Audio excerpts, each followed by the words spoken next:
Good morning, everybody, and welcome to Wanneroo Raceway, brought to you by our friends at MotorMall. This is round number 3 of the West Australian Sporting Car Club Racing Championships for 2026, brought to you by the West Australian Sporting Car Club. Not only do we have the best local motorsport here in Australia, but today we've got some visitors over from the eastern states to contest the East Coast Challenge, a round that points go towards the Australian Championship. So a big welcome to all of our Victorian visitors here this weekend. We're going to stop briefly now for the Australian National Anthem.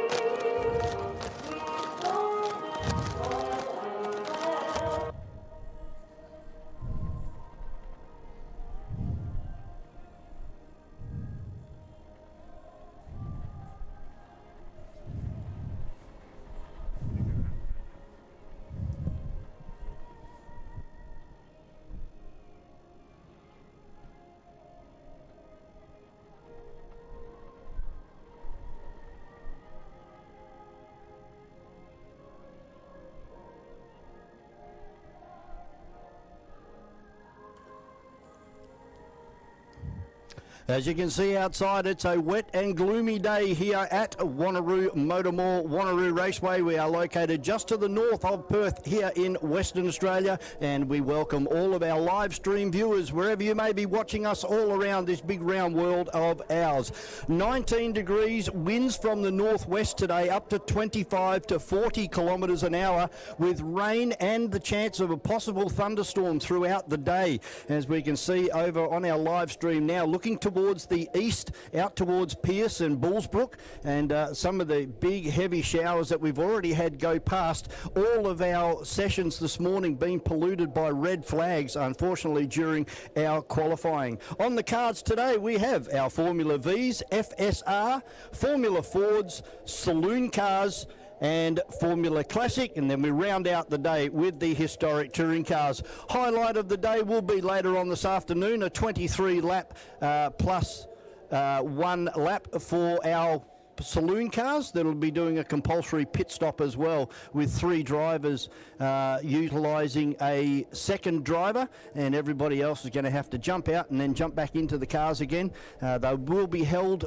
in the pit lane for 60 seconds regardless, and then they'll be released out there. Joining me in commentary this morning is the one and only Rob Haggerty, all the way up from the southwest. Good morning, Rob. Good morning, Vaughan. Good morning, everybody. Welcome along to what should be a magnificent race meeting here at MotorMall Wanneroo Raceway. Look, you brought the sunshine with you. I did indeed. It's great to see a bit of sunshine across the entire track at the moment. We've seen spots of it around the circuit during morning qualifying, but the whole circuit at the moment bathed in that glorious sunshine. Looking down on our Formula Vs at the moment, as I said, this is a round of the East Coast Challenge. We've got 3 Victorians over this weekend, and as Miles told us earlier in the day, it's 2006 was the last time we had some competitors over from Victoria. Good morning, Miles. Yeah, good morning, gents. Yeah, just looking over the back of our commentary box, there's lots of blue sky out there, so hopefully this race will be not affected by rain, but saying that the track is obviously still very damp. Yeah, so, the track just doesn't seem to dry like it used to. No, that's right. So it's really going to come down to the best calls that these drivers have made in terms of tyre pressures and shock settings to who's going to come out on top on this one. But yeah, really great to see both Brock Hamilton and Ash Whittington on the front row. We were joking up in the pits, and they said, well, we come from Victoria, we race in the rain all the time, so we had an advantage straight away. Yeah, well, they brought that with them. They did. We've had some torrential downpours overnight, and of course the strong winds as well. As we can see, the Formula V Association of Western Australia, your sign over there in the S's is having a little bit of a lay down at the moment. It is, as is Asphalt Tech as well. That's right. So very heavy gusts here through the night. As we have a look at our grid, and it was Hamilton and Quiddington on the front row. Then we have Casely and Clifford. Isaac Scarry, a fantastic effort in the AJ, the first of the silver category cars in 6th overall. Then we have former WA champion in Rod Lisson from Franz Esterbauer, the second of the 1200 in the Rybuck. And on the position 11 will be Campbell and Ronald Block. Then we have Mackenzie Matthews Campbell making a return to MotorMall Wanneroo Raceway, and Mitchell. So a stacked field. There's over 25, 26 cars here this weekend. So looking forward to this one, Rob. It's always tight and close. Very competitive category. Yeah, that's what they should rename this category, tight and close, because it is a really, really good category. Always turns on excellent racing all through the whole country. In fact, across the entire world, it always has. So, so great to see such a big field of Formula Vs out there as well. So the cars just making their way out of turn 6 at the moment, weaving their way up through and trying to get a bit of temperature into those tyres, probably using their brakes a fair bit to get a bit of tyre, bit of heat through the carcass from the brakes as well. Yep, and this weekend as well, guys, we've actually got a new tyre available. The category is going through a tyre change as of 2027. So what we used to run, the Dunlop tyre, has now been taken over by Goodyear. The tread pattern is exactly the same. Hopefully the compound is exactly the same. So this weekend is the first weekend that the Goodyears have been available. So there are some cars out there on Goodyears and some are out there still on the Dunlops. But come 27, it has to be totally a Goodyear field. Are the visitors using Goodyears? I did go down and have a look, and during qualifying, all 3 cars went out on the Goodyears. But for the race, Ash Whittington has actually changed back over to the Dunlops, because he said he didn't quite like the performance of the Goodyears in the wet. So this is going to be a very interesting comparison, being we've got both Brock on the Goodyears on the inside, and we've got Ash Whittington on the outside, and he'll have the Dunlops. Then back to Casely. I think he is running the Dunlops, and obviously Ash Whittington P4 for Star Res. He's on the Goodyears, and not exactly sure who else has got what down the field. I have sort of seen, actually, Rod Lisson's just switched to a brand new set of the Goodyears for this race. He was on the Dunlops for qualifying, and I know Maddie Matthews, she's on the Goodyears, but majority of the rest of the field will be probably still on the Dunlops. How's that livery on car number 11 of Brock Hamilton down there with the silver fox on the side of it? Makes it blend in with some other cars out there. They're all very, very similar. There's about 5 cars that look very similar, particularly when they're over there in the S's, as we're not too far away from a start here for race number 1 of round number 3. This is the East Coast Challenge for Formula Vs. We're waiting for the red light to come on. There's a green flag down the back. You should wait for red light any moment now, and we will be away for this one. I believe this is 9 minutes and 1 lap. Correct, yes. Brought to you by Home Chef, and it's we've got a stall. And that is Quiddington. Quiddington, he still can't get the car moving. He's done it again. Oh, that's going to be close. Oh, car number 8 just pulls up in time. Yeah, well done to the field. Well missed that. Very, very good driving. Nothing worse than being on the front row and having obviously either a clutch or just popped out of gear. But luckily Ash is getting away, although very, very slowly. But great heads-up driving by Ben Wilkins and the rest of the field, and obviously our hard-working flag marshals on the start-finish line, getting those yellow flags out straight away to warn the drivers towards the back of the field of the stalled car. Brock Hamilton really is almost out to 100 metres, which is unheard of in Formula V racing on the first lap as they head up and over the top of the hill. Now down the long dive down in towards turn number 6, and there's a very treacherous corner. You can see the rooster tails coming off the back of the wheels down in towards turn number 6, hard on the brake. For the 1200s, they'll go down a gear, and maybe would the 1600s even go down a gear today? Most likely in these conditions, they'll most likely go back down into 3rd gear for the run out of turn 6, Cons Corner, and as they crest the hill, and massive lead by Brock Hamilton. Unfortunately, Ash Quiddington right to the back of the field. Matty Matthews had a spin in turn 1. As we see 2nd and 3rd, and it is just trying to make out these cars. It's very, very difficult because they're all very much similar. And I think it is Dave Casely in P2, followed by Ash Clifford. And then it's back to Callum Lamont, then a long gap back to Jason Fowler. And he's got Isaac Scarey first of the 1200s, then Rod Lisson. Franz Esteban second of the 1200s, then it's back to Kenny White and Renault Block. And Ava Hamilton having her first run in the Argus. Dave Campbell's having a massive... we've got 2 cars pirouetting on the turn 7. We've got, looks like Rob Mitchell. Rob Mitchell and Matty Matthews has gone around in sympathy. The 92, yep. Unfortunately, Vinny Padawana is a non-starter today. He wasn't able to make it. Along with we've also lost today Alan Yeo as well, and obviously, as I mentioned earlier, Campbell Gow as well. So we've got another car spinning down at turn number 1 as well. So these conditions out here are very treacherous. Again, trying to pick out exactly which car that is down at turn number 1. Isaac Scary's car, mate, is that out for the day? No, Isaac is in, but Jonathan is out. Yep, so Jonathan Scary is out. So I don't know why they've got car 44 as being a non-runner. 31 is in 6th position at the moment. They've got all the numbers. Brett did try and go back to race control and get it all sorted. But very, very close between Dave Casely and Ash Clifford in turn number 7. We're just seeing, and Dave trying to get the power down and just rooster-tailing. Considering these cars are only putting out 60, 70 horsepower, they're still slipping and sliding all over the place trying to get the power down. Yeah, as it goes up the inside there, that'll be one of our visitors. Yeah, so we definitely that'll be Clifford. So we definitely got an issue with the timing at the moment because Isaac is definitely out there because they've got Jonathan Scary down in car number 31. That is actually not correct.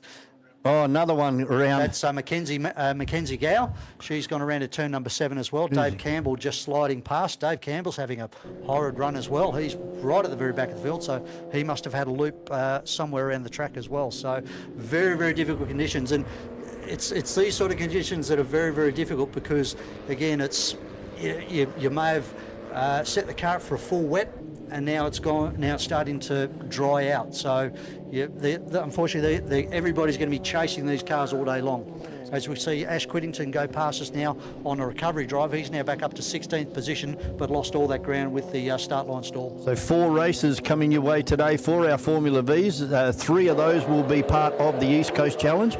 And, of course, all of the WA runners still running for state championship points in all 4 of these races today. As our leader comes across the line, car number 11 of Brock Hamilton has some 6 seconds last time across the line from Dave Casely in car number 7, who's been overtaken now by the 17 of Clifford now goes to the front. Casely and Hamilton, that's not right. Our timing is a little bit skew. It's definitely we're dropping Brock Hamilton down the down another the field. one gone over there in turn number 4. And that's exactly where Brock likes to go. Oh, geez, you had to make a bit of a correct to get around. I think that might be the Spectre. That might be the Spectre of that's a Rob blue Mitchell. car? Yep, of Rob. Number 16, I think it was. Yes, yep. yeah, Rob Mitchell. So new competitor for us. As we see the field streaming through now, as you mentioned, this is part of the Formula V National Series and round number 3. And so far, the wins in terms of the first 2 rounds. First round went to Simon Pace from New South Wales at Winton, and then the second round went to Michael Kinsella at Sydney Motorsport Park about a month ago.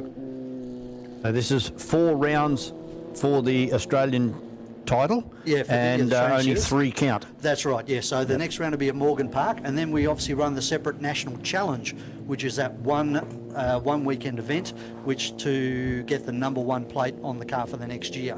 So that's the other one that obviously travels around.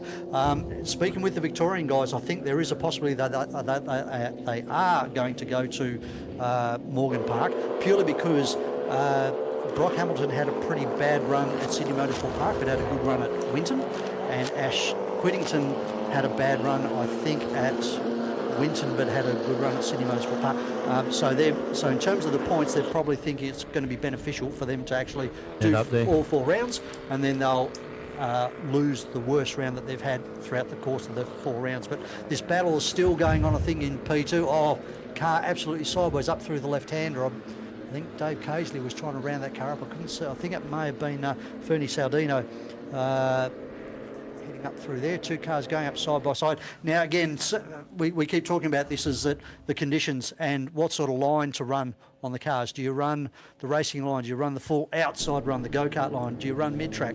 So they're all at the moment trying to search out where the best grip is. And again, we see Mackenzie Gow going around once more at turn number 7, and she's done a lovely pirouette, but she may have stalled the car, and she sort of there's another one off too. The green one down there under brakes. Yeah, Ben Wilkins, he's lost it under brakes into turn number 7. So these conditions out there for these competitors are super difficult. Franz Esterbauer doing a great job, one of our 1200s in front of multiple WA champion in Rod Lisson.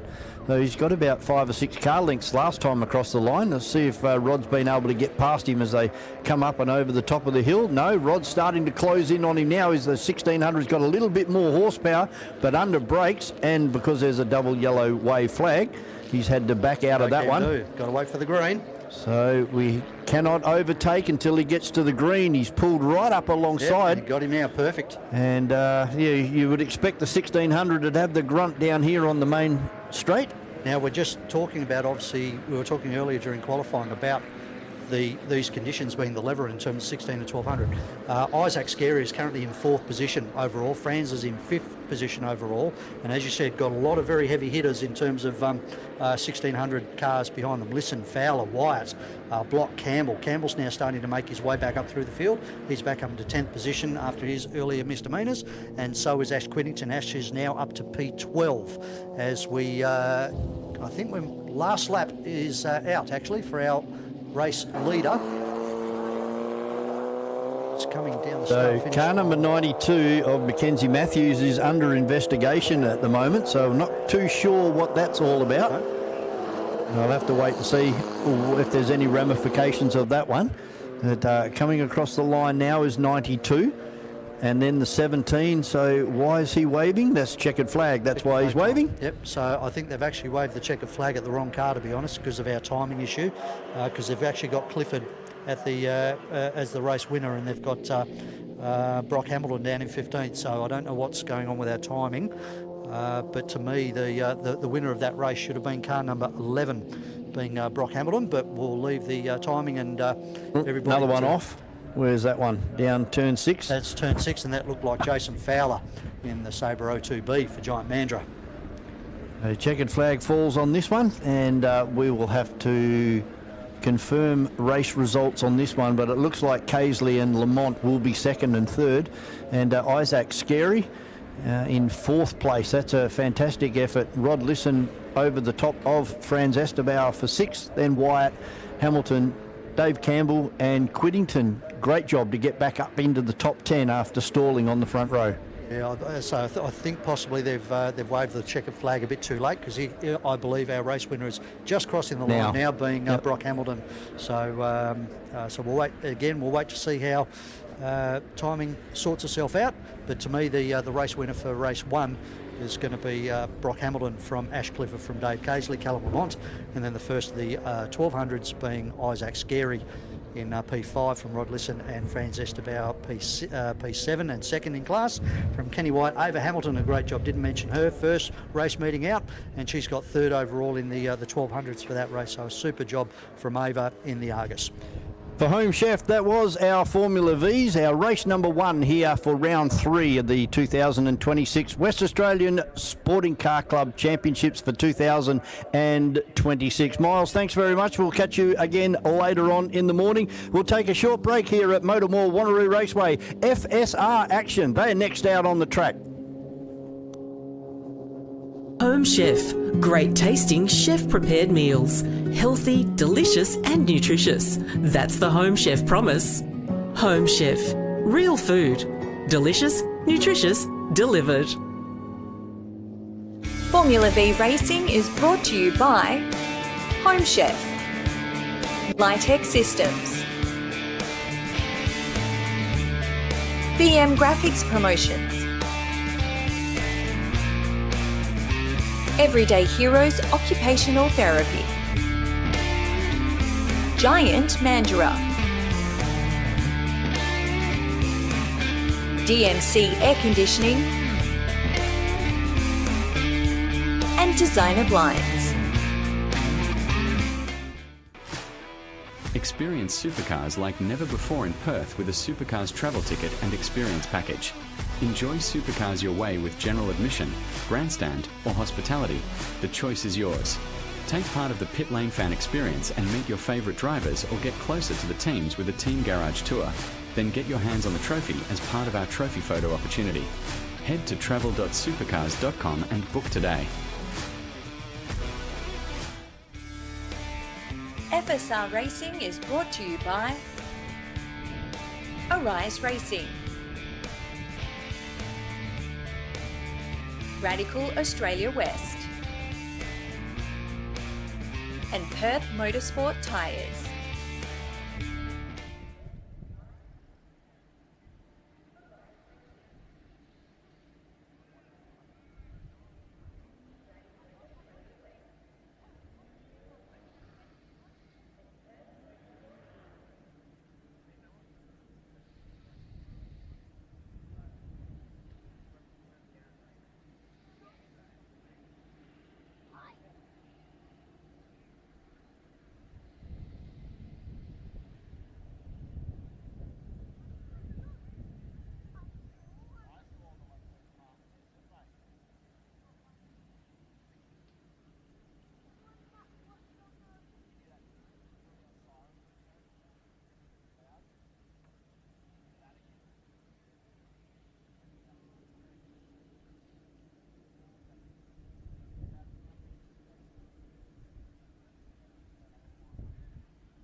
FSRs will be our next category for race number 2 here at MotorMall Wanneroo Raceway. This one's going to be over 12 minutes plus 1 lap, and brought to you by Perth Motorsport tyres.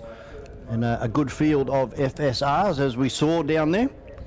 As we're going to flash up our grid and have a look, and it's all Bryce Moore in car number 8 from Chris Reindler, and we have Brad Russell alongside Sinclair.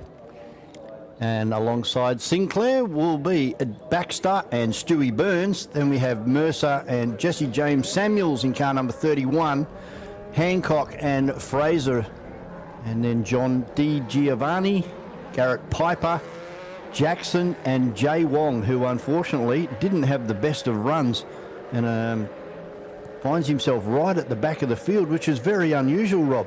It is indeed, and he's got a lot of work to do to get himself back towards the front of the field, which he'll be trying very hard to do in this event. So at least the second event he'll be closer to the front. 2 warm-up laps for these guys. They get to have a very good look at this drying track here at MotorMall Wanneroo Raceway on their 2 warm-up laps, and then we're going to have a rolling start. Yeah, 2 laps will allow them to get a little bit of extra heat in there compared to all of our other categories. Yeah, absolutely. And look, these guys, you know, we talked about the cream rising to the top. Have a look at the top. Other than Wong, have a look at the top few with Moore and Reindler and Russell at on the top 3, and that's going to be a very close run between those 3 guys in the opening laps of this event. And of course, Stewie Burns, the only privateer out there, he has done exceptionally well to be in the top 6. Yeah, he has indeed, and that's great. If you have a privateer, I guess you'd have to call him. He's not one of the guys from the big Rise Racing there at the back of the pit area. So good to see Stewie Burns having a good run. And we've also said that often the wet weather will throw in a few wild cards as well, and that's certainly what the case is with Stewie Burns. Yeah, well, Jesse James Samuels he started off qualifying really well and was up in the top 3 or 4, and he now finds himself back on about the 4th or 5th row. So we know he's a hard charger in the dry. Let's see what he can do in the wet. Yeah, one of our very, very young competitors in this field. I think he's only around 16 years of age, so I think he's the youngest competitor in this field. So Jesse James looking to see big things from him as the race unfolds, as well as they all head out now behind the safety car, the Western Australian Sporting Car Club Falcon safety car, and line up to get themselves ready for their rolling start. Yep, you are correct. 16 years of age for Jesse James Samuels. Yep, so along with, I think, Cohen Jackson, I think they're the 2 youngest ones in the field at the moment. So it's good to see that we've got lots of new young talent coming through as well. So we've got car number 3, which is Burns, in the pit lane. So looks like he's going to be starting from the pit lane unless he swings it around to the left and goes up the north ramp, which he's not going to do. So yeah, a pit lane starter, which is a big shame for Burns after such a wonderful qualifying session. And of course, these guys are a rolling start, so they'll be gone. He's going to have... probably find it a little bit hard to try and catch up to the front runners in this one, starting from pit lane. Yeah, we're interested to keep an eye on him and Jay Wong as the race progresses, and see what sort of an impact they can have on this field as the race progresses. As you say, 12 minutes plus 1 lap. Plenty of time, but I just think that's going to be a little bit beyond him on a day like today. Have to say also that time started from the moment they left the pit lane, so they're down to now 8 minutes and 46 seconds, so they haven't started the event yet. But with these cars doing probably 1 minute, I reckon they'll probably get into the 5s and 6s now. The track's drying out, maybe even quicker, because the track does look like it's starting to get a little dry in places. We may be looking at possibly around about 6 laps for this event, 6 or 7 laps. Looks pretty good down there in turn 7, but if we have a look up towards turn number 1, which is our north facing direction here at MotorMall Wanneroo Raceway, fairly black over in the horizon there, so hopefully it'll stay up there as we wait for the red light to extinguish. And we are racing for race number 2, and it's a great start from Chris Reindler, but unfortunately I don't think he's got enough to go around Bryce Moore in car number 8. Just have enough. I think he's going to swing across and manage to get himself in front. He's certainly going to give it a good try. Drive around the outside. That's the go-kart track go-kart line out there, so there's a bit more grip in the wet. Oh, 3 wide further back in the field. Yeah, absolutely. absolutely, and they've been battling the whole time from the moment that the light went green. Has that mid-pack and a real gaggle of cars as they head up to turn 4. But look at the race for the lead at the moment as Bryce Moore tries to get his nose down the inside of Reindler at the exit of turn 4, thinks better of it and tucks in behind as they go across the old turn 5 and down the old pit straight towards turn 6. Oh, that was Jesse James Samuels. He was all over those cars and involved in that three side-by-side as they went through turn number 2. So he's making hay while the sun shines here at MotorMall Wanneroo Raceway. And have a look at the grip on the outside of turn 6 then. Bryce Moore making the most of that as they come nose to tail over the top of the hill at the end of the first lap. But still, it looks like it's well and truly in control of car number 28 of Reindler as he looks for the over and under. Gets a bit too sideways on the exit and doesn't get the power to the ground, so he's throwing that opportunity away. And it's going to be Reindler from Moore as they cross the line for the first time. We're going to spin it down there in turn 7. Yeah, there was just Jesse James just about did the same thing as well. He got up on that red and white painted ripple strip on the exit of turn number 7, and that is just diabolical out there all morning through our qualifying. Yeah, and the rain's coming in again now. It is too. As well, so we've got more rain. Has he stalled that car? I suspect that we may be seeing a safety car any moment, or even perhaps a red flag. And this is exactly what I explained during qualifying. Turn 7 in beautiful sunshine. Turn number 1, it looks like we're ready for a torrential downpour. Yeah, it makes its way in the reverse direction up the pit straight, does the rain each time that it comes in. So it's now up to around about where our start finish line is. It'll be up to turn 7 fairly shortly. Safety car boards are out. And it's very black down towards the southwest as well. So this is the conditions that our drivers are going to have to face all day today. As I said, a top of 19 degrees. Some fairly strong winds out there as well, which will be buffeting our open-wheel drivers around, particularly as they crest over the top of the hill and down in towards turn number 7 at 25 to 40 kilometre-hour winds today. Rain and the chance of a thunderstorm just to mix it up. Yeah, very woolly overnight as well. I was laying in bed listening to the wind and the rain, and it was pretty thick overnight as well. So that's what we're going to be looking at for the entire rest of the day. Great to see all of these drivers obeying that safety car and not causing any problems there. Very hard to see in these sort of conditions and when you're under racing conditions when you're coming down to that turn 7 there. But all of them doing the right thing and coming under the control now of the safety car. The biggest mover in that race so far has been car number 31. I think he started about 7th or 8th and he finds himself up into P4 is Jesse James Samuels in car number 31. And he also took out the fastest lap of that session so far as well with a 1:18.3. Yeah, he's 7/10 of a second quicker than Moore and Reindler. Exactly what I was about to say. Not only has he taken that fastest lap, but he's absolutely blasted the leaders away with that fastest lap as well. So 7/10 of a second faster than them. And at this restart, he's going to be right on their tail. Yeah, he put on some pretty heavy-handed moves early, and it's paid off for him now because if it stays the way it is at the moment, he'll start on the second row for race number 2 later on this morning. Jay Wong up into 9th position from the back of the grid as well. We've also got a car off at turn 6, so we missed that one, but we've got the Manitou at the moment going over in that direction up over the top of the hill to recover a car down at turn 6. So I suspect that may be Di Giovanni, and I think it's Sinclair who spun down at the bottom of the hill. Yep, that would be right. John Giovanni, car number 92. I think he's in his second year now, but still coming to grips with these FSR cars. Of course, they are not for beginners, are they? These are a full-on race car. Full-on race car, yes. Wings and slicks and all the different settings that you get to set up on what is a fairly full-on race car, and lots to learn. And I think that this may be the first time that Di Giovanni's been out on a moist Wanneroo Raceway track as well. Yeah, he's just buried the back end of the car, and of course the cars are so low to the ground that it just like seesaws itself off the concrete and buries itself. Doesn't take much to bury one of these, does it? No, they get stuck on their belly, and that's the end of it really. And particularly when they've got their back wheels in the dirt, they're just going to sit there and spin forever. So no point persisting with that. You just put your hands in the air and wait for the safety car to come out and get yourself dug back out again. The Manitou just arriving on the scene down there into turn number 6. Let's see whether they're just going to pop him back up onto the onto the concrete shoulder. Yeah, Wanneroo Raceway famous for its sand traps, of course, and this is very much a limestone mining area around the MotorMall Wanneroo Raceway. Lots of limestone mining happens around here, so there's lots of cap rock also that is down underneath the sand traps around here. But you walk through these sand traps if you happen to go off the circuit and unfortunately be stranded and have to get out of your car to across the fence to the first line of defence, you will sink up almost to your knees walking through this sand trap, or these sand traps. So it makes a messier race suit in your boots, I can tell you. It certainly works well and has done for many, many years since the inception of the racetrack back in 1969. Yeah, it certainly has, and we've had some pretty horrendous sorts of incidents that have happened up here over the 56 or 50. In fact, I think it's around about the 58th year now that we're here at Wanneroo Raceway, and we've had some pretty spectacular and scary accidents. But pretty much everyone's walked away as a result of these sand traps. So.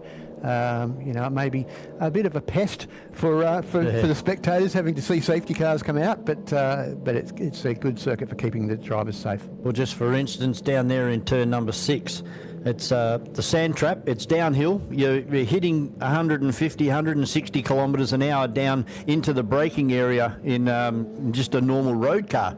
So you'd be hard placed if there wasn't a sand trap down there. You would go straight into those hall pack tyres, and what's on the other side of the hall pack tyres is the go-kart track, and it's not at the same elevation.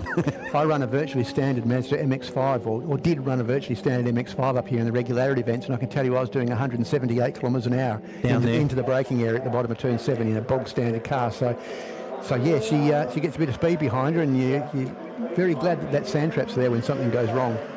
Particularly being downhill on a wet day, it's comforting to actually see that sand there, knowing that if something was to go wrong, it's going to catch you before you end up in the fence. Yeah, absolutely. So the car's just trying to keep a bit of warmth in their tyres at the moment, having a little bit of a weave around on the circuit, and dragging their brakes, I would suspect, as well, to get that brake heat through the wheels as well. And now we've got one end of the racetrack that's actually a lot wetter than the other. 7 looks like it was half drying before those couple of spots of rain, but up in turn 1, it bucketed down. I would also suspect, Vaughan, that we may see the checkered flag at the end of this lap. I think this may finish under a safety car condition, as we've only got around about 46 seconds left in this event, plus 1 lap. But that 46 seconds will evaporate on this lap behind the safety car. Hopefully we'll get a 1-lap flyer. Well, we'll see how we go. The safety car will be wanting to take its lights off fairly shortly if we're going to see that 1-lap flyer.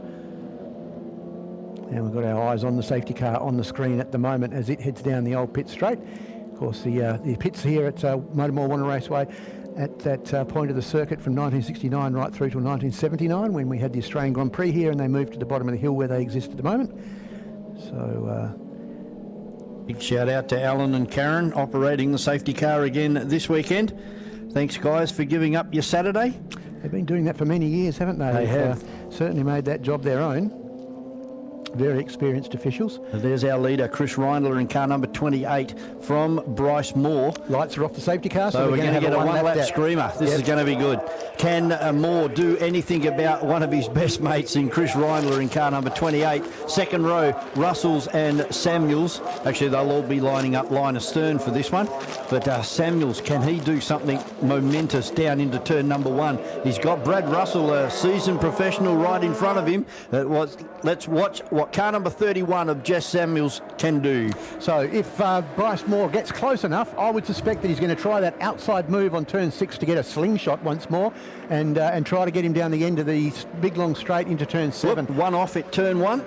Yep. Went straight on. And they'll leave him there. This will be the last lap, so I'd imagine they'll leave that one there, and he's backing out and getting back on the track anyway. But look at Moore, he's right on that gearbox now of Reindler as they head up through turn 4. They've made a really big gap now between themselves and 3rd and 4th place. So it's going to be between Reindler and Moore as they head down the big long straight down towards turn 6. And what's Bryce Moore going to do here? Is he going to take that go-kart line and be on the outside and try to get a bit of extra speed on the exit of turn 6 and do what I suspected, which is a big break? He is, because Reindler's gone to the inside, and that's allowed Moore to come right out. And unfortunately, not enough drive this time. Let's see what happens under the brakes. Yeah, he's got more momentum though. Here he goes. Trying to get his nose down the inside, and trying to force the issue. But he's going to run around the outside. Yeah, he's going to do the over and under down here. There is lots of grip on the outside of here. He's done it. Reindler's lost it. And Bryce Moore will take the win. Well done, well done. That's an excellent move. There's always a lot of grip around the outside of that corner in the dry, so you'd imagine in the wet there'd be a fair bit more than the inside as well. But he's finished the position 1 from Jesse James Samuels in 2nd, from Brad Russell in 3rd, then back to Mercer and Hancock, Fraser and Baxter. Reindler managing to get himself back into 8th position just in front of Jackson. Piper, Burns, Jay Wong managed to go back down the back down the back of the field once more, and Di Giovanni finishing in the final position. A start procedure penalty of 5 seconds for car number 6, which is the Piper car. So there you go. Race results on the screen. Bryce Moore takes out the first of the FSR races for today at MotorMall Wanneroo Raceway from Jesse James Samuels. Then back to Brad Russell, Tony Mercer, Clinton Hancock doing a great job in car number 85 from Declan Fraser. And then we've got David Baxter, Chris Rindley recovering to 8th position, Cohen Jackson and Garrett Piper. They're your top 10 as they finished in the first event here for FSRs. And don't forget all of our drivers from all of the categories this week, or today, Super Saturday, running for the Competition Drivers Club Driver of the Day. And so far, Jess Samuels is mine. It's only early, but that was a sensational drive from P7 or P8 to come home in 2nd place. Yeah, really, really good drive, and showing all of his years of go-kart experience there.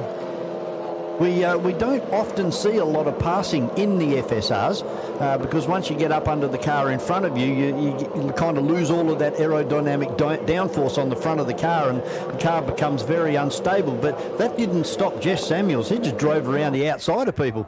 Yeah, and there's obviously a lot more grip on the outside of the circuit at the moment in its fairly wet conditions that the track is in. So, and that was the idea that Bryce Moore had. He did exactly what I suspected he would on the outside of turn 6 and then coming down in turn 7, taking that position. So we're about to have Demelza in the pits. Yeah, good morning, Demelza, and of course Jamie down there as well. I believe you've got Bryce Moore, our race number 2 winner, with you. That is correct. We do have Bryce Moore, our race winner. And good morning. We are down here in a very wet pit lane. Bryce, congratulations. You, whilst you're getting yourself out there, how did you feel? We did have a few people off the track in that race. I'm so sorry. I did not hear a thing you said then. There was a few people who went off the track on that race. How did you feel going through that? Yeah, I'm always gutted for Chris. Obviously, he's my teammate, and wherever else we race, we didn't touch each other or anything. Well, I don't think we did. So yeah, a bit of a bittersweet. You know, I like racing hard with each other, but I suppose my ultimate is always me first and Chris second. You know, otherwise I wouldn't be a racer. So yeah, just a bit upsetting for him. I'm not sure what happened there in that last corner. Yeah, he bombed me on the start there, so he just outbroke me and literally drove around me. So it was good. It was nice to have a bit of competition out there and go toe to toe with someone. It just sucks for him. A bit upsetting, but. We are seeing quite intermittent showers throughout the day today. You did see quite a downpour during that. How did the car hold up? Yeah, the car's been fine. There's a pretty good wet weather tyre on these, to be honest. You just drive to your grip level. It's all you can really do. It does certainly make it interesting out there because the spread in the field becomes a lot larger, and you know the risk of red flags and safety car restarts and all that becomes much more of a play in it all. But yeah, I quite enjoy the wet, to be honest. So fantastic. We look forward to seeing more a little bit later on today. No worries. Thanks, Dan. Take care. Thanks a lot, Bryce. That's it from us here at Pit Lane right now. Lot more racing. Hopefully not too much bad weather coming up very soon, but we'll be back after this short break. The 2026 WA Sporting Car Club Championships is brought to you by MotorMall, Electrical Group Training, Sets, Crushing Services Australia, Bond Hire, Gallagher, and Radlink Communications. Experience supercars like never before in Perth with a Supercars travel ticket and experience package. Enjoy supercars your way with general admission, grandstand or hospitality. The choice is yours. Take part of the Pit Lane fan experience and meet your favourite drivers or get closer to the teams with a Team Garage tour. Then get your hands on the trophy as part of our trophy photo opportunity. Head to travel.supercars.com and book today.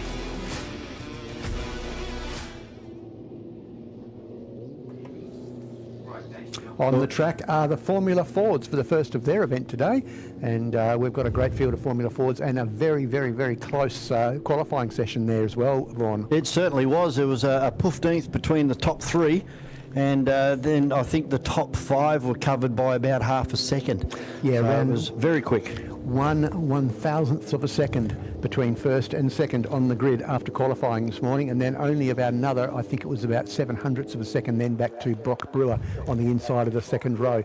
So that's the way that they're going to line up for the first of the Formula Fords events, as they're just coming over the top of the hill on our screen at the moment, making their way down to turn 7, all weaving on the road, trying to warm up their tyres and getting them, say, all look like Waters in his Falcon at the moment, coming out of the pits in Darwin, and coming down into turn 7. Having a look there, we've got a range of cars from most of them Van Diemen's, a couple of Stealths out there as well from Fastlane. Yeah, and rain out there as well, just starting once again. Starting again. So that dry track down there in turn number 7, that won't be applicable next time through. No, but, how was this guy, Webster? Car number 6 puts it on pole position from Xavier Henderson in car number 8. Second row is car 57, the current state champion in Brock Brewer, and then alongside him Tom Begley. Third row is Adrian Deckers and Riordan in car number 95. Then we have Wheeler, Andy Van Leeuwen, Bradley and Boyack in car number 36. So we've got the green flag at the back of the field. We are just about ready to go. Formula Ford racing here at MotorMall, Wanneroo Raceway. It's a great start from Xavier Henderson. He's going to be able to pull over right in front of Webster and hold off Webster for a run down into turn number 1. Brewer got a clean run into third place at the moment. Xavier Henderson's understeered right out wide, just about off onto the concrete, manages to scoop it up, but that's going to cost him some time. Now, what can Webster and Brewer's already on the attack? Yeah, absolutely. Bad start for Reardon as well. He's gone to the back of the field. He's virtually stalled off the line. So Reardon at the back of the field at the moment. So that's a bit sad, but a big move here on the inside as Brewer goes in the inside and down the inside of Henderson there into second position. Yeah, side by side as they crest the top of the hill, and Webster's kind of sideways across the top of the hill there. So that's allowed Brewer to scoot off now after Xavier Henderson in car number 8, who's out to about 50 metres advantage over Brewer as they come through turn number 6. Now, who's going to do what? They're holding the traditional line at the moment. They're not using the concrete right off to driver's left, but they've used as much of the racetrack as they can. Webster trying to have another look at Brewer on the way down into turn number 7. Under brakes, Brewer just going to hold it off around the outside, I think, from Webster. Had a better run out of turn number 7 for Brewer. Now he's got eyes forward for car number 8 of Xavier Henderson. Yeah, and Begley well and truly in this battle as well in car number 3 back there in 4th position. And of course around there he just demonstrated to you, not only is it a better line to come out through that way because of the extra grip on the outside, but also you got less lock on, and so you're able to get the power on a bit more as well. And that's exactly what Brewer just demonstrated at turn 7, and he's now closing very quickly onto the back of Henderson for the lead of this event. So fast lap of course is Xavier Henderson at the moment. They've only completed one fast lap, but look at Brewer all over the inside. He's looking for that inside run into turn number 5. They're side by side as they crest the top of the hill here on the blind right-hander. Henderson sideways across the top of turn number 5. Will that open the door for Brewer down into 6? And it has. Absolutely. He's just blown past Xavier Henderson, now takes over the lead and pulls out 1 to 2 car lengths down into turn 6. Showing every reason as to why he is the current state champion is Brock Brewer in car 57 for Okie Dokie as he comes up over the top of the hill for the second time, and he's also now starting to pull away from Henderson, who's very soon looks like he's going to come under fire from Webster in car 6. Yeah, from Begley in 4th place last time through. Deckers in 38 in 5th. Joel Wheeler in 6th. Andy Van Leeuwen in 7, and Riordan round out 8. Very, very fast Formula Fords, but it's all Brock Brewer at the moment. It goes across with a 1:16.4. He's 0.9 of a second faster, but have a look at the lap time. He's 1.5 seconds quicker in that last lap. Have a look also at Webster. He's all over the back of Henderson at the moment. Henderson took a bit of a wider line through there and managed to get the power down a bit earlier, and has pulled away again, but going into turn 1 he was right up his tail. I think that's Andy Van Leeuwen down there. It is Andy Van Leeuwen, you're right, and I think that might be Wheeler with him. Yep, there's a 65. 65 is it? So that would be Reardon again. No, he's 95. 95. Yeah, that's Reardon. Yep. So caught up in that once more. Reardon having a pretty terrible run here. So Webster's now got in front, or staying in front of Begley. I think that car's beached, that car of Van Leeuwen's. I think he's got a bit of wheel spin happening there. I don't think he's going to get out of there. Yeah, he's not. So we're going to get a safety car, and we've in fact got the boards out right now as I speak, and the safety car making its way onto the track. So that means that every practice session has had a red flag, and every race so far has had a safety car just about, hasn't it, Vaughan? Yes, yep. A 1:16.2 for Brock Brewer last time. Only comparable laps was a 16.8 from Webster and a 16.9 from Begley. But Henderson, yeah, because he went sideways over the top of turn number 5 there, that cost him a 1.5 seconds. Yeah, exactly. And once you start doing that sort of thing, you start throwing away time, and he's paid the ultimate penalty for that. Yeah, you can see that Andy Van Leeuwen's car there is just beached on the left rear. And fortunately, geez, it's only a couple of inches there and he would have got away with that. Yeah, there's a fair old drop-off there at the edge of the concrete strip that goes around the outside. Excuse me, around the outside of the He's turn asking there. for a push to see whether the guys can push him out. Yeah, no, wow. that's actually beached on its belly. It's not going to be pushed out. No. So unfortunately, safety cars again here, which we thought at the beginning of the day that we were going to experience most of the day. I was very impressed with that safety car board on a stick. That's a good idea of getting the safety car board well and truly into the eyesight of the drivers. So that was Reardon going past. So our leaders are still cresting the top of the hill behind the safety car and heading down in towards turn number 6. So it looks like they might have to put a bit of attach a strap to Andy Van Leeuwen's car just to move him just a couple of inches. 6 inches would have done him. Yep, absolutely. We've got around about 4 minutes left in this event as well. So if he gets himself up and going, I don't think they're going to clear that in time for this lap, but we'll end up probably with around about 2 minutes left. We may have a 2-minute lap dash He's out at the end of this event.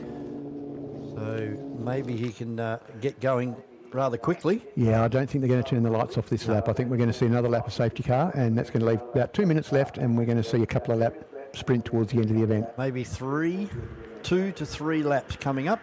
But Andy Van Leeuwen fires up and drives away. I think that's an RF 93 from memory. It is the Van Diemen, car number 66.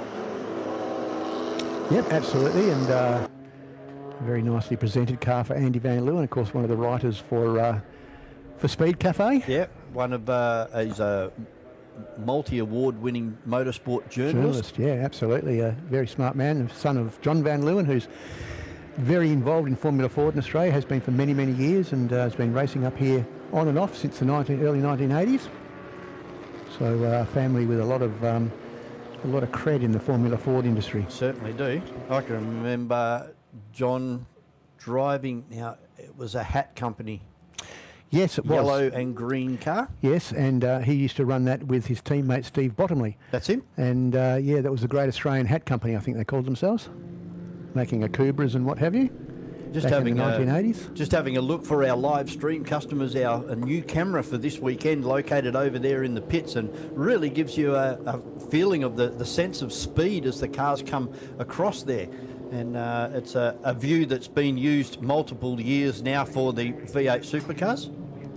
Oh yes, sorry, it's in the not in the pits, it's in the S's, and it's been used multiple years in a row now for the V8 supercars, and it really shows you the speed that they are cooking as they go up through the S's. A lot of people think, well, you know, it's not a real fast part of the racetrack, but once you have a look at it from ground level, it'll give you a totally new perspective of how quick it is to go from left to right. Yeah, it's a very open S, so it's and it's very slightly uphill, and then it's off camber just as you're going into turn, braking into turn 4, and then suddenly it just goes back to being on camber again. So it's an interesting part of the circuit, but yeah, you certainly get a fair old wash of speed coming out of turn 1 all the way up to turn 4. There we go, our lights and safety car back in the pits now. Brock Brewer leading the cars out onto turn number 7. He's got a really good jump too. He's got 4 car lengths now as they cross the stripe, reel off another lap. We've got 1 minute and 24, so we'll get 2 more laps of racing here as there's a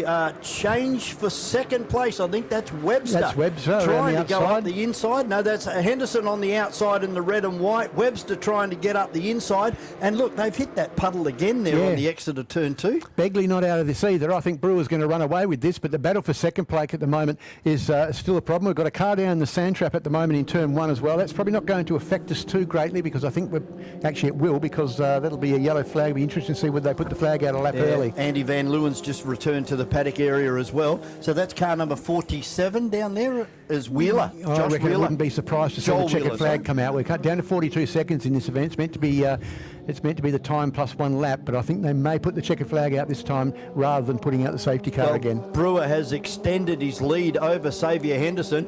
He's got near on 100 metres now, but look at this run from Webster. Goes to the inside, now goes to the outside. He's going to try and outbrake car number 8 of Henderson. They're side by side on the entry into turn number 7 for the last time.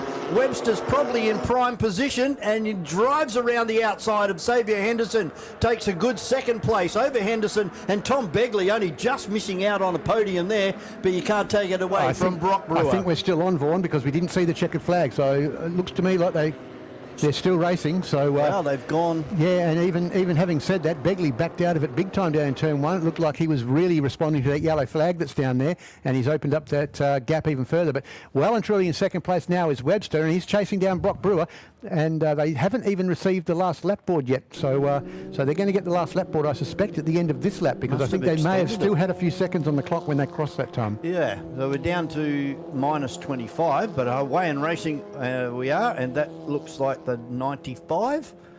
That is Riordan, as they're down in towards turn number 6, but Brewer's just driving away from second place of Webster at the moment in car number 6.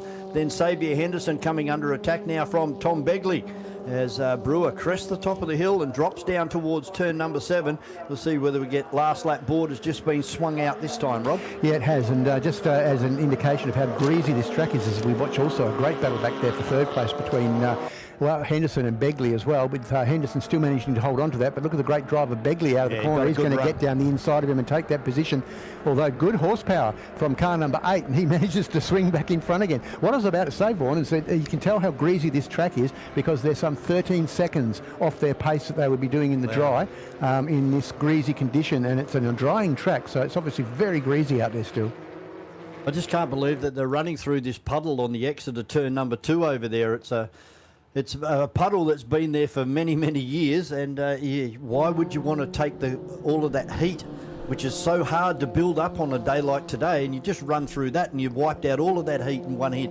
Yeah, I'm surprised by that as well, but as I said in qualifying when I mentioned that earlier, they're out there racing, they're not up here talking about them, so I guess that they know best, so we'll leave that up to them. Perhaps that's something we can get Demelza and Jamie maybe to ask one of these guys a little bit later on as to why they continue to take that inside line down there. And Webster really pushing it hard on the exit of turn number 6. The car got all sideways on him. He's just kept the foot into it and drove it out like nothing happened at all.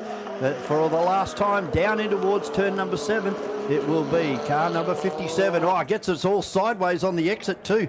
Breaks it into wheel spin. Brock Brewer takes the win. The current state champion in car number 57 over Webster. A great drive. Xavier Henderson for third, and Tom Begley, unfortunately, not making the podium this time, but I reckon he'll be one to keep an eye on in the next race. He will be off the second row, outside of the second row. It was Deckers from Riordan then in the next 2 positions. And then we had Wheeler and Van Leeuwen pulled out, as we mentioned early on. We didn't see Bradley and Boyack after that first couple of laps, so they didn't make the start. So that's the way they finished the first of their Formula Ford races here at MotorMall Wanneroo Raceway. I did see on one of our shots car number 36 is sitting down in the scrutineers bay. So they were the 2 cars that were involved in that incident earlier this morning in qualifying. So obviously have to be scrutineered again before they're allowed to go back racing again. But you can't take it away from Brock Brewer in 57. A great win from the second row, and now that puts him in pole position for race number 2 coming your way a little bit later on this morning. Starting to make it pretty serious that he wants a second state championship, I suspect. Yep. Yeah, unfortunately, I don't know what's going to happen as far as points for Collie, which was basically abandoned. Well, there was no races at all, so I would imagine that would just be an abandoned event. All right, coming up next down there in pit lane, we have our historic touring cars, and these guys were also separated by not very much at all. We're going to take a short break. Access Hire bring you historic touring cars here at MotorMall, Wanneroo Raceway. Experience supercars like never before in Perth with a Supercars travel ticket and experience package. Enjoy supercars your way with general admission, grandstand or hospitality. The choice is yours. Take part of the pit lane fan experience and meet your favourite drivers or get closer to the teams with a team garage tour. Then get your hands on the trophy as part of our trophy photo opportunity. Head to travel.supercars.com and book today. The 2026 WA Sporting Car Club Championships is brought to you by MotorMall. Electrical Group Training. Sets. Crushing Services Australia. Bond Hire. Gallagher. And Radlink Communications. Historic Touring Car Racing is brought to you by Access Hire, I Write Signs, Moylan Grain Silos, and Perth Brake Parts.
for.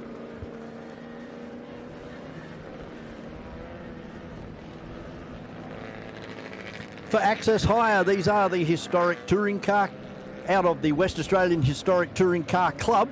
And on pole position, it's going to be Graham Woolhouse in that beautifully presented black and silver Mustang from Mark Cates in another Ford Mustang.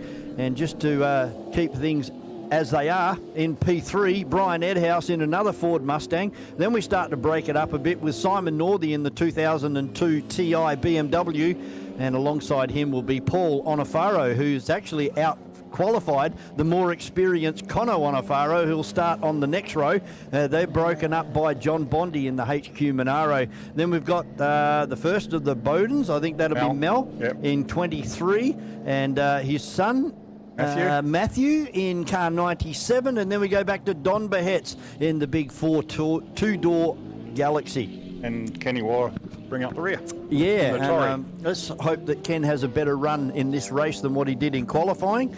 He looped the car in qualifying, but then seemed to go fairly slowly for the rest of the session. So don't know whether he's frightened himself. That is a brand new car and probably the first time he's driven it in wet weather. So joining us in commentary for this one is Martin Dennis, the technical inspector for Western Australia when it comes to historic touring cars. What do they call you, eligibility officer? Yeah, EO, that's it. EO. So Ken was treading carefully because there was a noise under the car after he'd had a spin and a bump over a curb, and it was just the exhaust was rattling on the tail shaft, and he just had to clear that. So it was just, what's that racket? Be careful, and therefore he was taking it slow. Well, he's got a bad rap when it comes to exhaust pipes. He rolled up down at the Albany Classic a few weeks ago with the Volvo and started it up, and it was very noisy. He'd lost the exhaust system on the trailer on the way down to Albany. Oh, damn. So, yeah, a few screws short. So we're waiting for red lights to start on this one. This is race number 3 for the day. The historic touring cars over 12 minutes plus 1 lap. There's a green flag down the back. There's 4 minis all together there, separated by 2 V8s. And up the front, it's all Mustang City.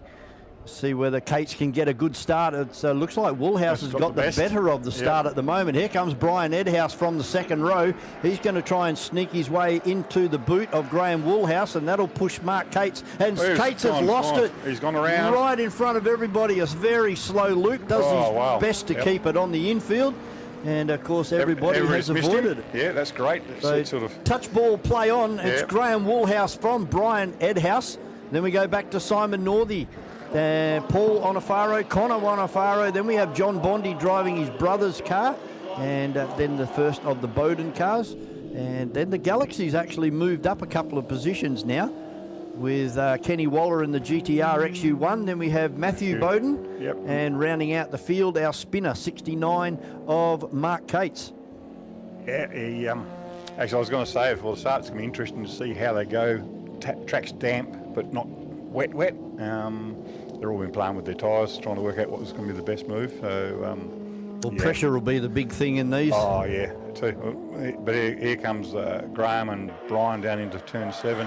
Conor going to make a run here on Paul too as they crest the top of the hill. And absolutely, Graham's nice little drift. Well, that's going to cost him because look at Edhouse. He's got the power now as he blasts down the inside of Graham Woolhouse. But he won't outbrake him. No, he's on the brakes about a car length short compared to Graham. I suppose that's just the extra weight in the fastback. In the 69, yeah, they're just a bit heavier, but yeah, and you're being careful. Yeah, definitely. Being careful. Yeah. Definitely is Woolhouse doing his best to keep the car in a straight line there. A little bit of a wiggle as he went for a down change into third. The 2 minis, Conor able to get in front of Paul now. Yep. And they'll set sail after Simon Northey, that's having a great run as we try and pick up who we're on board with. Mark Cates. And see the driver at work here. Oh, yeah, that's Mark. It's Mark Cates as he drives around the outside of Don Behetz in the 2-door Ford Galaxy, the big 427 cubic inch. Down towards turn number 6 now, and very gingerly on the gears and the brakes. And it looks like we've catching up very, very quickly on Paul Onofaro. So unfortunately, it looks like Paul might have found a bit of trouble there.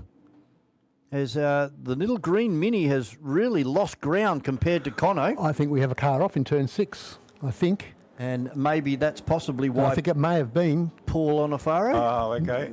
That's why he's dropped so far back. That'll do it. Excursion by the sand trap. So caught a long lap. Graham Woolhouse holding off Brian Edhouse. Yep. And again, these high horsepower Mustangs there, they're doing a really great job to keep them on the track and in a straight line. Absolutely. As they come up through the speed trap over there at the bus stop, there's Simon Northey just making his way past that new camera position. I'm watching Simon carefully because he's had an engine that was running hot after quali, and we just done a quick play with it to try and sort out some issues. He's going okay, so he's doing a good job back there in third, and he's in fact our second camera car that was out there. We spent a little bit time on board with him just before we jumped into the car of Kate's. His fastest car across the top of the hill on that last time through was Simon Northey. Oh, so a big move here on coming out from Edhouse as they come over the top of the hill side by side. But once again, as you mentioned, the light weight of the Woolhouse car just managing to get him on the brakes a little bit later, and he's managed to hold that position and gets a bit sideways on the exit of the corner, but then so does Edhouse. And they're having a good old battle at the front of this field. They've got strengths and weaknesses in different places. It looks like the Edhouse car a bit quicker in a straight line, but the Woolhouse car better under brakes. And certainly Graham's keeping it on the inside, and that will always be a winner in conditions like this. As long as you can pull it up, very hard to drive around the outside in the wet. Yeah, absolutely. So here we go back on board with Simon Northey. As we go through the left-hander, we pop it up into third gear now, go through the bus stop here. It'll probably hang on to third gear on a day like today as he drives it through about mid-track, trying to find some adhesion out there as the big, tall climb up towards the top of the hill. The blind right-hander across the top of the hill here. You hope that there's nothing happening on the other side. Can you see the gauges? Yes. No, temp and all that's looking pretty good there. There's the red line. There's the red lines, yeah. That looks like good. It's behaving itself. Yes, it is. And there's no understeer or anything happening on the car, so it was Simon doing a great job there. He's pulled that mid-track. He's staying about mid-track through the corners there, so obviously he likes it out there. Well, there's a bit of grip. Oh, look at Bondi car just go flying past. Monaro just going past. I know that feeling. Yeah, give you pneumonia on the way past. Yep. And for all of our live stream viewers, how are these new graphics that have been coming up here? We've got new timing boards. We've got every piece of information that you could think of covered thanks to Turn 7 Media. And you'll see a big selection of those new graphics as we continue through the day and continue with this battle at the moment with Simon Northey trying to mow down Bondi in car number 98. Did John just put in fastest lap? He did indeed, and that's indicated on the board there for our online viewers by the purple that was next to his name. So so we've got all the technology all happening, just like Formula One. It is, mate. Well done. Yes, the guys at Turn 7 been spending a few hours in the workshop down there and creating a quality product for all of our live stream viewers. And of course our drivers, when they get home, it's the first thing they do is dial up the channel and watch what they've been doing all day. Back on track, Woolhouse getting very squirrely out of turn 6 then, and he's thrown away the lead of this. He may get it back into the brakes down here into turn 7. Edhouse on the outside, and there has been shown to be a bit of grip out there this weekend. Yeah, I think that he's going to take the lead, and he's going to... depends on what's going to happen down here. He's certainly got the grunt. He's going to have to come over in front of him, and he's not going to be able to do it. He can't do that, no. So that was all. Woolhouse started right the way back at the midpoint of turn 6. Got on it too early. And it's got on it too early and couldn't get the power down. Got very squirrely coming out of turn 6, and that opened the door for Woolhouse, who had a bit more grunt in a straight line, but not able to do anything with it. And back to the lead comes Graham Woolhouse in car 86. We've got 2 minutes and 16 seconds left in this event, and as it stands at the moment, only 7/100ths of a second between first and second place across the stripe on the last lap. These two out in front, side by side through 6, 7 and 1. Yeah, no, that's not bad, is it? No. That's good watching. It is good watching. There wasn't much between. And he's almost lost it, and very well caught there by Edhouse. Tell you what, he wouldn't want to do that 40 years ago. He'd be in the pit fence. Yeah, the old Armco that used to be up there. It had a few passengers over its life. Yeah, that killed a few cars at Armco, that's for sure. But yeah, so that's opened the door now for Woolhouse. He can take a few breaths now, but I don't think he wants to take too many more of those. Have a look at the grunt of that car of Ed House's in a straight line. Just pulls right back onto the back of Woolhouse. Yeah, and he's caught that up in half a lap. Where's Cates? Here he comes. He's coming. Yeah, he just Steady, can't get past. Yeah, no, he's just a lot of ground to make up, and he's just treading carefully. I actually thought he was in front of Simon Northey last time through. No, he hasn't been yet.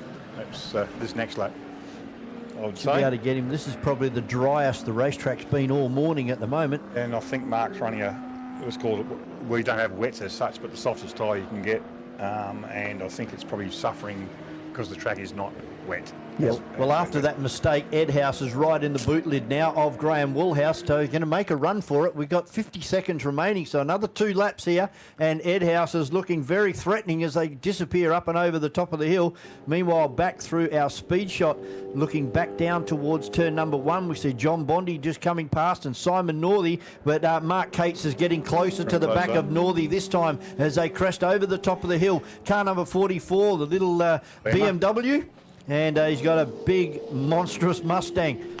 He'll be hoping for the end of this race any moment Very now. quickly. Here comes Ed House and Woolhouse again. Ed House on the outside was in front into turn 7, and Graham's blocked down the inside again. How's the presentation of this car of Cates? We can actually see the things doing. He's got more of the lead. He needs to swing across to the right-hand side right now because he's going to let him back down the inside. I was about to say he won't do that. Oh, there's a Mini coming up in the way. He's coming up on the Mini, so he's going to get balked a little bit by the Mini. So Cates has got past Simon Northey while all of this has been happening. Shouldn't have let him back down the inside then. He had that position. But yeah. We are gentlemen racers. Our 2 camera cars here, guys, going side by side down into turn number 1, but it is Mark Cates now, and you can see he was up to around just over 7,000 RPM at the gear changes in that Mustang. Couldn't actually work out what was happening with Simon's as we go back on board Simon. So a little car that doesn't have a great deal of horsepower compared to what's in front of it. He's doing a great job holding A lot more grip. line. There's a lot of grip. No wheel spin. No. Or very little wheel spin. Oh, there's a little bit of oversteer there on the exit. Bit of a pickup. Yep. And he's hit the curb there, so that's why he got a little bit of oversteer on the exit. But you can see the horsepower of that Mustang downhill. Trying to have a look. I reckon that's around about 6.5. Yeah. As they head about into 75 normally. That's all. So out of turn number 6, a good drive out of turn number 6 this time for Simon. No wheel spin at all. Woolhouse is still in front of Ed House. What's he just pressed on the right-hand side of the steering wheel? There was a button, and Simon's just pressed it. That must be the nitrous. Last lap board. Last lap board's just come out. And the side by leaders. side again. Yep. This has been a great race between Woolhouse and Ed House. Yeah. They're coming up on lap traffic too. They've got the Mel Bowden and Ken Waller. Kenny in the GTR XU1. Yep. Hopefully they get past them before they get to turn 6. I'll ask Simon what the button on the steering wheel's for. Yeah, it was on the right-hand side of the steering wheel, just near the air vent. Car number 13, a Kenny Waller, a new car out of the Northern Territory. It actually might be wipers or something like that. Could have been. They cut away. I couldn't see what the result of flicking that button was. But Ed House looking for a run around the outside of Graham Woolhouse. This will be it, won't it? We are running to the checkered flag this time. Woolhouse fries up those right rears. And here comes Ed House. Side by side, Woolhouse able to hang him off. They go past the lap traffic now of Mel Bowden. Yeah, it's made all the difference. That's just enough to. Graham's ran wide, keeps it straight. Brian's on it, trying. That was awesome. And that's a good run. That's a great win for Graham Woolhouse in the Mustang over Brian Ed House. Then the Holden Monaro should come through in the third. Yep, it's gone through. Number 98. Cates will be next across the line in another Mustang. Yep. And then we go back to the BMW of Simon Northey. And behind him will be Onofaro, apparently, but I don't see him. There he comes down the hill now. Yeah, he's actually... Oh, that's a lap car there of Matthew. That's Matthew's lapped, yes.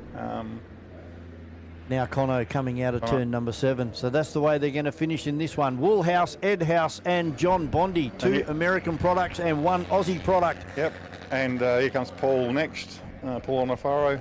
And I guess Don, wherever he is. There he comes. There he comes. There he comes. Yep. In the Galaxy. So there we go. Thank you. Our new graphics package with all of the classes there as well. You can see outright Graham Woolhouse will take the win from Ed House, Bondi, Cates, Northey, Onofaros, and then Behetz, Mal Bowden, and Kenny Waller comes home in 10th position. Thanks very much, Martin. We'll catch you again later on for race number 2. Coming your way very shortly, the Formula Classics out here on MotorMall Wanneroo Raceway. Stick around, lots more racing. It looks like we've got a dry track, so let's hope no rain in the next couple of minutes. And we will allow, hopefully, our Formula Classics to get out on the circuit before we get going with some rain. We are going to cross down to an interview very, very shortly, and that will more than likely be with Jamie and Demelza down there in the pit area as we go back on board with Simon Northey, just acknowledging all of our hard-working flag marshals. It's not a very comfortable place to be on a day like today, and we thank all of our flag marshals for giving up their Saturday so that we can go racing, as Simon just whips it down into third now and heads it back up into the paddock area. For Access Hire, that was the West Australian Historic Touring Cars, and we are going to go down to an interview any moment now. I'm just waiting to get our cameras set up down there in pit lane, out in the paddock area. Certainly a very exciting morning so far. All right, we're going to throw down to our roving pit reporters. Good morning, Jamie and Demelza. Great to hear from you. And Graham Edhouse, I should say. Well done. I'm sorry? Graham Woolhouse. The second car was Edhouse. we're all houses. Congratulations, great win, historics. I mean, obviously you're running a Mustang, which is obviously one of the bigger vehicles on the track for a race like this, but in this sort of weather, how did the Mustang feel on a wet track? Slippery. It's basically a waste of time being out there. We're about 20 seconds over our normal times, and we're not really having fun, but we're putting on a show. I noticed some of the smaller cars in this category actually did pretty well against the bigger vehicles, but you guys would be great in the straights, but I suppose the turns are where all the issues come into play. There's a little yellow Mini out there. I just keep looking in my rear vision mirror, waiting on him to come through. Yeah. So he's fast. Did you approach today's racing with a bit of a different strategy, maybe different tyres and that type of thing, just to compensate for the wet weather? Different tyres. I normally go okay in the wet, but this is really slippery. It's got a lot of sand on the track as well because it was stormy weather, not just rain. Yeah, exactly. So with a day like today, I mean, obviously you've got 2 more races to go to sort of complete the championship round. So do you have a different strategy going into each race depending on what happened on the previous race? Depends on the track. So we're going to, at the moment it's dry. You had a bit of a dry run, which was good. But, if it gets a bit wetter, you're going to change your tyres again? Yeah, they're saying we've had the last of our rain, so who knows? Let's hope so. Listen, good luck for the rest of the day. Thanks very much. Great to meet you, Graham. You guys do a great job. I appreciate it very much. That's all for me. Time for a break. Experience supercars like never before in Perth with a Supercars travel ticket and experience package. Enjoy supercars your way with general admission, grandstand or hospitality. The choice is yours. Take part of the pit lane fan experience and meet your favourite drivers or get closer to the teams with a team garage tour. Then get your hands on the trophy as part of our trophy photo opportunity. Head to travel.supercars.com and book today. The 2026 WA Sporting Car Club Championships is brought to you by MotorMall. Electrical Group Training. Sets. Crushing Services Australia. Bond Hire. Gallagher. And Radlink Communications.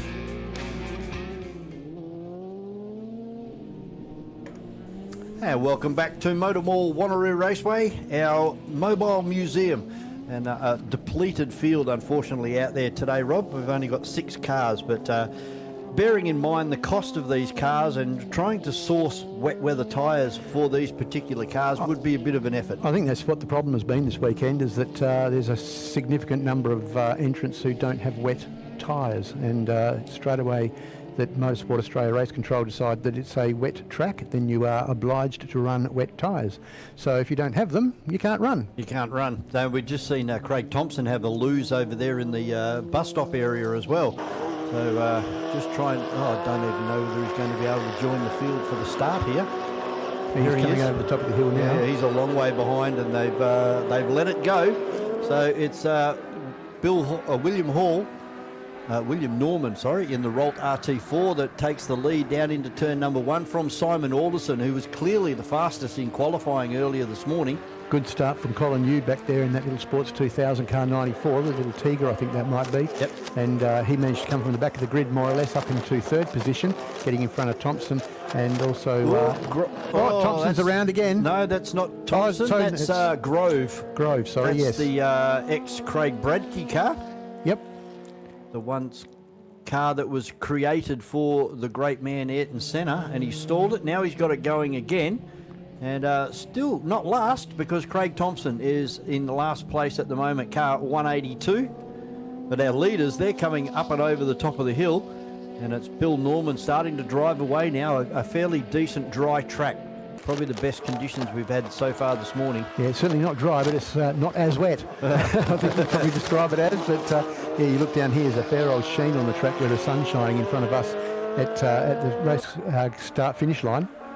I'd like to know whether Bill Norman's running some wets or he's running slicks on that. You'd say he'd have to run wets, he wouldn't be he? able, the track would have been deemed wet, and you would not be allowed under Motorsport Australia regulations to run slick tyres. Again, they've run through that puddle on the exit of turn 2. But here comes Simon Alderson all over the back of the Rolt RT4 now as they head into turn number 4. And this will be a good battle, and this will probably happen all day. It'll be between these two of Alderson and Norman. Yeah, Alderson... sideways out of turn 4, then up and over the top of the hill. Yeah, he's always nipping at the back of these much more powerful cars, is Alderson, in that little Formula Ford 2000.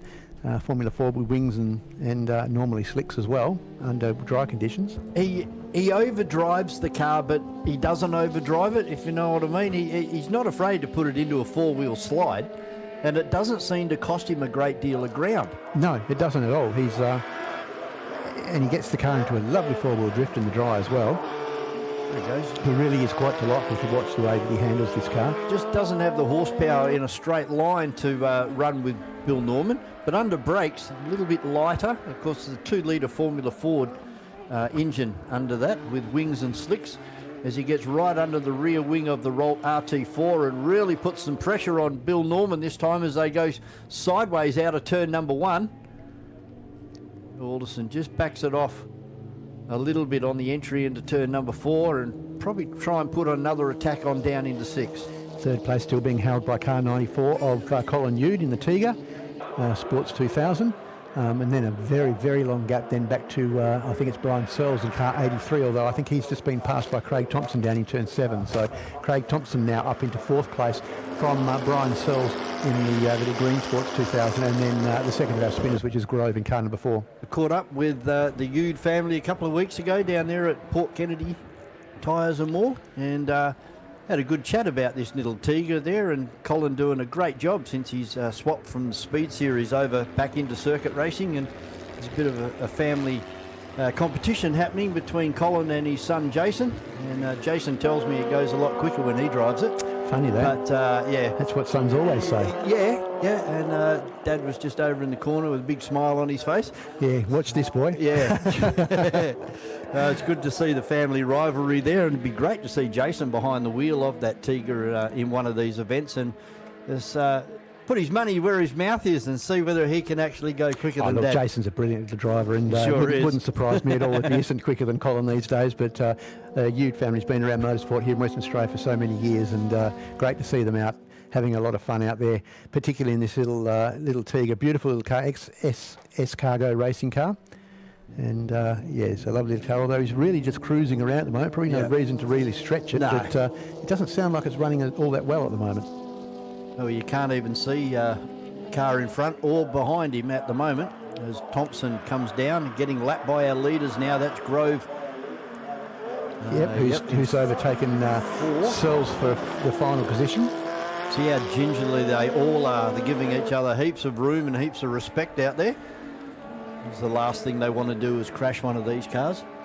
Yeah, very bespoke and difficult to find parts for, and generally you have to find somebody who's very good with milling machines and lathes and all that sort of stuff to make new parts, because they're not the sort of thing you can buy off a shelf. No. And good welding skills and all the rest of the those aircraft type skills.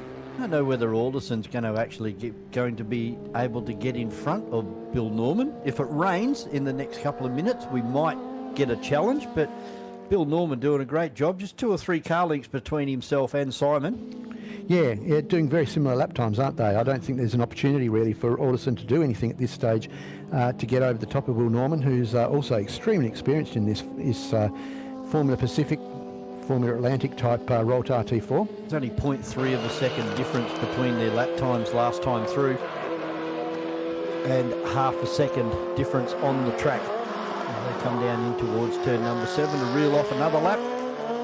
4 minutes and 20 seconds remaining. And we just saw a great example there of why you don't get up on that red and white ripple strip, with Bill Norman, the back end of the car, breaking loose. And that's enabled Simon Alderson to get right under the rear wing now and looking for a run side by side out of turn number 1 up through the S's at the power of that little 1600. There'll be a twin cam 1600 in the Rolt RT4. Yeah, absolutely. Little twin cam 1600, 16 valve engine. And that's not the BDA in that, is it? I think it may be, yeah. Yeah. Because those BDAs, they were a very, very quick car. We used to have one in historic touring cars in a little Escort. Yes, and yes. It was just about uncatchable, that thing. Yeah, I was going to race one in the 300 many, many years ago, an Escort with a BDA in it, and it also had a backwards gearbox where first gear was close to your leg and you moved away from your leg as you went through the 5th gear. Very interesting little car. I managed to qualify it, but unfortunately it didn't make the race.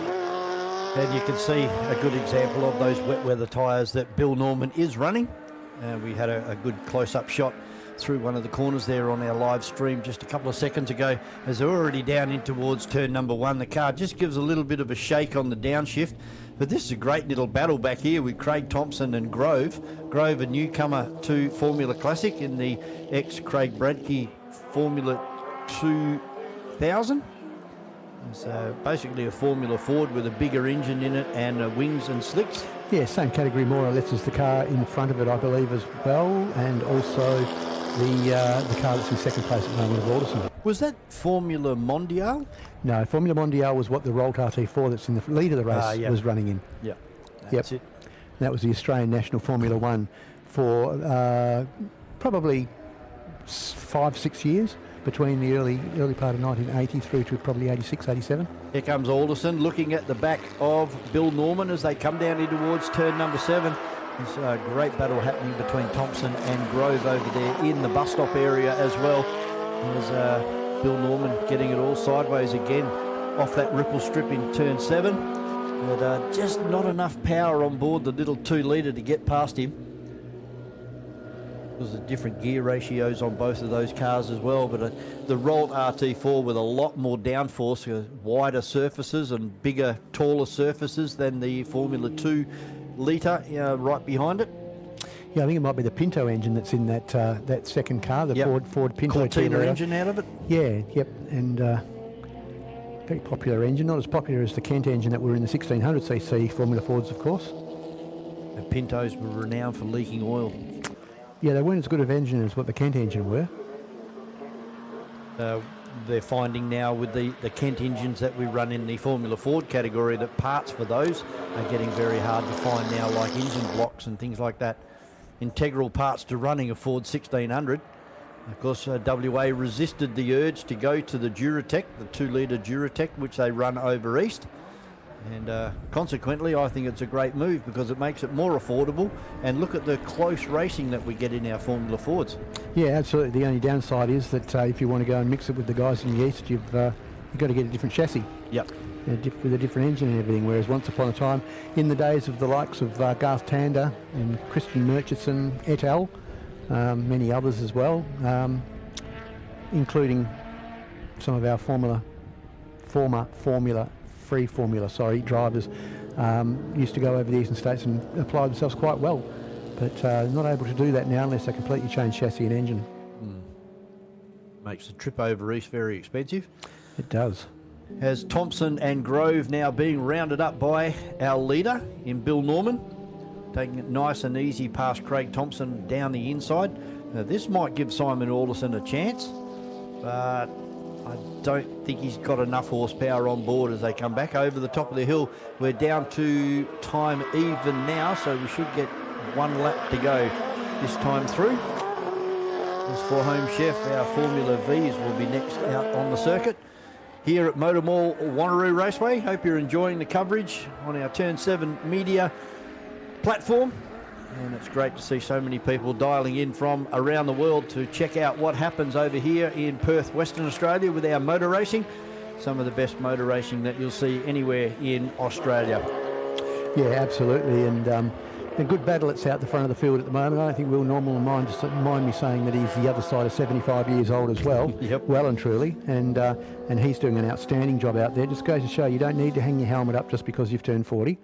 You can keep racing well into your older age, be an elder statesman, and you look through the entry list today, and there's quite a few people here at Wanneroo Raceway this weekend who are on the opposite side of 60. Yes. And still enjoying themselves, and not only that, but still being really competitive as we watch Alderson just getting his nose up the inside of that Roll RT4 coming out of turn 6, but he's not going to do anything about it as they come down to turn 7 for the final time.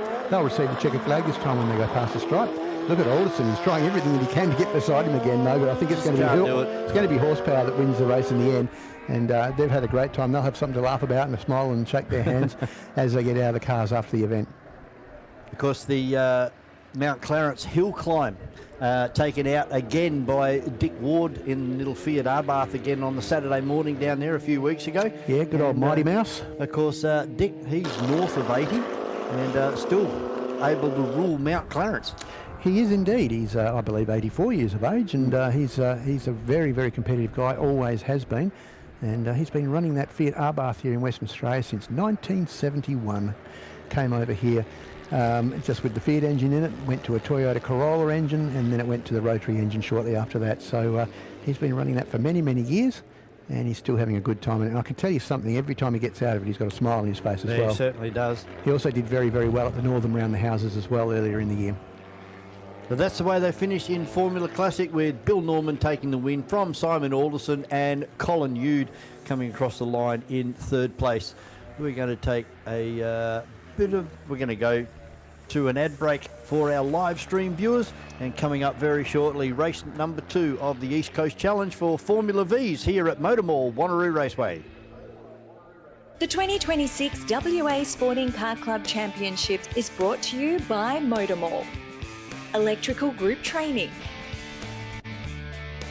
Sets, Crushing Services Australia, Bond Hire, Gallagher, and Radlink Communications. Experience supercars like never before in Perth with a Supercars travel ticket and experience package. Enjoy supercars your way with general admission, grandstand or hospitality. The choice is yours. Take part of the pit lane fan experience and meet your favourite drivers, or get closer to the teams with a team garage tour. Then get your hands on the trophy as part of our trophy photo opportunity. Head to travel.supercars.com and book today. Home Chef. Great tasting chef-prepared meals. Healthy, delicious and nutritious. That's the Home Chef promise. Home Chef. Real food. Delicious, nutritious, delivered. Formula V Racing is brought to you by Home Chef, Litec Systems, BM Graphics Promotions, Everyday Heroes Occupational Therapy, Giant Mandurah, DMC Air Conditioning, and Designer Blinds.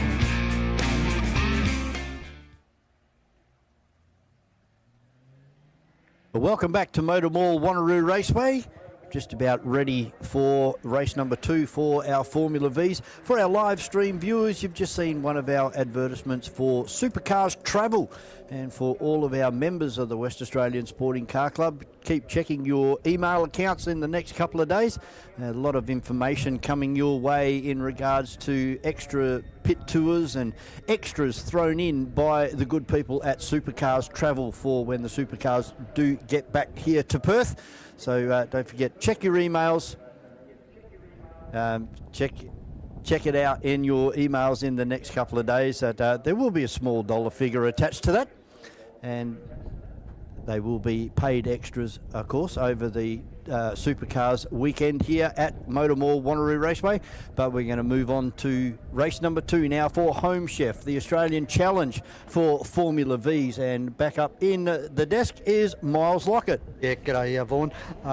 So the Australian Series, round 3 for this one. And the cars are heading out. We had a little bit of a drama with the timing in race number 1, which we called, obviously, Brock Hamilton the winner, but he was down in 15th. That's now all been sorted out. So Brock has taken his rightful position in terms of P1.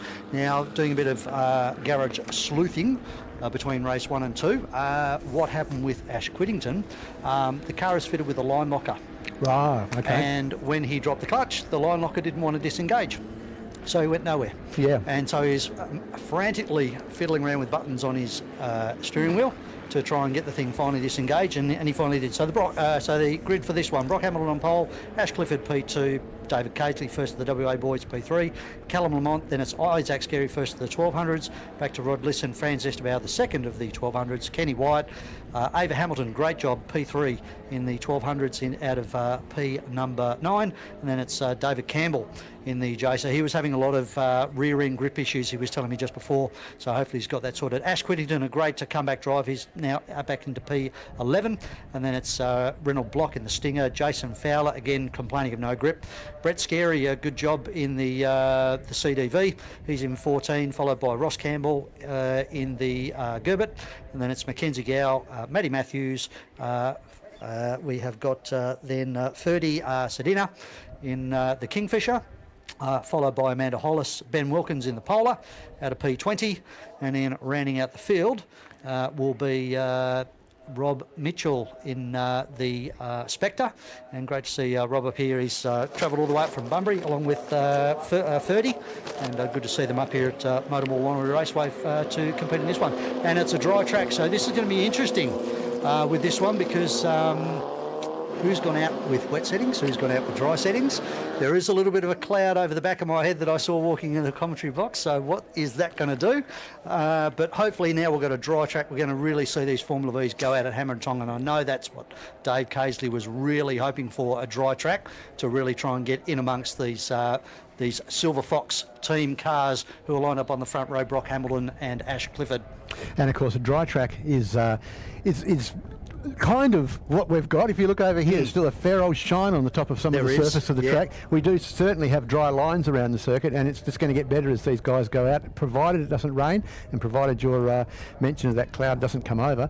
But what a great field of Formula V. It's great for the Formula V Association to get behind this event this weekend and to put on the track so many of the cars, and it really is it's so wonderful to see how well the cars are presented too, even though they could all probably have a bit of a think about some of their colour schemes to make it easier for us. Oh, yeah, 100%. Absolutely correct. There's a commentator's nightmare with having basically 4 blue cars on the first 2 rows, and then a couple of rows further back, more blue cars. So, yes, we might have to have a bit of a word with the association to help us guys out, well and truly. But the green flag has been waved to the back, red light is on, and we're ready for a start in this one. And a clean start, and Brock Hamilton got the best of the jump. Dave Caseley got a shocker. He erupted into wheel spin, but he slotted back into 4th position. Rod Lisson's got a good start. And the first of the 1200s being Isaac Scarry. He's lost a bunch of positions as the power of the 1600s overtakes him into turn 1. Just watch the field head through turn number 1. Make sure everybody gets through cleanly. Yep, all done a very good job through turn 1 for the first time. It's going to be Hamilton from Clifford, and then it's going to be back to Lamont as they go into turn 4 for the first time. And some little changes happening a little bit further back in the pack. Yeah, it looks like, I think it was somebody just slipped underneath Franz Esterbauer. I think it may have been Kenny White in the Jason, but everybody's now, again, this is their first full lap of racing speed, so they're now working out exactly where the grip is and where to position their car. But as you said, there's still a little bit of a sheen out there, so still going to be some good old damp patches in places. And even when you look down from where our vantage down in turn 1, you can sort of still see the tyre marks in the track surface going in turn 1. So still a little bit of moisture out there. Yeah, and some of them still taking to a go-kart line in turn 6 as well. So, look at this, 3 wide down into turn 7 for the first time. Yeah, that was Ash Clifford, followed by Callum Lamont and Dave Casely. Brock Hamilton has stolen the march on this one. The two WA boys are battling. They should really start working together to get after the Silver Fox Bears. Yeah, Casely down the inside. I think that's Lamont that he's just gone. Yes, and we've got a spinner. I think that also might be Clifford. Yeah, it is. Ash Clifford has turned it around in turn number 1. He won't get out of there. Or it just depends on whether he's got the actual bottom of the chassis. Well, the back wheels are in the sand and it's digging a hole and that's putting the chassis down on that concrete. He's getting out. Yeah, he's got out. Well done. Good job, Ash. He wasn't quite far enough in to cause us a safety car. So great job, Ash. But unfortunately, it's lost him a bunch of positions. He's now back down behind Ross Campbell, so that'll put him down to about 18th position. Yeah, that really opens it up for the likes of Lamont and Casely and Lisson as well for that battle for second position. I don't think they're going to have anything on Hamilton, who's done the fastest lap of the race on that first lap, I should say, as well, and he's already got himself an 8/10 of a lead last time across the stripe. Yeah, just watch him now on the monitors out of turn and another 6. spin up there once again, and I think that also might be Clifford again, is it? No, that's Rob Mitchell, I think. Mitchell, yep. Yeah, in the Spectre. He's gone around through 2 and 3, and we actually did see that in the previous race with the Formula Classics, that I think Thompson had a bit of a moment up there as well. So obviously a little bit of a damp patch, and we've lost Callum Lamont as well. He's had a bit of a turn at turn number 7. Have a look at Rod Lisson around the outside there down in turn 7. Yeah, he's battling with Ash Quiddington there, and then you've got David Campbell coming back through. Dave Casely is really starting to put the heat on Brock Hamilton now. He's closed that margin right down to 6/10, so he's pretty much halved that in the last lap. But we've got Quiddington now up into P number 3. Yeah, Quiddington's done a great job, hasn't he? He's come from mid-pack right the way up through to position 3. That's an outstanding drive. Position number 12. He's made his way all the way up to P number 4. Dave Casely, the fastest man on the track at the moment, at 13.2 on that last lap, so around about 0.4 of a second quicker than our race leader Hamilton, who still has a 1 second lead over Casely. Yeah, still the track's a little bit obviously damp because they should be down into on a completely dry track. A 1 minute 8 lap time should be where they should be aiming for. So just looking at the cars as they come across the line, we've got the leaders about to broach the top of the hill once more, and here is our race leader. Oh no, that's not our race leader that's come over the top that time. Yes, that is Brock Hamilton. Brock Hamilton, yeah. They've got a massive margin over P3. So as Brock Hamilton swings into turn 7 from Casely, we're watching on screen at the moment the battle a little bit further down between Quiddington and David Campbell. They're in positions number 3 and 4, back to Lisson in 5. And then this great battle between, looks like Jason Fowler, the recovering Callum Lamont, Kenny White. Then it's back to the first of the 1200s, which is Isaac Scarey, and he's got the second of the 1200s being Franz Esterbauer right up his exhaust pipe. Yeah, and Esterbauer swinging to the outside there to try to go for an outside line down there. I don't think now maybe better, possibly maybe better grip out there. So he's trying to work the track, trying to find out where there's more grip, where there's less grip, and but obviously the most strategic overtaking position is coming out of 6 and over the hill. But that AJ of Isaac Scarey's is super slippery in clean air. I tell you what, he nearly burnt the vinyl number off the front nose cone of his car on the exhaust pipe of Isaac there going up through the S's that time. He was so close to the back of his car. Certainly it is. As we see on the screens, we've got still this battle of Callum Lamont recovering. He's now starting to rage up on the back of Lisson. And Jason Fowler next in the Giant Mandra Sabre 02B. And then further behind them, we've got Kenny White trying as best he can to keep up, but to no avail. Here comes Jason Fowler. He's got the outside move now on Callum Lamont, as we see the battle for the race lead, and it's now changed as they come across our commentary box. So we're flicking from TV screens to outside action here, folks, unfortunately. But Dave Casely is now taken over the lead into turn number 1. Isn't it amazing how Casey's risen back to the top again in the drying conditions? He's been outstanding, the outstanding driver in Formula V here in Western Australia for at least the last 6 to 8 months. Well, you look at the last lap times through, an 11.4 compared to a 12 flat, so 6/10 quicker was David over Brock that time. So starting the local knowledge is starting to come to the fore as our race leaders are now starting to get in the back markers, being Rob Mitchell. Jason Fowler going very well back there also in 6th position. He's got a fast lap time over the guys that are in front of him too, so I wouldn't be surprised to see him starting to make his way a bit further forward towards the front of the field.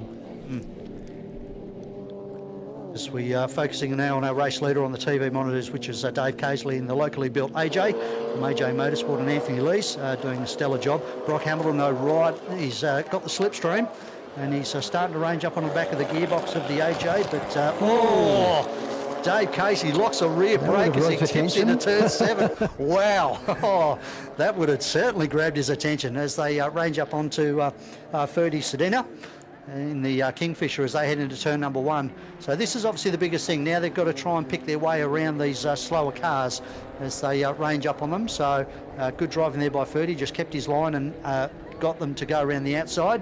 This battle is still raging on towards the back end of the 1600s, and the battle for the 1200s are now in favour of Franz Esterbauer as they head across the start-finish line. Yeah, and Fowler has managed to take that 5th position away from Lisson on that last lap as well, and we're chasing down after Campbell, who's about a second and a half in front of him now, and he's still quicker on the track than what Campbell is, so it'll be interesting to keep an eye on that and see what happens with that in the next 2 minutes of this race. Exactly, yep, as we come down towards the final stages of this second Formula V race. 2 minutes to go, so we might still possibly have 3 more laps. Dave's car is starting to get very, very taily, so he may have possibly overpressured the tyres a little bit as Brock Hamilton now lines him up and ranges down the inside into turn number 7, and they go side by side. Brake. Same again, yeah. Yeah, he's obviously got a little bit too much rear brake bias on the AJ, and he sweeps around, takes the normal racing line, and gets back in front. So this is a great battle between Brock and Dave at the back. They're now starting to range up on the back of Ben Wilkins in the green Polar.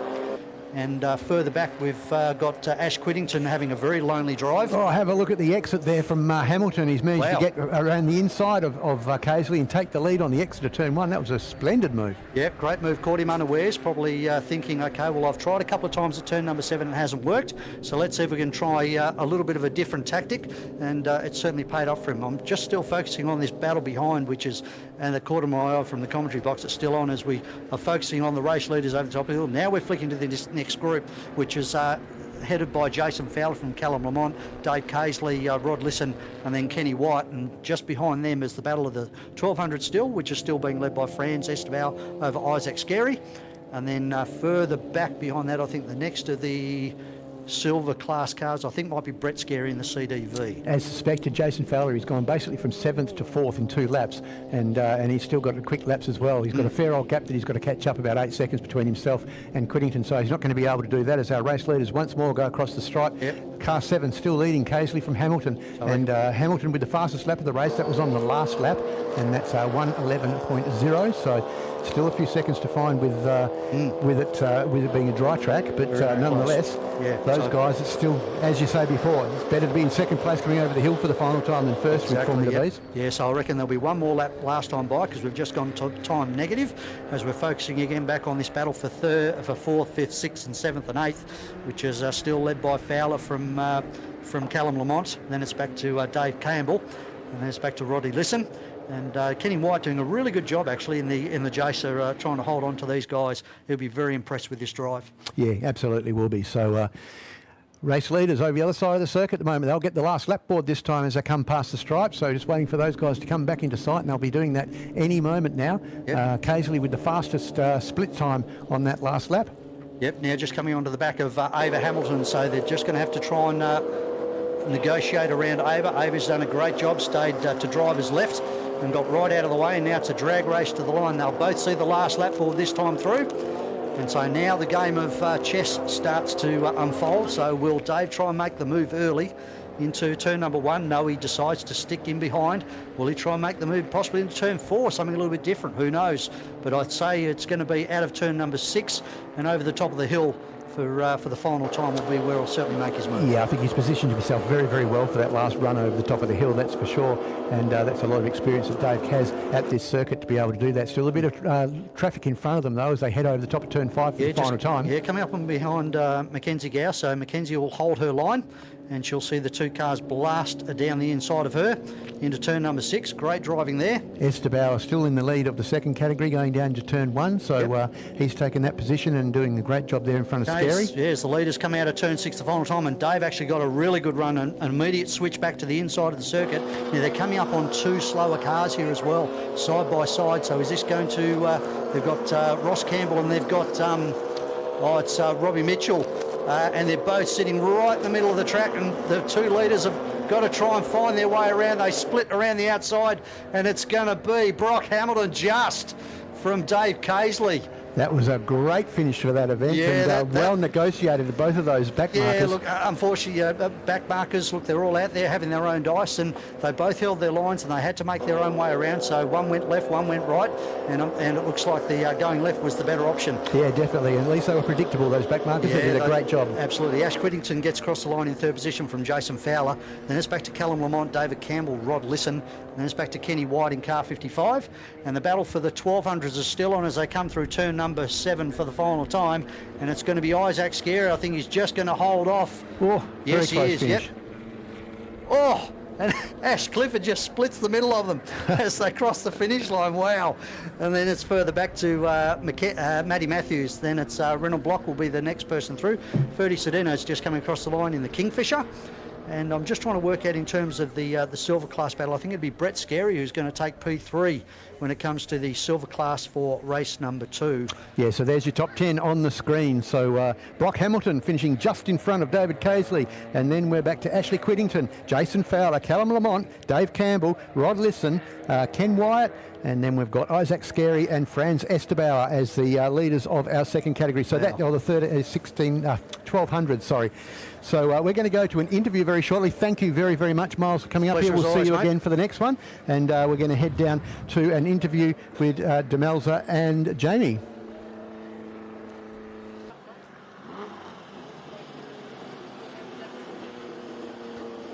We're just waiting on our drivers to return back up into the pit area there. But what a sensational finish to race number 2 for Home Chef, the Australian Challenge. And a great field of Formula Vs, including 3 visitors this weekend from Victoria. And having these Victorians, they've really taken to MotorMall Wanneroo Raceway in a very short amount of time. Yeah, they absolutely have. So now we're going to have this interview with Demelza down there with our race winner for the Formula Vs. We are here down at pit lane with Brock Hamilton, who just took out that race. Brock, you're going to be happy with that race just then. Yeah, it was an awesome little battle between Dave and I. We battled backwards and forwards, and then it came down to the last lap, last corner, and it was just magnificent. We're both having a bit of fun, and that's all you can ask for. We did see the track clear up and dry up a little bit. How did that help with that particular race? It actually made it quite tricky. Like the wet line wasn't good and the dry line wasn't good, so you kind of had to find somewhere in the middle, and you were just searching for grip the whole time. But it was definitely, it made for faster lap times, which made for better racing, but it just made it really, really hard to navigate each lap as it came by. And how are you finding the car going today? Yeah, really well. Like, obviously the first race, there was a few timing issues, but to walk away with the win in the first one and then again in the second one, definitely know we've got a fast car underneath us, so we're very happy with that. Sounds like it's been a fantastic day so far for you. Heading into that final race, how are you feeling? Yeah, really good. Like, showing the pace we had just then and the battle, like, we tried a few different things throughout the race to understand how the run to the line would work, and I think we've got it down pat now, so we'll have a good race in this last one. Wonderful, can't wait to see it. Thank you. Thanks a lot, Brock. That's it for us here at Pit Lane. We'll be back with a whole lot more after these messages. Experience supercars like never before in Perth with a Supercars travel ticket and experience package. Enjoy supercars your way with general admission, grandstand or hospitality. The choice is yours. Take part of the Pit Lane fan experience and meet your favourite drivers or get closer to the teams with a team garage tour. Then get your hands on the trophy as part of our trophy photo opportunity. Head to travel.supercars.com and book today. The 2026 WA Sporting Car Club Championships is brought to you by MotorMall, Electrical Group Training, Sets, Crushing Services Australia, Bond Hire, Gallagher, and Radlink Communications. Saloon Cars Racing is brought to you by Raceway Industrial, Bailey Brewing Co., Fox Roofing WA, and Word of Mouth Signs.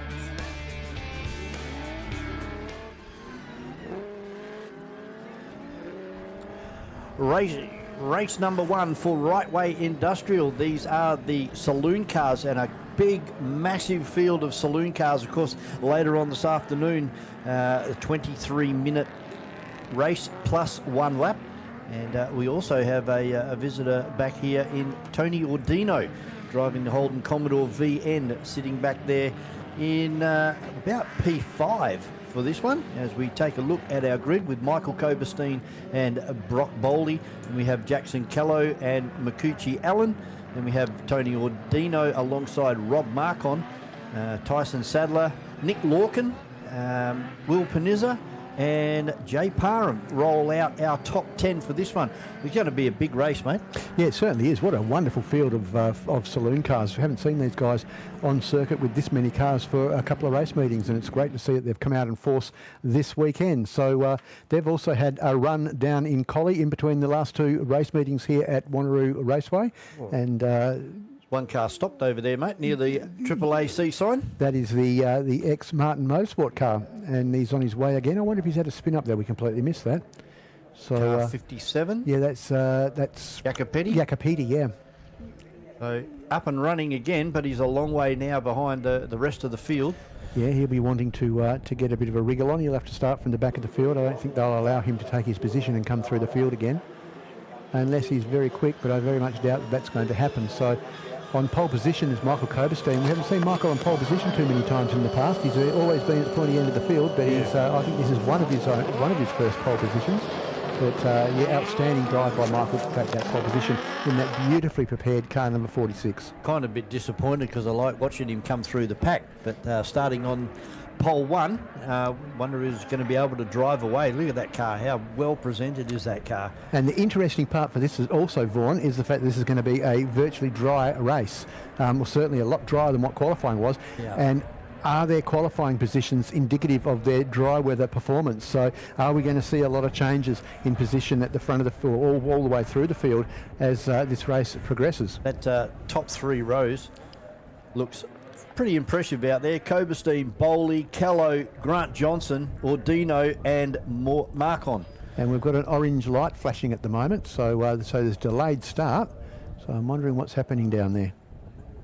Can't see anything obvious down there at the moment. There's a car just moving into position right at the back of the field. We're still flashing orange lights here. But he looks like they're lined up correctly. There is one hole next to Justin Chaffee. That might be the car of Carroll that's missing. Or Yeah, the orange car. actually, yeah, there's orange car is on the next row. Yeah, that's Lorcan. No, sorry, you're right. Yeah, you're right. Yeah, Lorcan's up on the He's- 4th he's row. up on the 4th row, That's yeah. a good start for him. It is. He's had a very good qualifying session, did Nick, and it was very pleasing to see him do such a great job in I qualifying. think that's what the issue is, that that orange car behind Justin Chaffee should be up in front, and they're Well, actually going to let him go on another reconnaissance lap. And of course, this is eating into their time. We are down to 4 minutes remaining on this one. Yep, absolutely. So someone must have been out of position, and they're going to run him around again. And with by the time they get around, I reckon we might have just one lap. A standing start for one lap race. Yes, it's that's what happens once we go now and utilising Motorsport Australia rules, which are basically cover Australia wide now. Instead of running races by the laps, we run them by a time plus 1 lap. And unfortunately, if you have something like that, it eats into your race time. It has its advantages and it has its disadvantages for both officials as well as for the competitors. But nonetheless, they're going to have a very short event now, unfortunately, for the first run here this weekend for the Saloon Cars. And of course, our grid walk. I haven't heard that it's been called off. So after this race, all of our Saloon Cars will line up down there on the start-finish line, and you're quite welcome to come across and go for a walk out there on the racetrack and go and see your favourite drivers and have a look at their cars and have a chat about all things motorsport.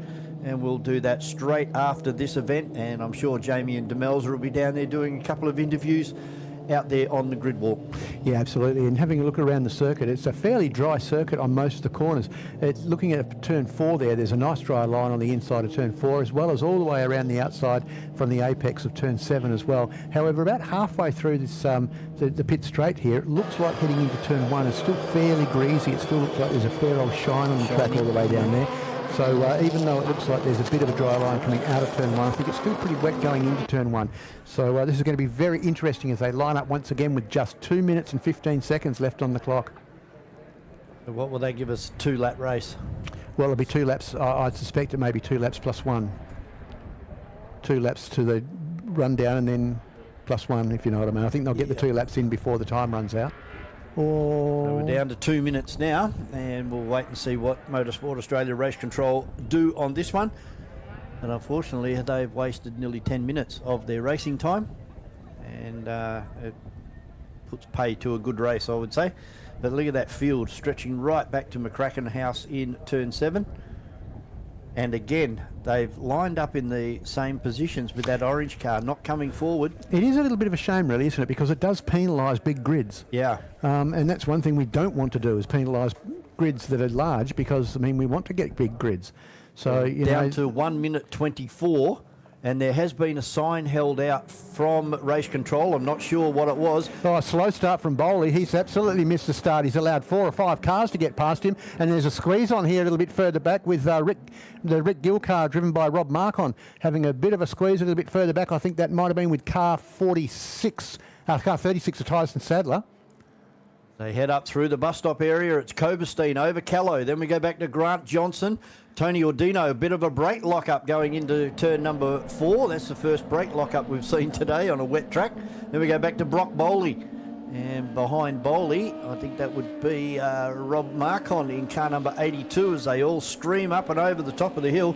And look at Coberstein in a Hydrolink car. He's all over the back of Marcon, looking for a way underneath him down into turn number 6. It's not going to happen. They're just about 3 wide further back in the pack down around turn number 6, and that normally doesn't end well. No, it certainly doesn't. As we look at Gill now getting down the inside of, I can't quite make out who that was there, but we've got all sorts of cars in there, a real gaggle of cars. It's Martin, I think, that's in the white and red car.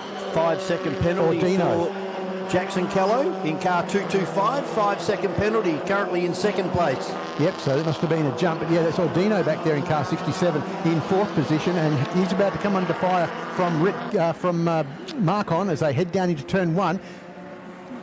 Yeah, Tony using the old way of getting around turn number 1, and that's opened the door up for Rob Marcon, who just drives straight underneath him.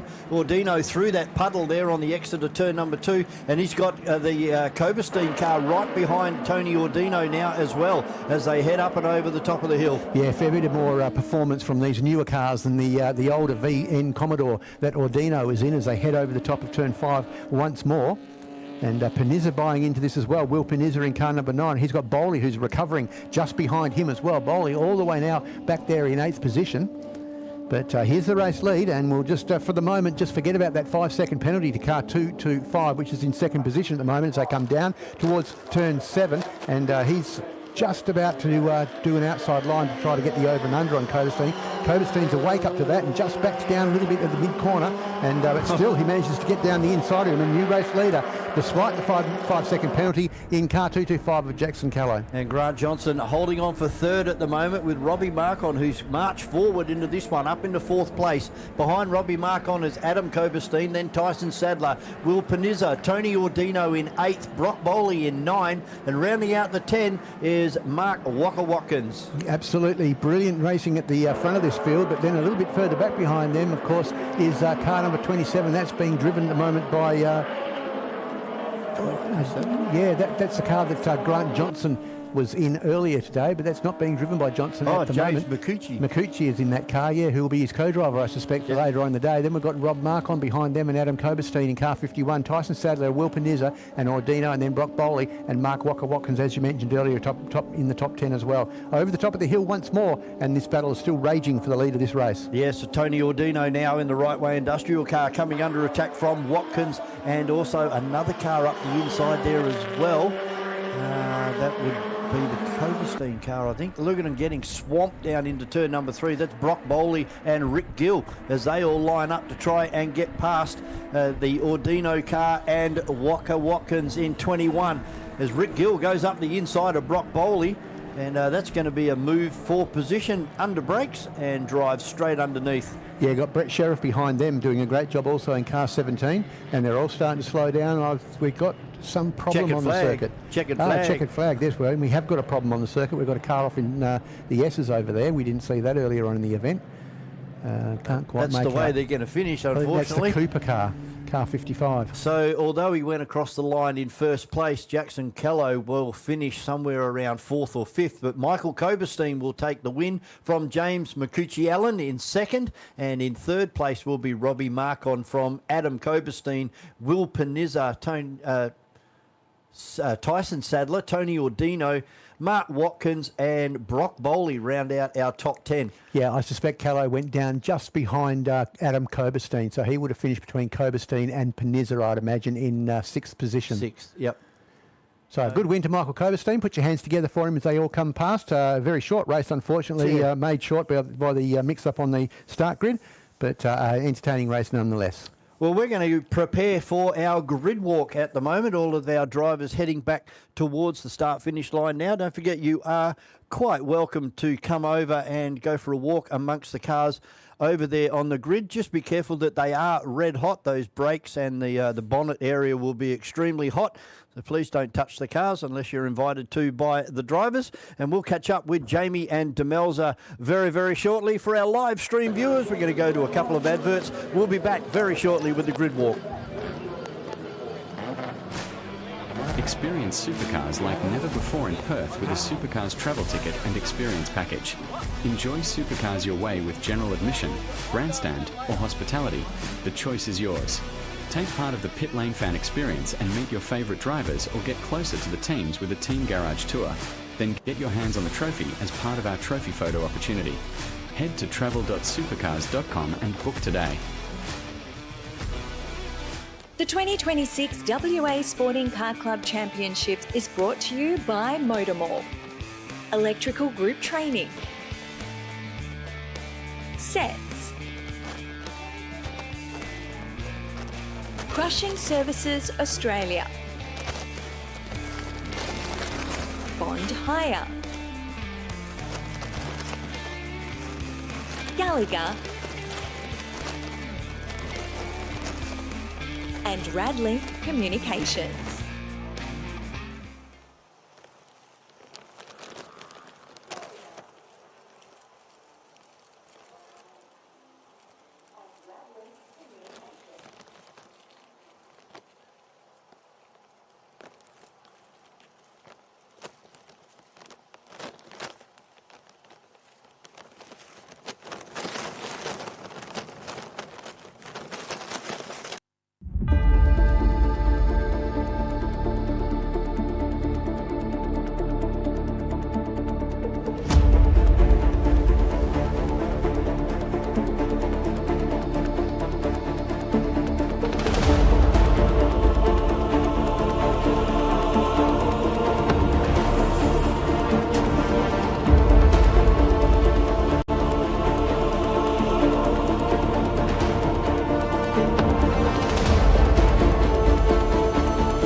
at the grid walk for the Saloons category, and I've got Jackson Callow with me. Jackson, how do you feel you went with that?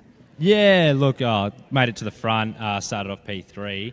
They're a bit hard to drive in the wet, the Fords, so the Commodores got me in qualifying, but dried up there and a bit hesitant because the track's still not really fully dry, so playing with brake bias, but just head down and push forward and got to the front.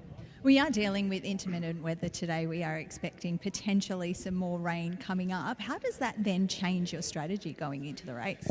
Oh, for the Falcons, you're sort of looking at the sky with a set of tyres and a rattle gun and just hoping it doesn't rain, or it either rains or it sunshine. So, you just got to work it out when you're out there, pretty much. And how are you finding the competition today amongst the other drivers? Oh, the competition in this category is one of the best. The Cobersteins and all the Commodores and Marcon, we always battle close and it's always a good race. And, if it rains, I'll be head down trying to keep forward, but I think a couple of Commodores will go past. So. Fantastic. And finally, do you have any supporters that you'd like to thank for today? Yeah, obviously Mum and Dad, they're a big help. All my sponsors, without them, couldn't do it. Without Mum and Dad, couldn't do it either. So, thanks to you guys. Wonderful. Thanks a lot, Jackson. Good luck for the rest of the day. Thank you. And Jamie, I believe it's over to you. Absolutely right. Now I'm joined by the winner of the Saloon race this is the third race this morning, isn't it? So, but the first race is okay. But the first race without rain, though. Yeah. That's the thing. So, Michael Coppenstein, congratulations, well done. So, tell us about the race. What strategy did you have going into this today's racing? Went out with a wet setup really because qualifying went out with a wet. Did really good. Prefer the wet. Struggled a little bit in the dry. Jackson got the jump on me. But hopefully it rains the rest of the day and we'll keep him behind us. You kept the same tyres on from what you started today. So obviously that caused a few issues when it came to your race strategy.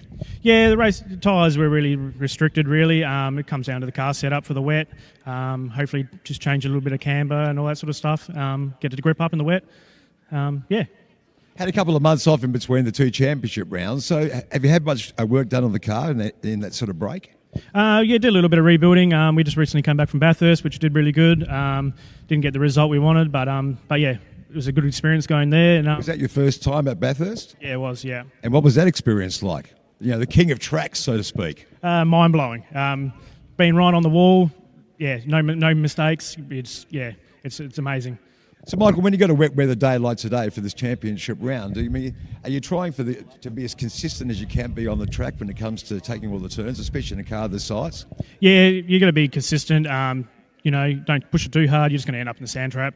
Try to be a result, and that's what you're going to get, really.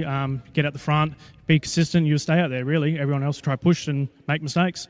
Well, you've won this race, so it's good for your point scoring when it comes to the championship round. So looking forward to seeing the next race as well. Thanks very much for your time, and great effort today. No worries, thank you. And huge thanks out to my sponsors, West Coast Cylinders, Oceans Automotive, and Melmac Automotive.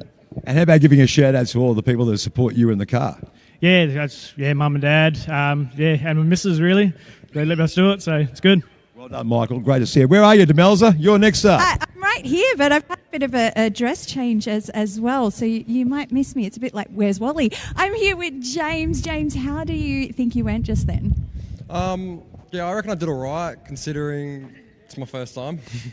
So I thought I'll go give it a go. Grant got us an amazing qualifying, and I just held it.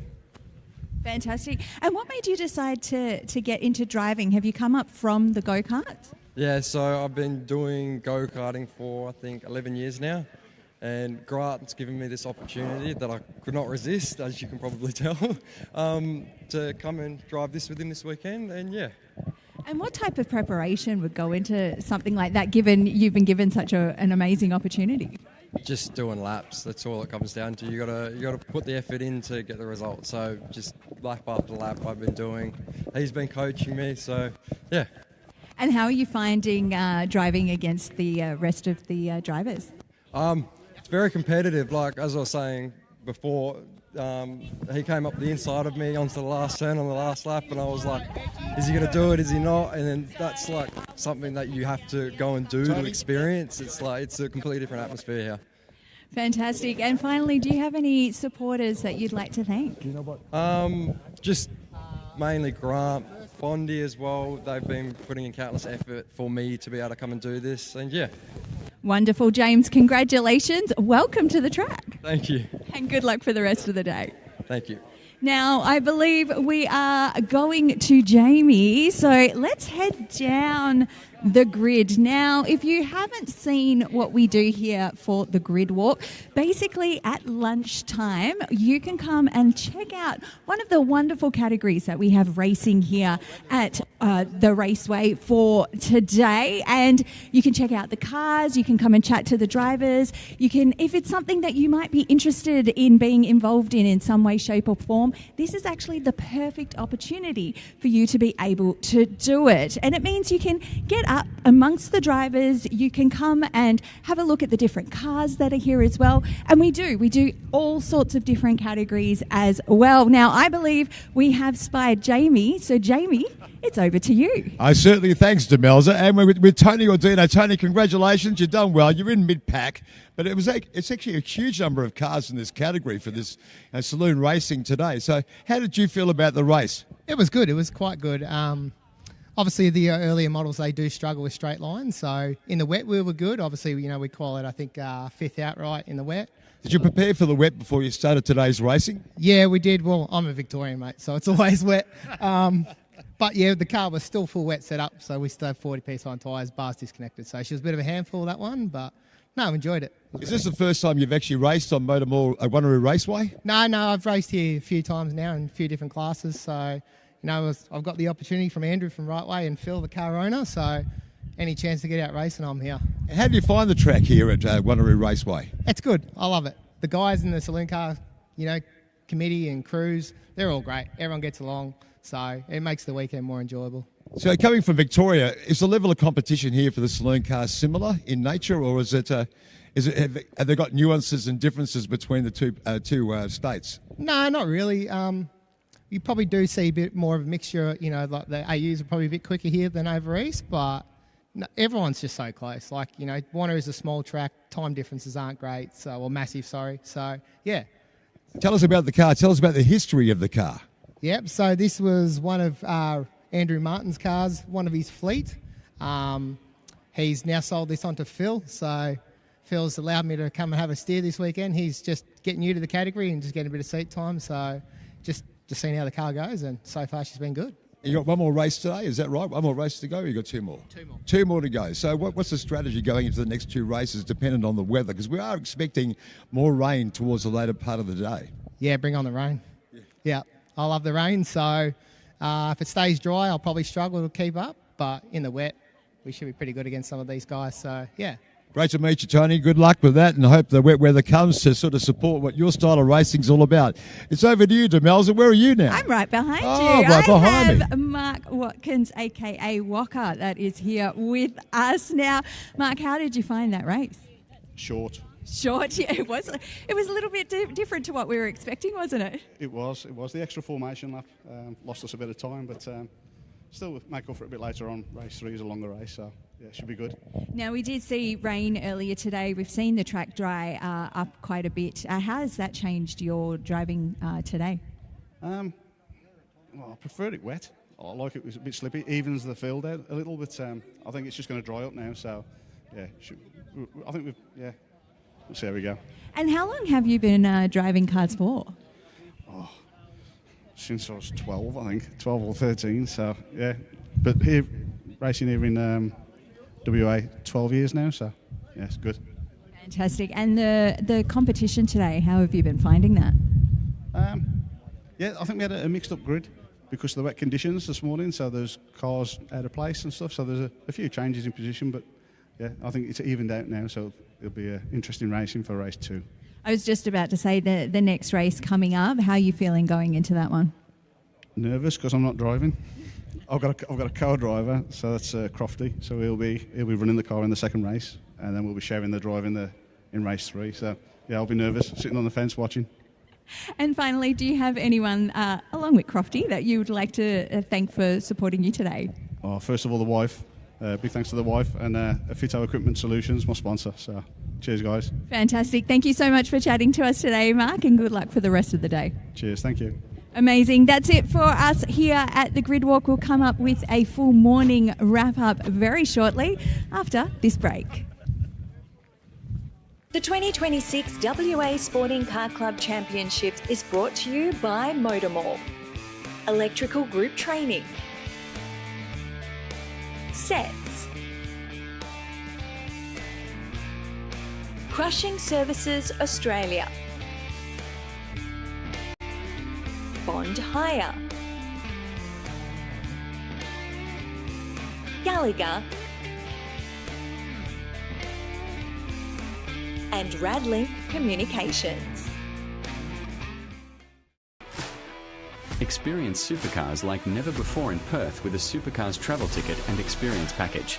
Enjoy supercars your way with general admission, grandstand or hospitality. The choice is yours. Take part of the pit lane fan experience and meet your favourite drivers or get closer to the teams with a team garage tour. Then get your hands on the trophy as part of our trophy photo opportunity. Head to travel.supercars.com and book today.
Round 3 of the WA Sporting Car Club Championships for 2026. We've just seen the morning session, Demelza and Vaughan. Yep. And I've got to tell you, there's plenty going on, especially with this wet weather. It's caused a bit of havoc with some people, but more importantly, it's been a great leveller for racing amongst all the categories. So let's kick it off talking about Formula V, Vaughan. How did you see this morning's racing? Well, after a very polluted qualifying session where all of them came to a red flag stop, unfortunately, our Victorian visitors this weekend, Silver Fox Racing Team of Quiddington and Clifford and Brock Hamilton. Brock took out the win in that last race. They have adapted to this track in no time at all. Yeah, but we're talking about Victorians and wet weather, Vaughan, so they're probably more used to it than what we are. Yeah, well, I'd like to know how they packed that storm that we had this morning. I'd like to know how they packed that in their suitcase. But they bought the weather, but as you said, they are acclimatised to wet weather racing. But still, this track is completely different to what they've got over there. This is not a stop-start track like we have over in Victoria. This one is flowing, and these guys have certainly adapted to it very well. They came out with some pretty good times considering the weather. Yeah, I mean, one of them qualified on pole position. I think that was Quiddington that went on to pole position out of qualifying. So it was a great effort. Incredible. Now let's talk about the FSRs. Now, they also had an interrupted race because of a few cars flying off the track. How did you see their racing today? Well, what a great finish that was. They come side by side with Bryce Moore and Chris Reindler side by side, and unfortunately for Chris, he led the race all the way and unfortunately looped it on the last one and allowed Bryce to just drive away and take a win. But my standout in that race was Jess Samuels. Started from about position 7 or 8 and came home in second. So that was an outstanding drive. That's a massive increase on throughout the race, isn't it? So obviously the front runners weren't probably going as fast as they should have, but obviously he came through with the flying colours when it came to his strategy for the race. Yeah, he put on some really aggressive moves very early in the race, and then that got him into a good position and set him up for the rest of the race. And then, unfortunately for Chris, looping it on the last corner, on the last lap, it allowed him to drive up into second place. So congratulations, you take them any way you can get them. I'm a great fan of historic touring cars. I've told you that plenty of times, as well as the Excels. But with historic touring cars, it's really a Mustang, friendly sort of category, isn't it, really? But in wet weather, what happened with the smaller vehicles? Apparently they're doing the creep on most of the major cars that were out there. Yeah, well, we'd normally expect to see the Minis come good in the wet weather and be right up there with the Mustangs. But this race number one, it was Simon Northey in the BMW that took it right up to the Mustangs, but a great battle out in front with Graham Woolhouse taking the win from Brian Edhouse. And unfortunately for Mark Cates in another one of the highly powered Mustangs, he looped it early, and race one was a bit of a recovery race. So look out for car number 69 in race two. So with historic touring cars, for example, I mean, my understanding is that the larger vehicles are great on the straights, but the smaller vehicles are great on the turns. In this sort of weather, what's more favourable? At the moment, I mean, we've got blue sky and a drying track at the moment, so it would tend to go the Mustang way. But if we have a torrential downpour, watch for the Minis and the BMWs to march forward. Formula Ford, what's your analysis on that for today's racing so far? Race number one, taken out by current state champion in Brock Brewer. Came out of position 3. Probably not happy with that qualifying earlier this morning. Again, that was another polluted session due to a couple of spins. But look, he was able to get up, take the lead, and then actually drove away from the field. So you can't take it away from him, car number 57 of Brock Brewer. It's an incredibly competitive category, though, isn't it, Vaughan? I mean, Brock's done really well and has been really consistent, but there's a lot of people in that category that do really well. The top 3 in qualifying were covered by 17 ten-thousandths of a second. Oh, wow. So that is one of the closest qualifying periods that we've seen this year and for many years up here at MotorMall Wanneroo Raceway. And I guess that's a testament to the drivers that we're seeing, not just necessarily the weather and the elements that they're up against. Yeah, with those Formula Fords, it's all about car setup, your tyre pressures, your spring rates, things like that. And, of course, adapting, putting the car on the track where there is grip. And when those guys qualified this morning, it was a torrential downpour that happened just before they went out. So the racetrack was fair and even for everybody. And the guys have just had to deal with what they've got. But obviously the cream comes to the top during the race. Tell me about your thoughts about the Formula Classic category. How have they been running today? Formula Classic, a good battle between Simon Alderson and Will Norman in the Rolt RT4, and I look forward to another 2 races from the Formula Classics, our mobile museum of motorsport out there. Only 6 cars, unfortunately, here this weekend. Those guys have a problem getting hold of wet weather tyres, so a lot of them don't have them, and of course you get a day like today where the racetrack is declared wet, you must use wet tyres, and the guys simply just been caught out. Now let's talk about the final category we just saw completed right now. Let's talk about the saloon cars. You know, these are big brutes of cars. So in this sort of weather, they, being a dry run for that round, that actual race was probably a bonus, wasn't it? Yeah, and having a look at the weather, what's coming this afternoon, it looks like it's going to be off and on for the rest of the day. So talking to Brock Bowley, he put a full wet setup in his car, and we saw him bog it down on the start, and then the car wouldn't come good because it was set up for wet conditions and the racetrack was dry. So he got caught out. Tony Ordino did a great job in that very old VN Commodore. He was up there for a while. But at the front of the field, it was Jackson Callow, and unfortunately he jumped the start by the look of it, and he got a 5-second penalty. So although he won the race in fairly dominant fashion, he finished 4th or 5th. So what happens here? He's gone back to about 3rd or 4th, has he? Yeah, 4th or 5th in that one, because they were very close when they crossed the line. But you see who won the race, and I think that might have been Michael Koberstein, so he'll get credited with the race win. Right. Incredible. Well, that's all the categories that we've had so far this morning. So we've got a fair bit of racing to look forward to for the rest of the afternoon.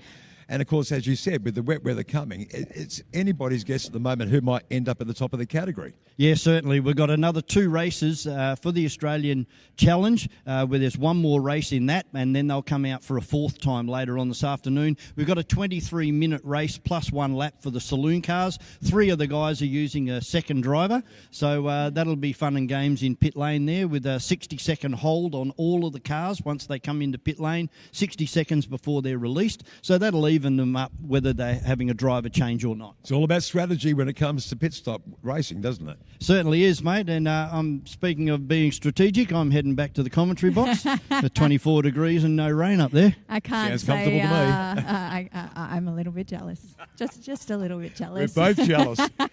That is it for us here down at the grid walk for now. We are going to leave you with some highlights from this morning. We'll be back after the lunch break.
Experience supercars like never before in Perth with a Supercars travel ticket and experience package. Enjoy supercars your way with general admission, grandstand or hospitality. The choice is yours. Take part of the pit lane fan experience and meet your favourite drivers or get closer to the teams with a team garage tour. Then get your hands on the trophy as part of our trophy photo opportunity. Head to travel.supercars.com and book today. The 2026 WA Sporting Car Club Championships is brought to you by MotorMall. Electrical Group Training. Sets. Crushing Services Australia. Bond Hire. Gallagher. And Radlink Communications.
The 2026 WA Sporting Car Club Championships is brought to you by MotorMall, Electrical Group Training,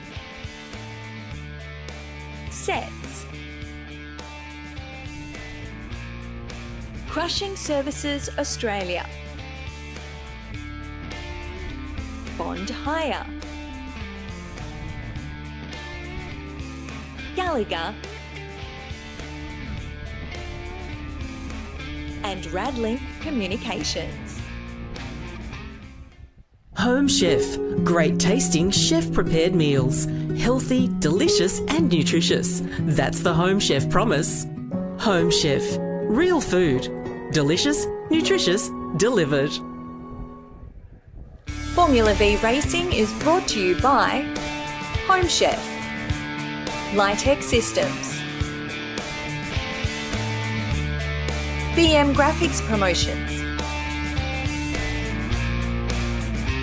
Everyday Heroes Occupational Therapy, Giant Mandurah, DMC Air Conditioning, and Designer Blinds.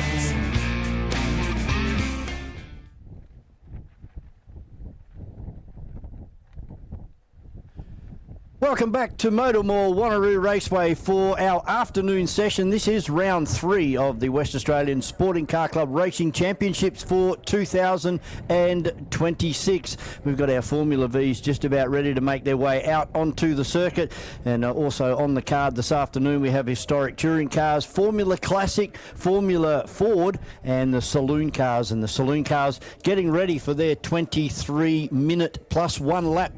A bit of an enduro happening this afternoon. We've got a big field of Saloon Cars. Our Formula Vs with 3 visitors from Victoria, the first time since 2006, and we have Brock Hamilton from Silver Fox Racing on pole position. He's won 2 races so far this morning and also top qualified as well, so he is right up there in the running for the Competition Drivers Club Driver of the Day. Dave Casely will start alongside him with Quiddington from Victoria out of P3, Jason Fowler in 4, and then we have Lamont, Dave Campbell, Rod Lisson having a fairly ordinary day, Ken Wyatt and Isaac Scarey, and rounding out our 10 will be Franz Esterbauer. Welcome back to the commentary box, Miles Lockett. What's been happening down in Formula V land? Mate, actually not really a lot. Everybody was sort of pretty happy with their cars as we still go through the grid here.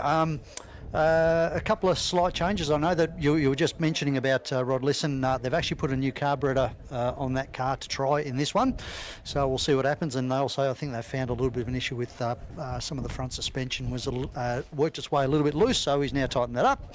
But I mean, the battle in the race we had this morning between Dave Casely and Brock Hamilton was sensational.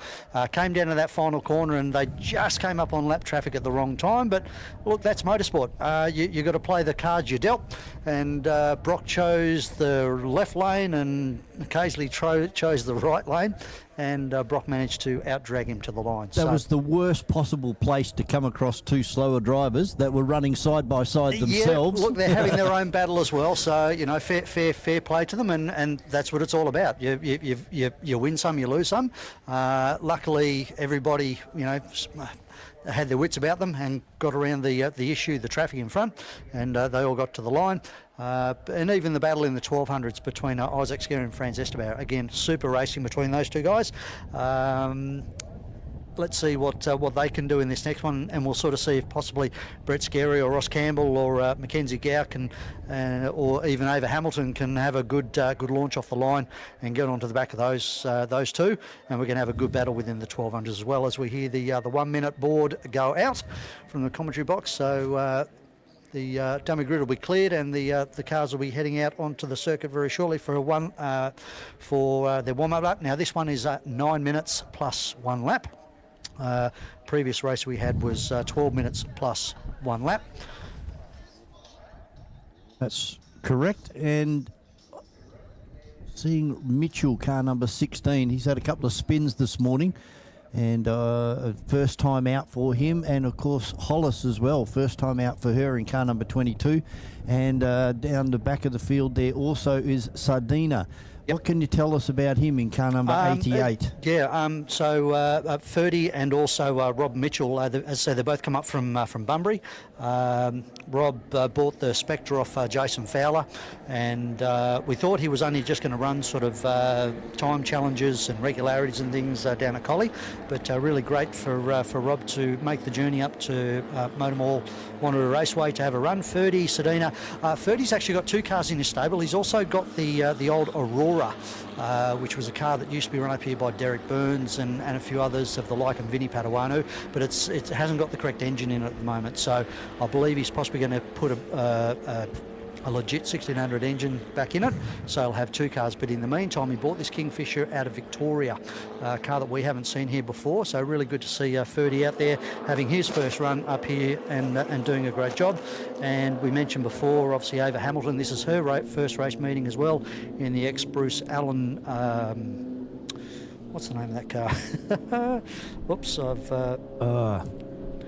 the Argus, of course it is. Of course, the Argus. I advertised that up for sale down in Albany a couple of weeks ago. Yes. So and it was taken up. Yeah. So Bruce has been running that with the VSCC and around the houses and all that sort of stuff. So Ava's just got into that car and doing really, really well today. She had a couple of first couple of races. I think she was in the top 3. So starting a little bit further down the field. But and yes, on board for this race we've got Maddie Matthews. This will be great. This is almost like helmet cam, isn't it? It's attached to the roll cage directly behind her head, as you can see. So we'll get a great perspective of what it's like to drive a Formula V at MotorMall Wanneroo Raceway. Is just starting to get some heat into those tyres. It's only 2.41 kilometres around here. It's really hard work on a day like today with that cold wind blowing to try and get any type of heat into these tyres. You have to start racing and then just grin and bear it. So we've got the front row heading up to the grid now. So Brock Hamilton off pole, Dave Casely off P2. So now that we've got Ash Whittington in P3 and obviously Ash Clifford in P...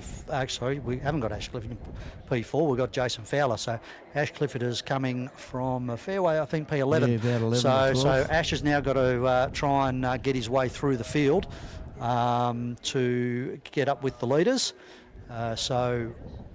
Should make an issue, but now that Ash Clifford and he's now disconnected obviously the line locker, he'll get the car off the line a lot better and get after these front 2 guys, and we should be in for an absolute ripper between these 3 over the course of the next. We're already down to 6 minutes, so that's only really going to give us in the vicinity of about 5 laps plus 1, so maybe about 6 or 7 laps. Just short, sharp races here for this Australian series. Yeah, being we've got the 4 races today, so they're running a little bit shorter than what we normally do. Red lights off and away we go, and that's a ripper start from car number 11 of Brock Hamilton. He's going to go down into turn number 1 in the lead.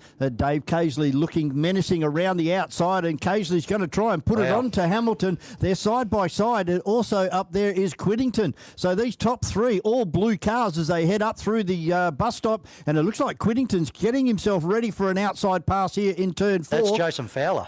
Is it? Yeah, Jason Fowler's made a ripper start. Quiddington's actually back into 4th position. He's in 4th now. Yeah. So Dave Campbell's in 5th, and it looked like Jason Fowler was trying to go around the outside. And I think he did too. Yeah, heading down the hill as we're back on board with Maddie Matthews as she sweeps through turn 5 and down the hill to turn 6. Where now, being that we're dry conditions, the 1600s will hold their 4th gear, but the 1200s will still be in 3rd, as we've actually got a car off the track in turn number 1. So I reckon we're going to go safety car here. Yes, we are.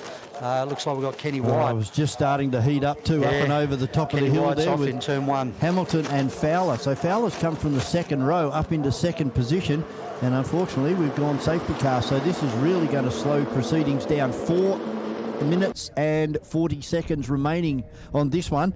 So this is going to be one of those races, unfortunately, Rob, where we don't get a lot of running. Yeah, that's a very sad thing for the Formula Vs, because as you said, that was just starting to heat up then. It was looking great coming out of turn 6, as though we're going to have a great run over the top of the hill and down into turn 7 for the first time. But as you mentioned, behind the safety car, unfortunately.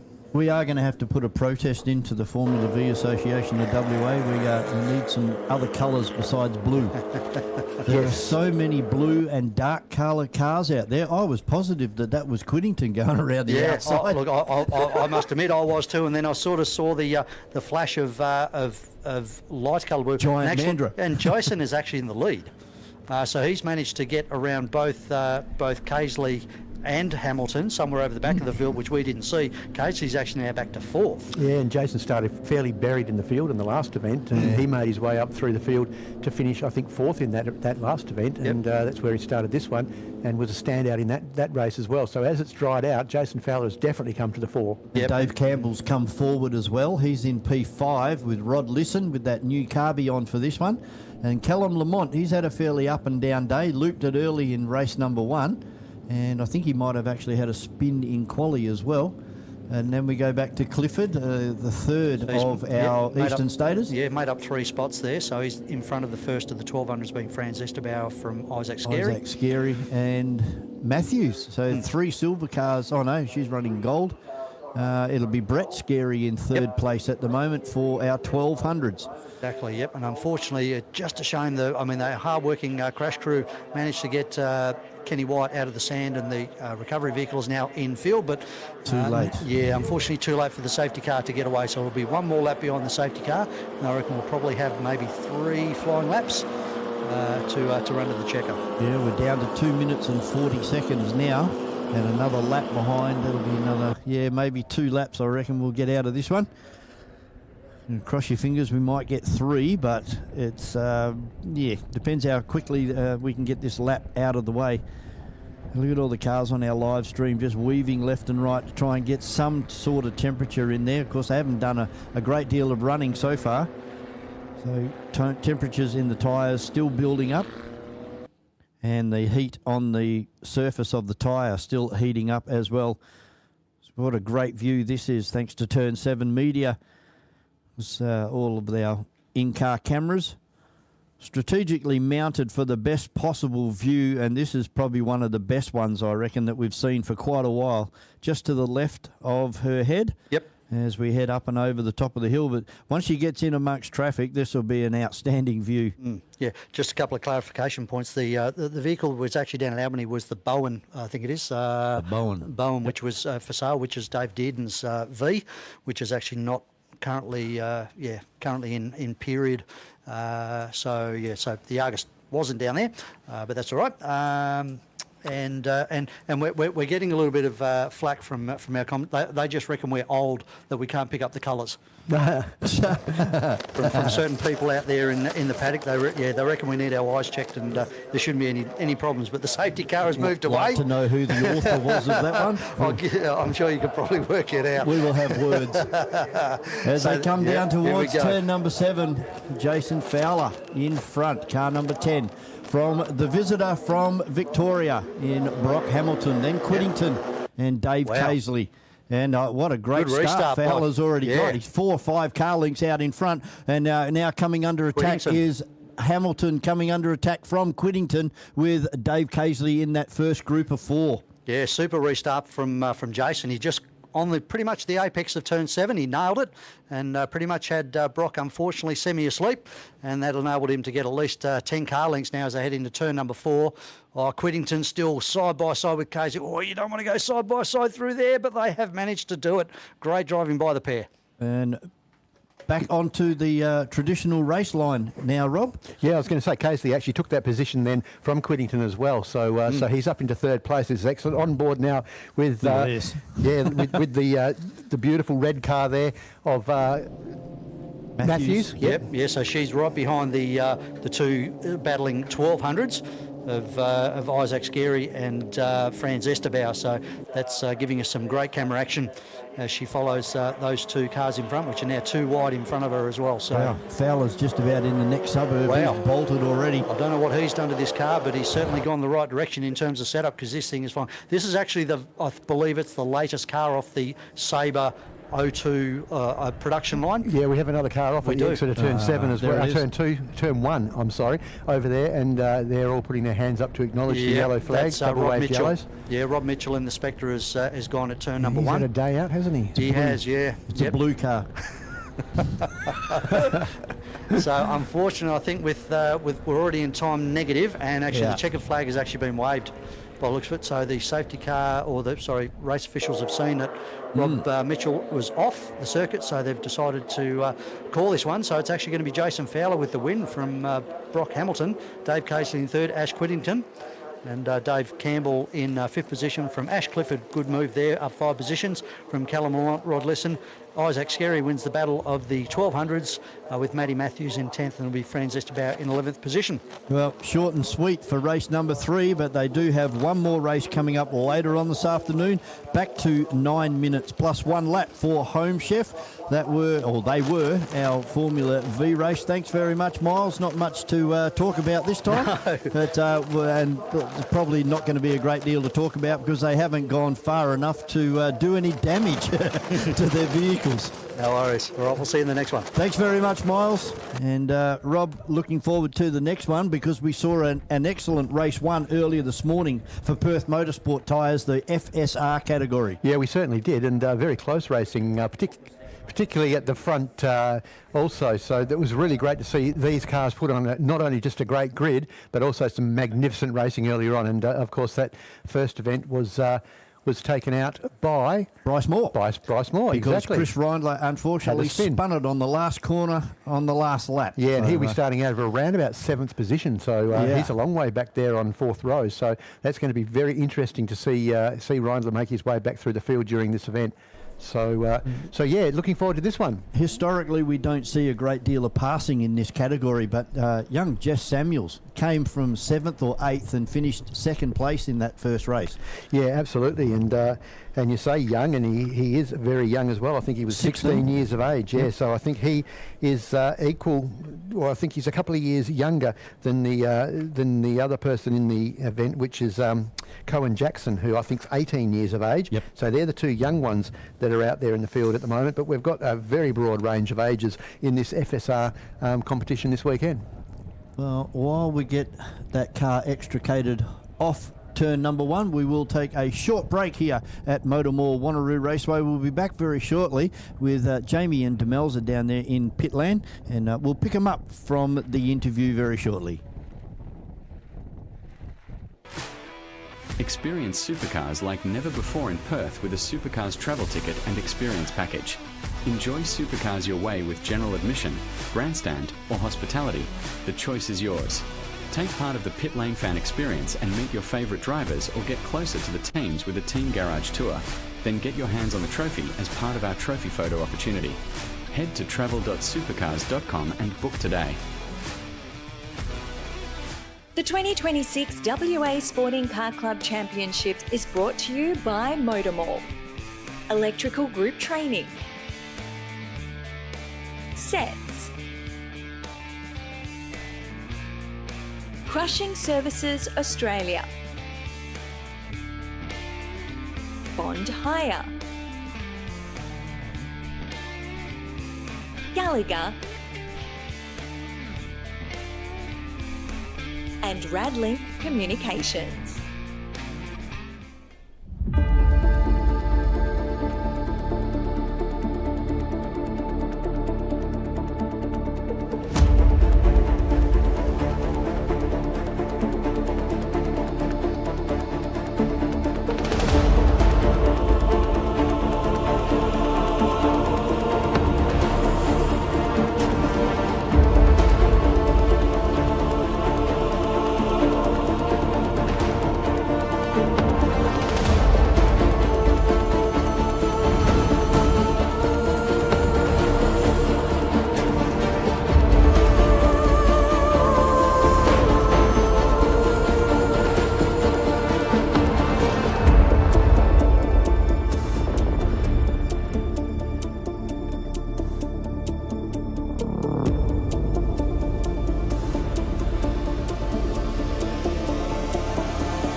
FSR Racing is brought to you by Arise Racing,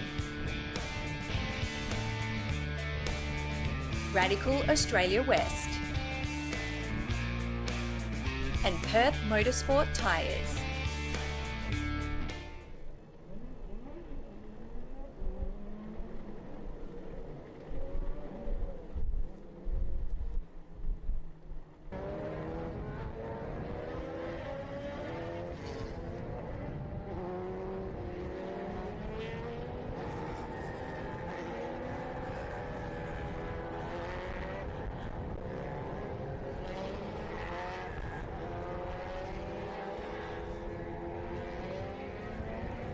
So our starting grid.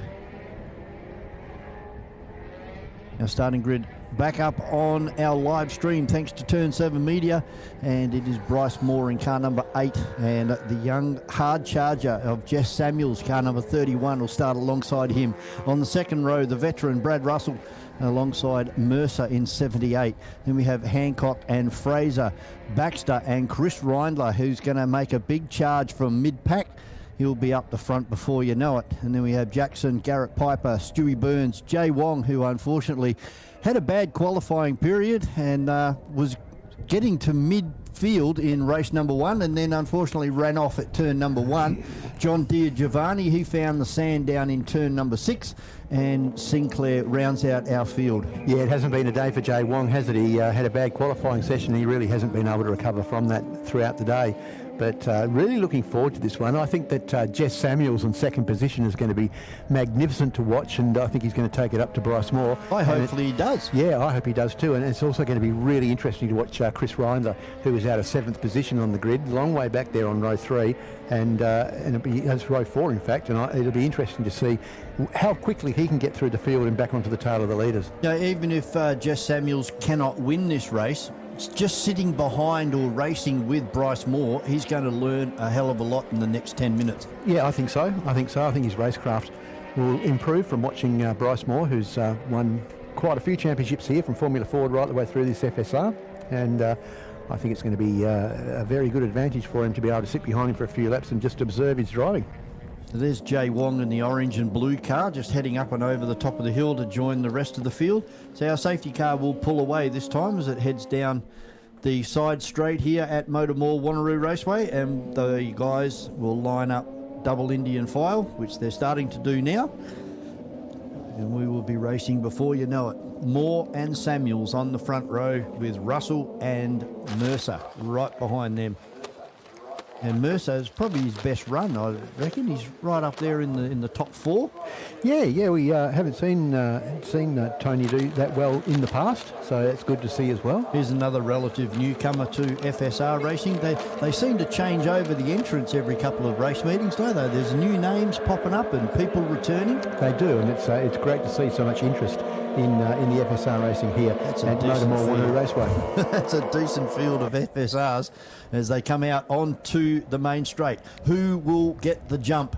Red lights on, off, and away we go. And look at Mercer already moving across. Look at Reindler. Reindler up into 3rd position just about already off row 7, and he's gone right around the outside of a whole bunch of cars there into turn 1. He's lost a few positions on the outside there, and in fact he's being balked now by the car that's in front of him, so he's lost more than a few positions, so he's back there a little bit now.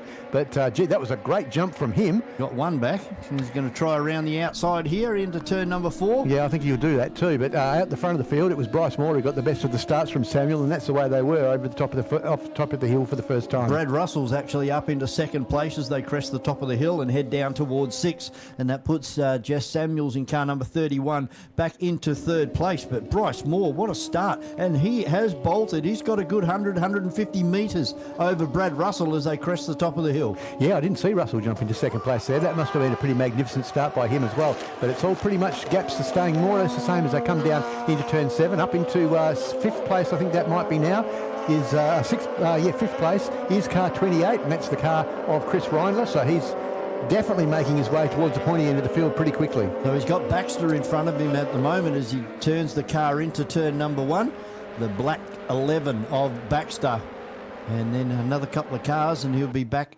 up the front there with Samuels and Brad Russell. And of course, the task gets harder the closer you get to the front of the field. But yeah, he's certainly got the car under him and the driving skill to be able to make further progress forward. Wow, 25.2 across the hill for Bryce Moore. That's really quick. That's almost a second quicker than anybody else to the first timing point. So he'll be stretching that lead from Brad Russell. And just realised that Brad's put a new paint job on that car. It used to be red and white. Now it's gone to this yellow and purple. And there comes Bryce Moore out onto the main straight. Just clips the exit curb. And then you notice nobody else seems to be getting near that curb. No, they'll only just be starting to put a bit of rubber down onto the track, which was only just declared as dry at the start of this this session after lunch. So just looking here at car 28, making another position there. So he's just managed to get in front of Baxter at the exit of turn 1. And now he's out chasing Hancock in car 85. And Jay Wong moving through as well. He's moved 3 positions up. So he has Mercer behind him. So Mercer's been the big loser here. He's gone from 4th back to 8th. In car number 78. Yeah, that's a big shame, isn't it? We were just revving him up and saying what a great job he's done, and unfortunately he's slipped back through the field as the race has gone on. But nonetheless, it's a pretty hard category to stay in front of. But what a great job Bryce Moore does at doing exactly that. Once again, quickest to the second point at 43.6. He's got the fastest lap of the race at the moment at 58.04, but I wouldn't be at all surprised if this isn't a quicker lap as we watch a big battle for third place there. And unfortunately, a little bit of a coming together, I think, then. And car number 31 of Samuels having to go wide around the outside of turn 7 there, and Hancock losing that position to Reindler. Yeah, Reindler right into the back gearbox now of Jess Samuels in car number 31.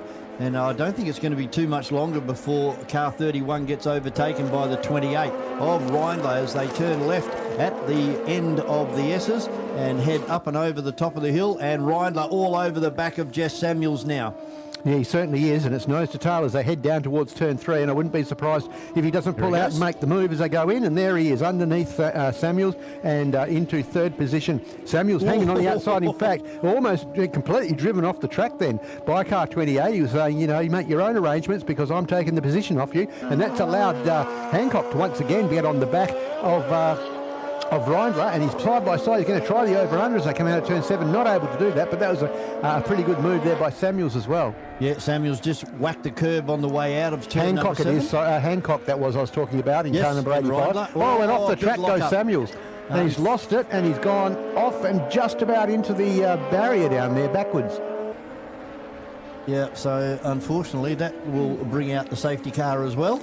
Yep, so he may get out of there actually because he's out of the sand area and he's on his move. Yeah, he's on the move. Yep. So that would have woken him up, that's for sure. Not that you'd ever be asleep in one of these cars, but it certainly would have got his attention anyway. So back out onto the track comes Samuel, so that's a good recovery as well. But that puts Russell up there firmly into 2nd position now from Reindler and Hancock. So that's the way our 2nd, 3rd and 4th are. But at the moment, with a 57.3, fastest man on the track is our race leader by 5.4 seconds, and that's Bryce Moore in car number 8 as he comes across the line to complete another lap. Gee, Hancock's not letting Reindler drive away from this. He is all over the back of car 28 of Chris Reindler as they try to hunt down the 18 of Brad Russell. As they come across the line, it's still Reindler, only 1 or 2 car lengths now with Baxter right behind him. One mistake from Chris Reindler, and I don't think you're probably going to get that mistake from Chris. He's done too many laps around here.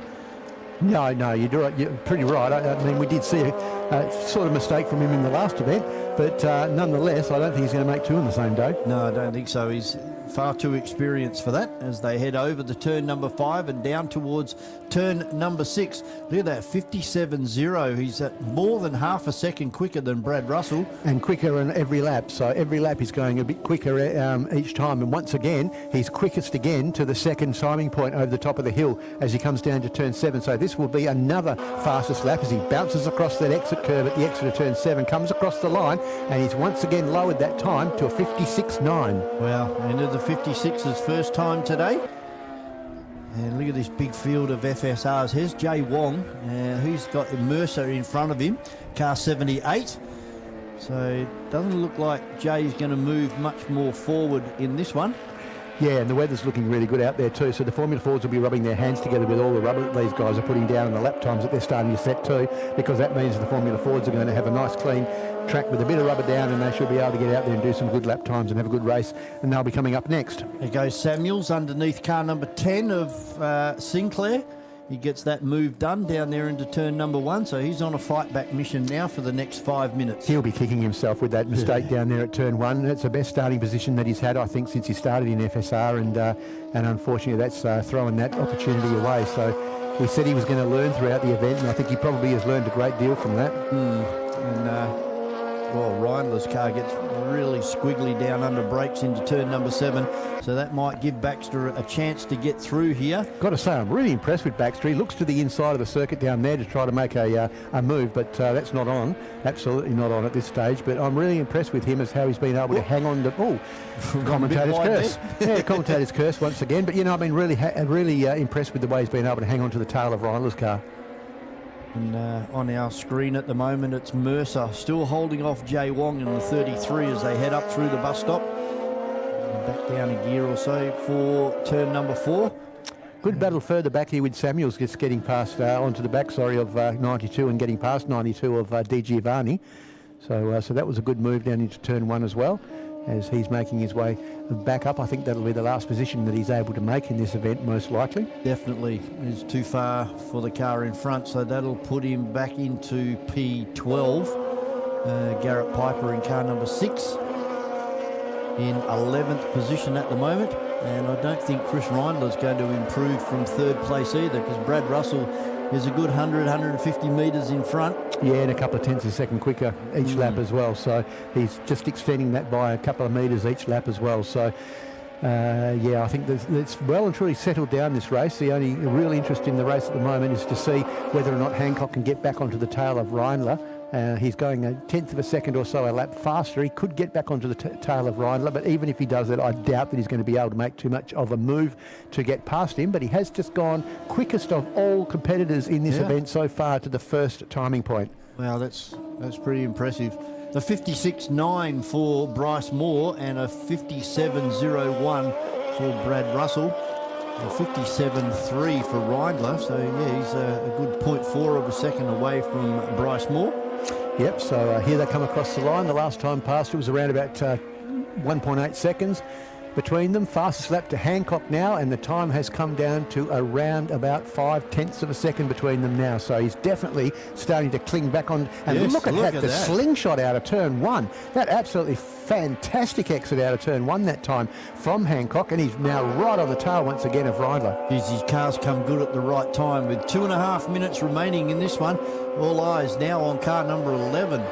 Of 85. Oh, and almost a big off once again from car 31 of Samuels there coming out of turn 7. He got really sideways coming out of the corner there, and he managed to hang on to it. So push.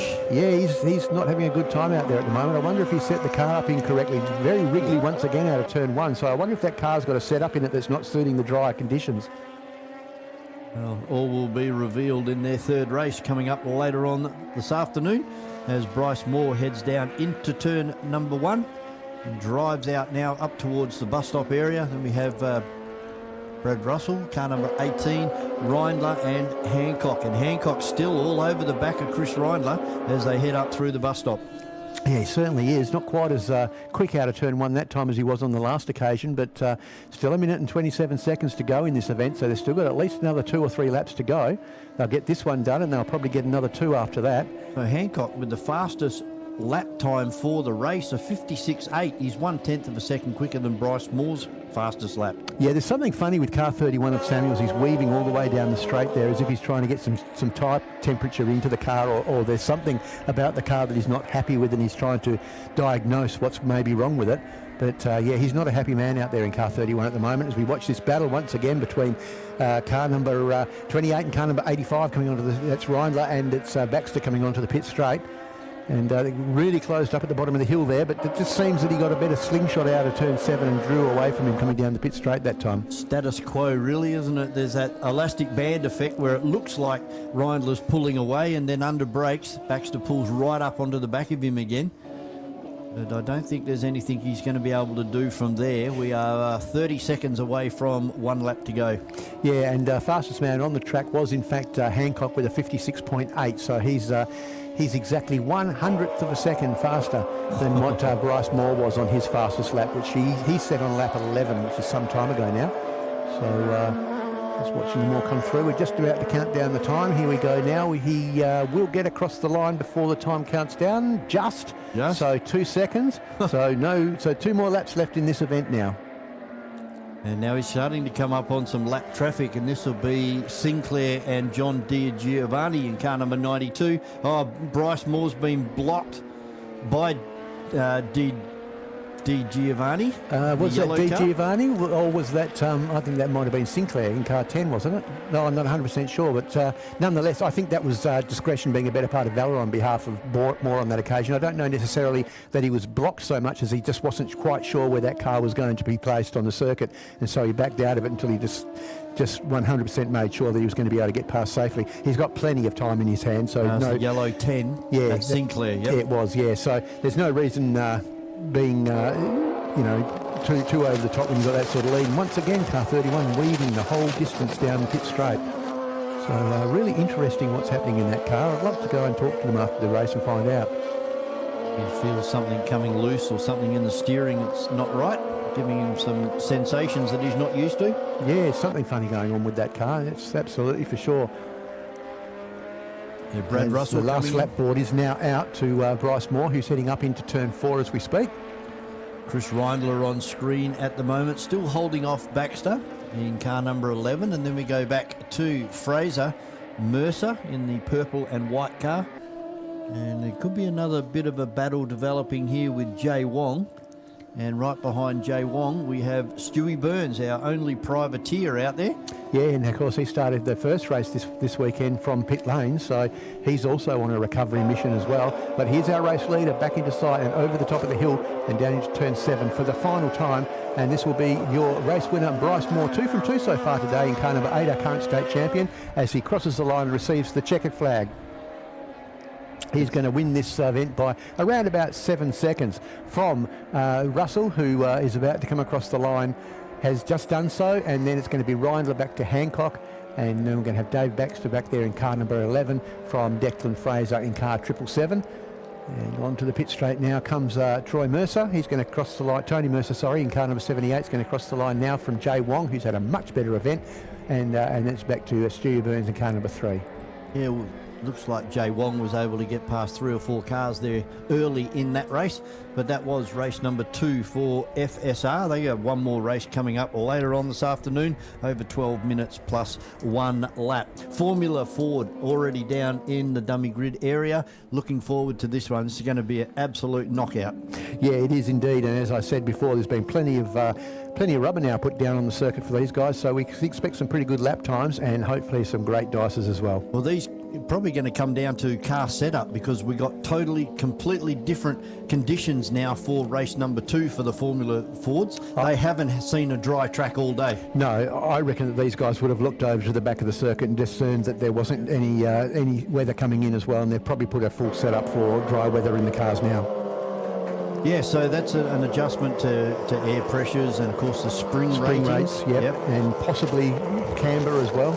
Yes, so try and even it out a bit, get some drive out of the back wheels and get some turn in on those front wheels. So and it's potentially all about the geometry. Potentially even tyres as well. They may have put a more used tyre onto the car that's a bit more scrubbed, rather than one with full tread that they would have been using in the wet. So there's all sorts of little changes that you can make with these cars to set them up for weather, sway bars and all that sort of stuff as well. So it's going to be very interesting to see how they've gone and who's got the right setup and who's going to be the person who takes the flag at the end of what will be, I believe, 12-minute race. Won't be much longer, and we will be crossing down to the pit areas.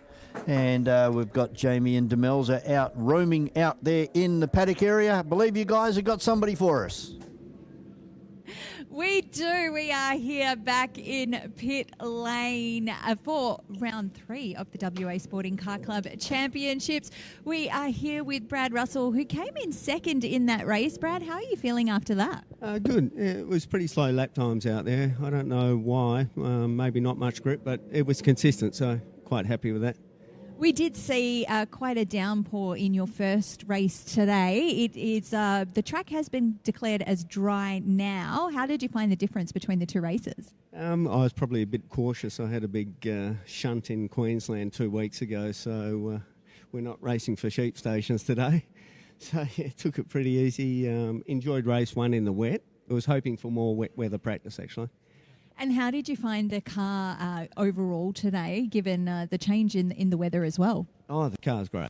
Yeah, the guys at Arise do a really good job in setting it up, and yeah, it's running like a dream. Really good. At the start of the race, we did see quite a bit of a competition going within that lead pack. How did you pull away from it all?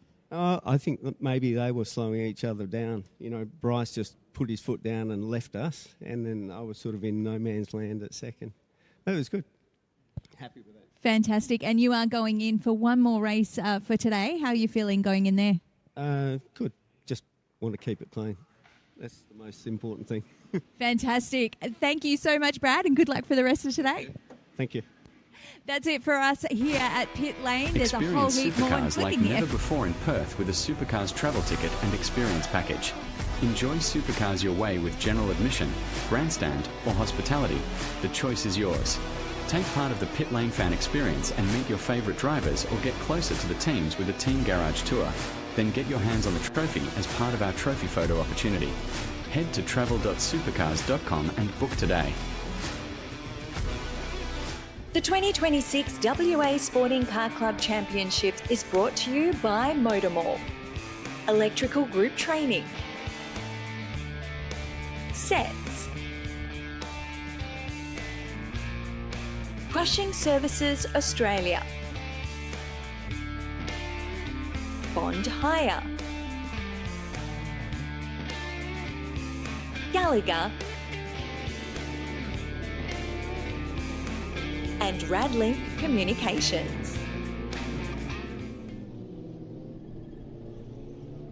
Race number 2 coming your way for Formula Ford with Brock Brewer in car number 57, starting on pole position from Webster in car number 6. Second row will be Xavier Henderson in car number 8 from Tom Begley in car 3. Then we have Aidan Deckers in 38.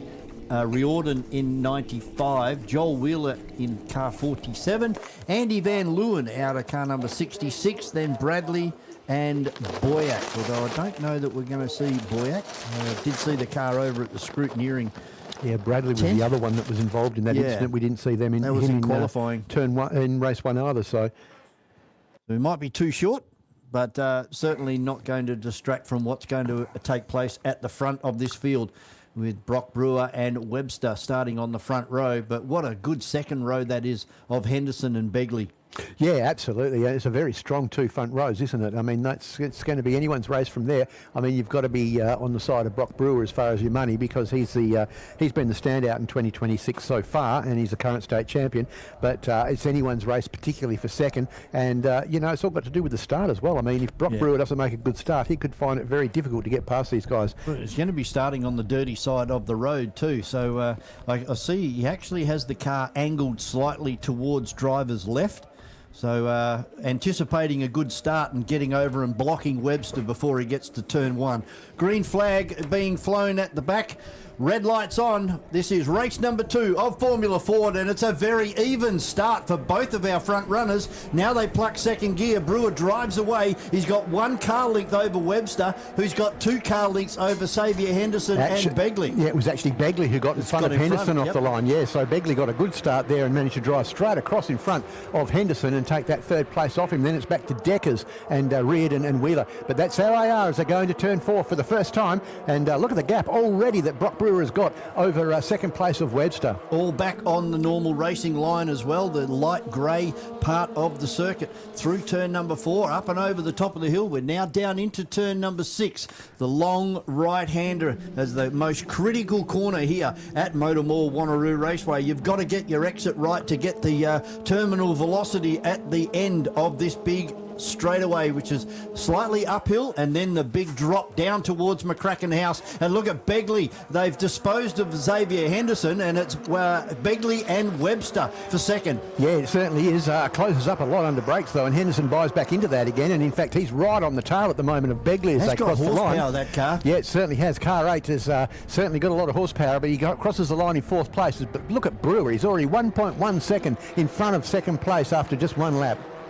A fast lap, as you would expect, to Brock Brewer, but he's extended that out to 100 metres now from Webster in car number 6. Then we have Begley still under attack from Xavier Henderson in car number 8. Behind Henderson, we have Aidan Deckers in car number 38, Joel Wheeler in 47, then Andy Van Leeuwen and Riordan, and as we anticipated, Bradley and Boyack, no partakers in this one. No, certainly not. Begley the quickest to the first timing point on this lap, so our 3rd place person trying all that he can to get onto the back of Webster. He's got around about half a second to catch there to be able to do that. As they come out of turn 6, he's starting to shake off the battle back there from Henderson and starting to move away as he closes onto the back of our 2nd place sitter of Webster down into turn 7. He's got his nose up the inside, and he's going to take that 2nd place from him, and if he doesn't be careful, he's going to lose the 3rd place as well. In fact, that is what's going to happen, as Henderson goes down the inside of Webster as well, and Webster's gone from 2nd to 4th place in the matter of around about 150, 200 metres. Well, technically still hanging on for He's 3rd. hung on, yeah. Only just from Xavier Henderson in car number 8.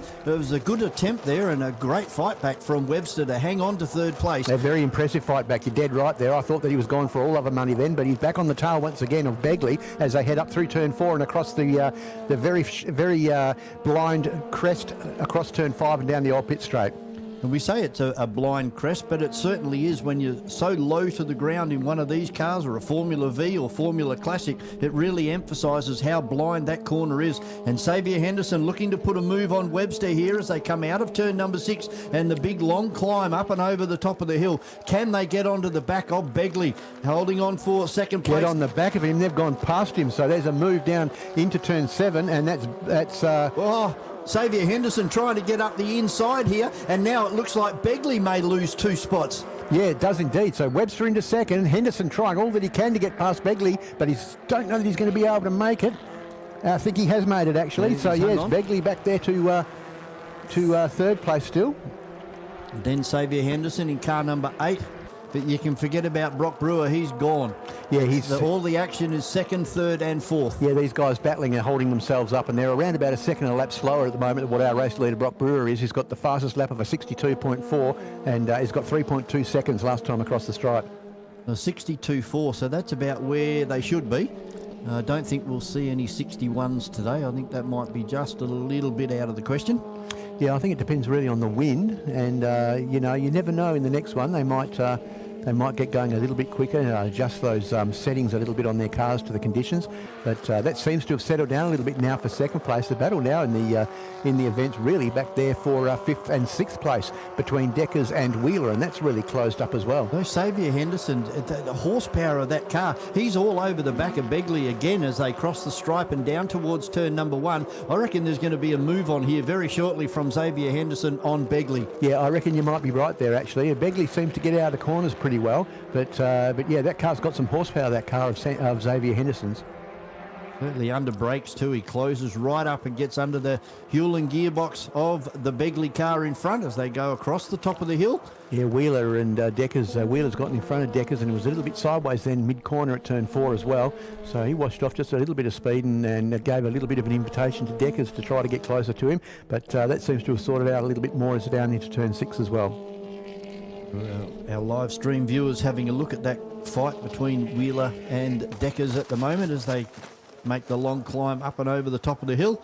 But here comes I reckon the move's going to be on very shortly here with Xavier Henderson in car 8 and 3 of Begley. And Begley starting to get a bit defensive now, but look at the horsepower of this car number 8. He'll be probably side by side by the time they get down into turn 1. But no, Begley's able to hang on. So I don't know where that turn of speed came from. Begley came slightly driver's right there to protect his inside line, keeping his eye in the mirror to see what Henderson was going to do as they went into turn one that time, and Henderson stayed well and truly driver's left, and so before the braking area, Begley once again feigned back over to the left-hand side and took his regular line. So I think he felt fairly comfortable that Henderson wasn't going to make a move down there into turn one, and in the end that was the case. Yeah. So pretty much status quo at the moment with all of the cars over the other side of the field. We'll wait for Brock Brewer, who should be the first one up and over the top of the hill and right on cue. Down the side straight here, down in towards turn number 7. And there's the move from Xavier Henderson on Begley. They're side by side, and then the horsepower. Although I think Begley got out of it a little bit early there and allowed Xavier Henderson to drive around the outside. Just kicks that left front up on the exit ripple strip and drives away, and already has 4 or 5 car lengths over Tom Begley. It's going to be interesting to see whether Begley can fight back here or not, or whether he's a spent force, because, yeah, that looked like in the end a fairly easy pass from Henderson. And like you say, he has pulled that 5, 6, 7 car lengths between himself now and Begley already. And they're not got very much gap between themselves and the battle there back for 5th and 6th between Wheeler and Deckers, which is still on. And once again, Wheeler fairly sideways at the midpoint of corner of turn 4 there, and allowing Deckers once again to just draw up a little bit closer onto the back of the gearbox of his car number 47. So Webster in second place has just set fastest lap of the race, a 62.2. So that's 0.2 of a second quicker than Brock Brewer's best. And we have 5 minutes remaining in this one, so a good 6 laps to come. Going to say he's going to have to find a lot of 0.2 of a second to close down that 3-second lead, though. I think Brock Brewer's pretty much got this under control. He'll be looking in his mirrors and he'll be working out each lap whereabouts Webster is behind him, and judging whether he's catching him or whether he's keeping the status quo between the two cars. And I think at this stage, Brewer's pretty confident that he's got this one sorted out. Wheeler and Deckers, that battle seemed to diminish a little bit now. There's 3 or 4 car lengths between those two. And the only other battle out there is Andy Van Leeuwen trying to hold off Reardon as they go down into turn number 1. 2 car lengths difference now between the orange Van Leeuwen car and the black car of Reardon. Yeah, it hasn't been a particularly stellar day so far for Andrew Van Leeuwen. Normally we see him a little closer to the front of the field than this. So he had a little bit of an incident, I believe, in qualifying. He didn't qualify well, and I think he did have an off or some sort of issue. Yeah, you've got that was race number 1. He got beached down here in turn number 1. Yeah, that's right. You're dead right. So he hasn't really recovered very well from that. I'll tell you what, second place is gaining on Brock Brewer big time. It was 2.7 last time across the stripe, and this time it is 2.4. So he's found 0.3 of a second, but I still think he's going to have to find a fair few more of those in the laps that are left to do anything about our leader. 3 minutes and 40 seconds remaining. So would you say that Brewer is just managing this car? Absolutely, absolutely. Brock's been around, as you know. This is about his 4th season, I think, running Formula Ford. He's a current state champion, and he knows what he's doing. He's raced against some pretty serious Formula Ford competition over the last couple of seasons, and I think that he's just got his eye in the mirror, and he's just saying, well, he's not catching me quickly enough. If I just peel off a little bit here and just, keep my car under control and just drive to the finish. One of those competitors was Elliot Cleary, who's now gone on to Trans Am racing and GT3 stuff over on the eastern states. Talented boy, that one, that's for sure. Has onto the pits straight again, and you are right, it is closing down. I reckon it's probably another 0.3 or so he's taken out of him in this lap. So, I don't know, maybe the tyres are starting to go away from him. A 62.2. And there's a 61 from Webster. I didn't think they were going to get down to the 61s, but he has. He's closed it down to just over 2 seconds. So that was another 0.3 of a second gain. And this was a 15. I called it as a 12-minute race. This is a 15-minute plus 1 lap race. So this is quite a long race as well. So he's got a little bit more time to do it in than what we initially thought. But 2.5 minutes remaining in this one. I still think it's being managed by Brewer. This is a good battle further back here, isn't it, between Reardon and Van Leeuwen? Well, he's got in front now. Yeah, Reardon's managed to get back in front again of Van Leeuwen, so they're having a great time out there. I've always said it doesn't matter where you are in the field, as long as you've got someone to race against, you are having an absolute ball. And that's absolute truth. It doesn't matter if you're winning or losing, as long as you've got someone to race against. and they'll be having a great time. Nothing worse than being out there all by yourself with nobody in front and nobody behind. Yep. But here comes our race leader to reel off another lap, so 1 minute and 50 remaining in this one. I think it stayed about the same this lap, Vaughan. I think you'll find it's still around about 2 seconds, if not a little bit more. 2.0 down to 1.8, so he's got another 2/10 of a second out of Brewer, so he's definitely coming forward. Yeah, he is, but he's running out of time. It's going to be this lap. He's probably got about 2.5 laps now left, I'd suggest, to do something with. And if he's going to be catching only about 2 or 3/10 a second, then 2.5 lots of those is only about 1.5 seconds. Just noticed Webster got it a little bit sideways, but so did Brewer through turn number 4 as well. He might get there, but whether he gets past him or not is another story. And now there's another battle happening, and that was Begley, and I think that was Xavier Henderson. No, it was the black car, so that'll be Wheeler. All over the back of Begley. So Begley's gone backwards a fair bit, and here's a move on here around the outside, and it's not going to happen this time. But he gets right in, that's Wheeler, gets right into the back, and he's going to drive around the outside of Thomas Begley as they come up and over the top of the hill. Begley's got a problem, hasn't he? He certainly has. He's slowed Decker's gone past as well. So that's unfortunate for car number 3 of Tom Begley. Race lead down to 1.5 seconds with 2 laps remaining. I don't know whether the guys are running timers on board. Yeah, unfortunately for Tom Begley, that's expiring that car big time. Enough. Oh, he's actually turned it off into the pit lane. So yeah, that's a very clever move. Thinking. That stops anyone from having to have safety car or a yellow flag. So well done to Begley there. Good thinking. And there's another battle. That's Van Leeuwen. Yeah, Van Leeuwen with Reardon. Reardon, yep. So Reardon's able to stay in front now for the last couple of laps. He got in front of Andy about 4 or 5 laps ago, and he stayed there.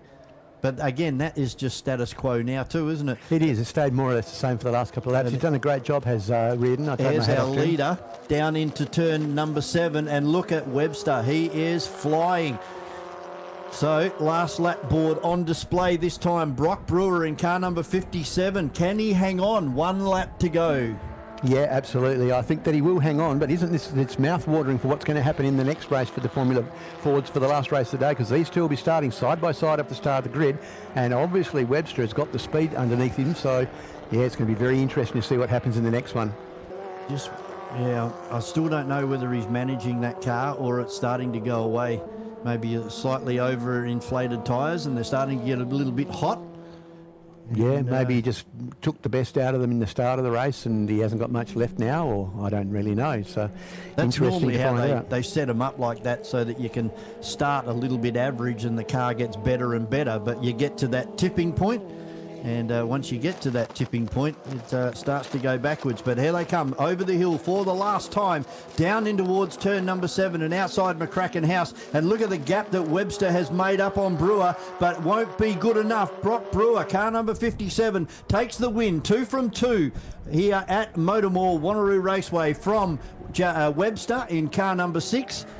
Xavier Henderson's going to hang on for 3rd here, but this was another great drive from car number 47 of Joel Wheeler. Started in 6th or 7th and got himself up to 4th. Aidan Decker's in 5th place, and then we wait for Reardon. And look at Andy Van Leeuwen trying to make a last lap run, and it's going to work here. He's driven right the way around the outside of Reardon in car number 95 and takes over 6th place. Reardon will end up in 7th, and unfortunately for Tom Begley, he was a DNF in this one. Yeah, that was a whole race-long battle between Van Leeuwen and Reardon, and in the end Van Leeuwen managed to get over the top and take that position. But yeah, really impressed with young Jack Webster in car 6. I think that he's really going to take it up to Brock Brewer in the final race for Formula Fords, which will be coming along later on in the afternoon.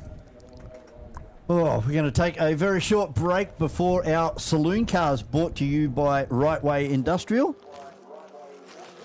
And for our live stream viewers, we're going to view a couple of adverts, pay a few debts, and we'll be back very shortly with Raceway Industrial Saloon Cars coming your way next here at MotorMall Wanneroo Raceway.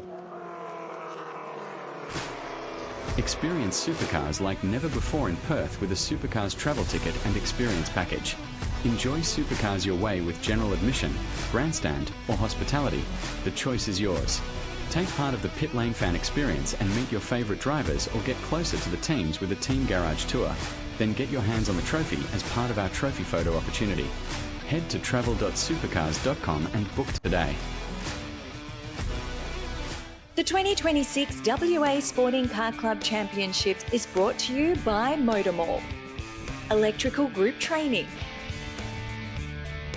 Sets. Crushing Services Australia. On hire. Gallagher. And Radlink Communications. Saloon Cars Racing is brought to you by Raceway Industrial, Bailey Brewing Co, Fox Roofing WA, and Word of Mouth Signs.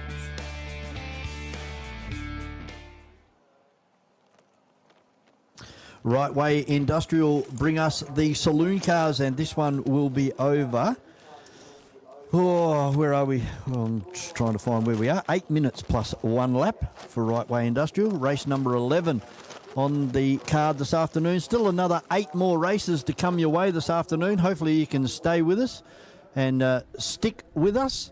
It's going to be a fantastic afternoon. The weather looks like it's improving. We've definitely got a dry racetrack now, which is awesome. We've got Chad Kingsley with the car with the camera inside, so that's good to see, and good for Kingsley to have that camera in his car so we can see his driving style throughout the event. This is going to be a great front row. It's Michael Koberstein and Grant Johnson this time in his orange 27. Then we have Rob Marcon and Adam Koberstein. And then Kello, who unfortunately got a 5-second penalty after winning race number 1. So that dropped him back into 5th position. Will Panizza will start out of 6th. Tyson Sadler and Tony Ordino. And Tony's doing a fantastic job. That's one of the older model VN Commodores, and he's put it right amongst the AUs and the VY Holden Commodores. Then we have Michael Holdcroft in a Ford Falcon. And next to Holdcroft was Brock Bowley, and I talked to Brock at the grid walk, and they went full wet weather setup, and of course it started to come dry, so that car went backwards. Yeah, absolutely. It was very unusual to see Brock that far back in the grid, to be honest. But yeah, I think that we'll see him come forward during the event. But this is going to be very, very interesting to see how Michael Koberstein goes against Grant Johnson off the front row, and Rob Marcon and Adam Koberstein off the second row.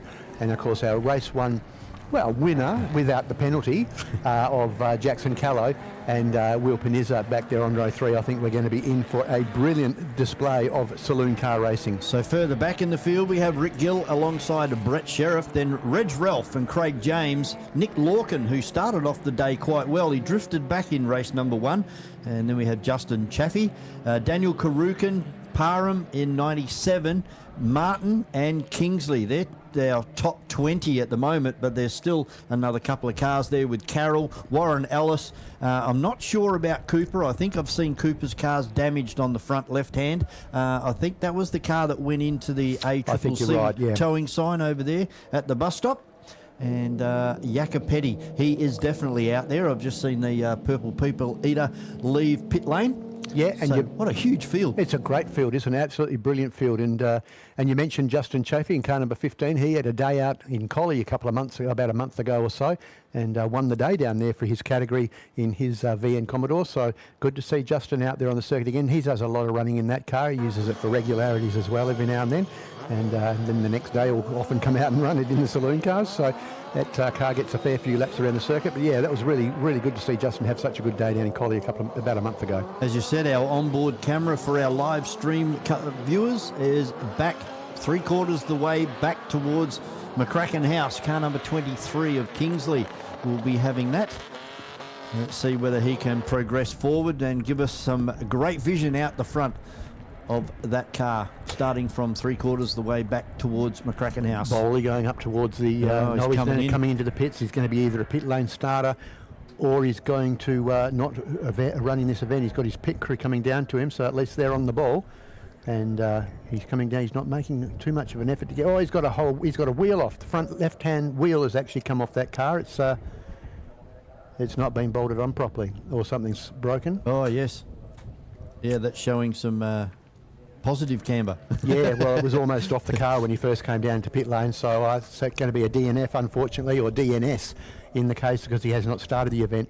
So yeah, they probably don't even want to let that car go too much further, because that wheel's going to end up coming off completely. Oh yeah, look at the angle of that. The top of the tyre facing right out, and that is exactly opposite to how you would set up a race car. It's got, we're away for the start, and a great start from Koberstein, and that's a double great start from Koberstein, who's side by side back there in the field as well, being Adam Koberstein in the Hydrolink car, and he's managed to get in front and side by side with the second place, but he's gotten in front of Marcon, and he's gotten up to third place. How's he going to come out of this corner? They're side by side as they go across the first S.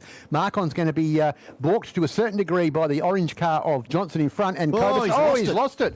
And that car's going to be, you're lucky not to tip over. And he's gotten out of that one fairly scot-free. He's going to be able to get back up that hill. But yeah, that was a bit of a moment for him. That certainly would have got his attention. Yeah, there was Reg Ralph leaning on somebody all the way through turn number 4 and across turn number 5 as well. I don't know who that was. It was Reg and maybe Brett Sheriff. That's a scary place to go off there, where Marcon just went off there, and so glad to see the outcome of that was a positive outcome. Possibly not for the race result for him, but certainly in the preservation of that car as we watch them come over the top of the hill. And look at this battle still raging back there for third place, and it's Koberstein well and truly under fire now. I think that might be Callow in car 225, our first race winner if he hadn't got a penalty, and they got the lights on there, meaning serious business. Watkins just got the big heave-ho, and that was from Reg Ralph. So Reg Ralph in the 41, and he's taken Craig James underneath Watkins as well, and that's opened the door for Chaffee now to drive underneath Watkins. So a big loser there for Watkins. Side by side, Adam Koberstein and Callow up through the S's again, and this is where we last time saw Marcon go around. This time he manages to get round the corner, but on the inside is Koberstein. Is he going to be able to just get the back of that car back across the nose? And he does, so he sort of gets that position consolidated to a degree as they head down into turn 6 once again. We're on board with Kingsley in car 23, and we can see in front of us a huge gaggle of cars going across turn 5. And nobody running exceptionally wide on the exit of turn number 5. No, you'd lose your fillings when you do that down there at turn 5 with that sawtooth curb. So a very late entry there from Kingsley. Now he drives the car up the hill, lets it run right out to driver's left, uses a little bit of the concrete apron, and our leader's already down here onto the main straight. That black car in fourth position, that's Sadler. He's trying to come forward in a rate of knots as well. Yeah, it's Panizza it is actually, and he's managed to get past Koberstein as Panizza, and he's going to move up into 4th position. But Koberstein's still fighting on the outside of there, but I think it's going to be a lost cause, and it is. So there's Koberstein, Adam Koberstein, after such a great start, now back to 5th position. Still our race leader is Michael Koberstein. He's done a 66.5 on that last lap, and he's got 1.8 seconds between himself and Grant Johnson in 2nd place. Watkins has got the bit between the teeth too. He's turned in, and there was a car there, and I think that was Craig James on the inside. It was Craig James. He gave him a bit of a heave-ho, didn't he? Got into the back quarter panel of the car, and that's brought him under fire now from the car of Justin Chaffee, who's now right on the tail there of... got Karukin in that battle as well. Yeah, I can't see him I can't see Watkins on our tree up here. Car number 51 of Koberstein under investigation with contact with another car. I wonder if that's with the incident up there with... oh, look at this battle for 2nd place. Sorry, this battle for 2nd place as we watch Jackson Callow get down the inside of Johnson at turn 7 there. They were side by side and leaning on each other, and both having the same attitude on the car, a bit sideways on the way out, but it looks like he has got him. But what I was going to say is I wonder if that was the contact that he had up here with Marcon on lap 1. Yes. Yep, car number... what was Marcon's 82? 82, yeah. Yep. So look at the Michael Koberstein 100 metres in front now of Callow, Grant Johnson, Will Panizza, Adam Koberstein back in the Hydrolink car. So they'll get the last lap board, I think, at the end of this lap, and that'll be time then for one more lap. So this race has certainly run down quickly. It was only a 8-minute plus 1 lap. So we've got 34 seconds left, so I don't think they're going to get to the line once more before they get the last lap board. as our race leader over the top now. He's still got himself probably a 200 metre, 150 metre gap there, so that's still plenty of a lead that he can hold into the last lap. That was confirmation of car 51 and 82, so that was Rob Marcon, and that'll be the contact that sent Rob off the road at turn 4. Yeah, they're going to get another lap, so they've got 2 more laps in this event. I thought that maybe they mightn't get back to the line in This time. is a great battle. Here's a couple of the older vehicles there with Reg Ralph and Tony Ordino, Watkins, Craig James and Daniel Karukin. Yeah, it certainly is, and Justin Chafee not far off the back of that line as well. So so that's a great battle back further there. That's the older cars. Might not be as fast as the VTs and the AUs, but as you said, it doesn't matter where you are in the field. There's always someone to race with. There is, and this is the race within the race. So this is the race for the lead of this second category of cars. So at the moment, it's being held really, really well by Reg Ralph in car 41. Yeah, who's 2 points behind Tony Ordino coming into this race.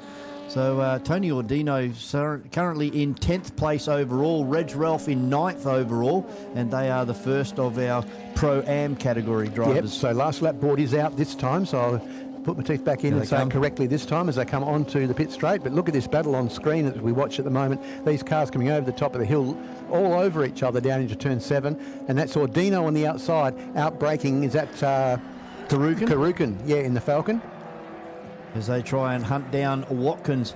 But Reg Ralph is able to drive away now. He's got 50 metres over Watkins. Then we have Ordino, Karukin, Chaffee, and Craig James. He was lost out. He was part of that battle, and he's gone right to the back of that field. Oh, and Lorcan locking up really big time there at the back of the recovering Rick Gill car of Rob Marcon, and getting a big flat spot on that tyre, I'm sure, in car number 47. And then right behind the 47 is Martin with those yellow wheels. Yeah, the yellow star wheels, yep, absolutely, and getting a little sideways across the bump into turn 4 that time. Also was Kingsley in our camera car as we await for our race leader to come over the top of the hill for the final time, and it's going to be Michael Koberstein who's going to be able to take this one out. All he has to do is brake and get round turn 7, and he's going to see the checkered flag.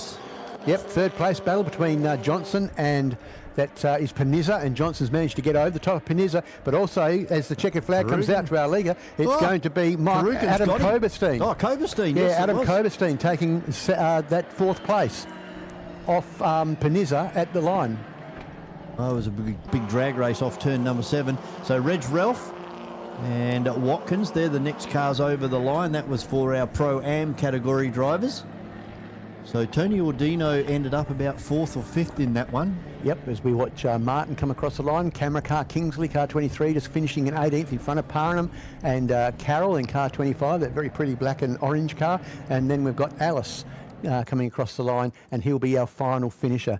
So thumbs up from our camera car of Kingsley, car number 23, and here are our results for the second saloon car race here at MotorMall Wanneroo Raceway. Michael Koberstein for West Coast Cylinder Heads, finishing first place from Jackson Callow. Grant Johnson back there in a strong 3rd place from Adam Koberstein, who finished brilliantly just passing William Panizza on the line. Brett Sheriff back in car 17 in 6th place from Tyson Sadler. Rick Gill finishes 8th from Reg Ralph, and Michael Holcroft back there in 10th position in what was a very entertaining saloon car race. Certainly was. It looks like Justin Chaffee will take out 12th overall from Tony Ordino, then Rob Marcon, Craig James, Nick Lorcan, Andrew Martin, Chad Kingsley, Jack Parham and Brad Carroll round out 20 cars to finish this one. Warren Ellis followed by Brock Bowley, and then back to Paul Cooper and Roman Jacopetti in car number 57. So he pulled finishing off very early. Yeah, he didn't finish the race, yeah. So, and of course, Brock Bowley not starting as well with that front left-hand wheel, looking like it was going to part company with the car. So, well done to our saloon car guys. Thankfully, we've got one more race for them, and it's a big race coming up. 23 minutes plus 1 lap with a compulsory pit stop and a 60-second hold. So that should be quite exciting to...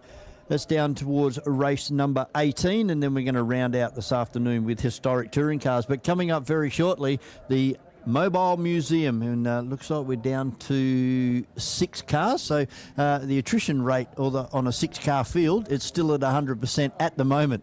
So that's what I was worried about, Vaughan. I thought 6 cars starting the day. We're going to see very few finishes after the end of the first couple of events, but they've done very well to get these cars going. We've still got 6 cars out there. And you can have a look at the Weather starting to get a little bit dark out there. The sun has definitely disappeared. But while we await for our Formula Classics, we're going to throw down to Jamie and Demelza down in the paddock area. Who have you got with us, guys? Thanks a lot, Vaughan. Yeah, I've got Grant Johnson with us, who just came in third in this qualifying round, not qualifying round, but this race. Grant, you've got to be happy with the result. That's a pretty packed field out there, very competitive races in the saloon category. Yeah, it's not too bad. I mean, obviously we didn't come here to come third, so but no, I've got James driving with me today. It's his first race meeting, and unfortunately I went one less than he did, so that looks good for him, doesn't it? It certainly does. But listen, Grant, you've got to be honest here with that sort of a stacked category, with that many cars on the racetrack. I mean, especially with weather like this and having to change a strategy, obviously you have to really think on your feet, so to speak. Oh, absolutely. A lot of changing weather conditions always can throw a few curveballs at you, and like you said, a very competitive field. So a lot of fast cars and good drivers, and sometimes the combinations are hard to beat. You would have heard the fact that it was going to rain this weekend, so you put that in your mind straight away when it came to the strategy towards this race? Absolutely. I was actually hoping it would rain, and I was a bit disappointed when the sun came out. So hopefully for the final it's wet, and we'll be 2 steps ahead. One race to go. So who, apart from the 2 guys in front of you, what other heat are you feeling from the other races on the track while you're driving? Sorry, what was that? Who else are you concerned about when you're actually out on the track? I mean, are you just trying to keep ahead when you've got 2 guys in front of you, like Callow, for example, or Cobra's team? But so who else are you feeling sort of competition from while you're racing? I think everyone's competitive at their right time. So I'm generally one of those drivers that's always eyes forward, so I don't tend to look behind too much. I mean, if we're struggling for pace like we were just then, we'll have a quick look at it as we're kind of coming out of a corner, so we can defend maybe on the last lap to defend the inside line so I don't get overtaken under the brakes. But generally speaking, eyes forward. Looks like the rain's gone away for a short period, and maybe it'll stay away until the next race at least. So will that change your strategy about going to your last race for the championship day? Oh, not really. Well, there's still a rain dance. I'm looking in the mirror now and I can see the rain, so keep going. No worries. Listen, all the best to you. I hope you have a great last race. Thanks for your time. That's all from me. Time for a break. Experience supercars like never before in Perth with a Supercars travel ticket and experience package. Enjoy supercars your way with general admission, grandstand or hospitality. The choice is yours. Take part of the pit lane fan experience and meet your favourite drivers, or get closer to the teams with a team garage tour. Then get your hands on the trophy as part of our trophy photo opportunity. Head to travel.supercars.com and book today. The 2026 WA Sporting Car Club Championships is brought to you by MotorMall, Electrical Group Training, Sets, Crushing Services Australia, Bond Hire, Gallagher, and Radlink Communications.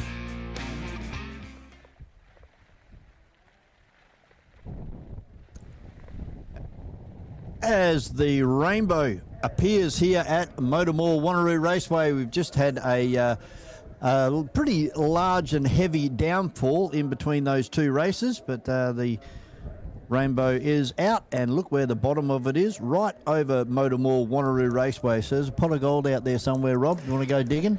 Yeah, I tried that before. It didn't work. But Perth's starting to be a bit like Melbourne, isn't it? It's 4 seasons in one day. We got the sun out once again 2 minutes after it stopped raining. So this climate change is very interesting, isn't it? Not what these guys would be hoping for, the open wheelers out there. And hopefully they have all got their wet weather tyres on, because although the last hour has been rain-free, So I wonder if this has caught any of them out. I suspect it would have, because the track has been declared dry, so they would have set their cars up as a dry car, and you can tell by the way they're going so slowly into turn one that these cars are not set up for the wet weather. No, they are on dry, slick tyres too, by the look of it. So, there goes the first one. Two and of the them. second on both the Sports 2000 cars going around, and it's Ude and Searles. Yep, they're looking like the Brazilian flag over there at the moment with their colour schemes, and getting back on the track is Searle in car number 83. Sorry, 83, as well as 94 of Ude. Searle doing a 3-point turn, like he's trying to get his driving licence over there. Because you can get yourself stuck too if you happen to be facing uphill on a wet road with slick tyres. You're not going to move forward in a hurry, are you? You're not indeed, no. But our leader's over the other side of the circuit. Look at those crawling black clouds over there. That's terrible over there. That's but, what we just had. Yep. So coming back over the top of the hill for the first time is Will Norman in the Rolt RT4, and he's got a good gap between himself and Simon Alderson in second place. Down into turn number 7 at about 60 kilometres an hour. Turns, the Rolt sideways, 4-wheel slide. That's the first time ever I've seen a Rolt go sideways. Yeah, you don't see that too often, but then you don't see Rolts on the track with slick tyres in wet weather conditions too often either. But this should suit Simon Alderson. He's a former Kiwi and used to driving at Taupo and those places in the rain. So Bill Norman heading up through the bus stop very, very gingerly, but still holding a 50-metre lead over Simon Alderson in the Formula Ford, the little 2-litre. And then we go back to Grove, and he's been able to get in front of Craig Thompson. And then we go back to one of the sports cars, and that will be Colin Ude in car number 94, and then Brian Searles just coming across the line now in car number 83. Round out our 6 drivers out there on the circuit at the moment. We've still got 10.5 minutes remaining on this one, plus 1 lap. But I noticed there's no rooster tails of water coming off the back of these cars. No, there's not, is there? It was a very brief shower, but it was a heavy shower, but it only lasted about 5 seconds. Yeah, it wasn't long, but it was enough to wet the track again.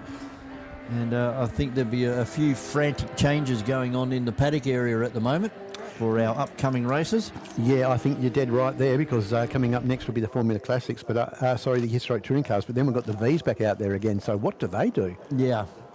Is it going to dry up in time for their final race of the afternoon? And is there any more coming? I mean, over the other side there in the north, in the southwest, it does look a little bit cloudy, but not that high, not that low in the sky. Just having a look at the radar at the moment and seeing whether that's going to play ball and show me what's going on.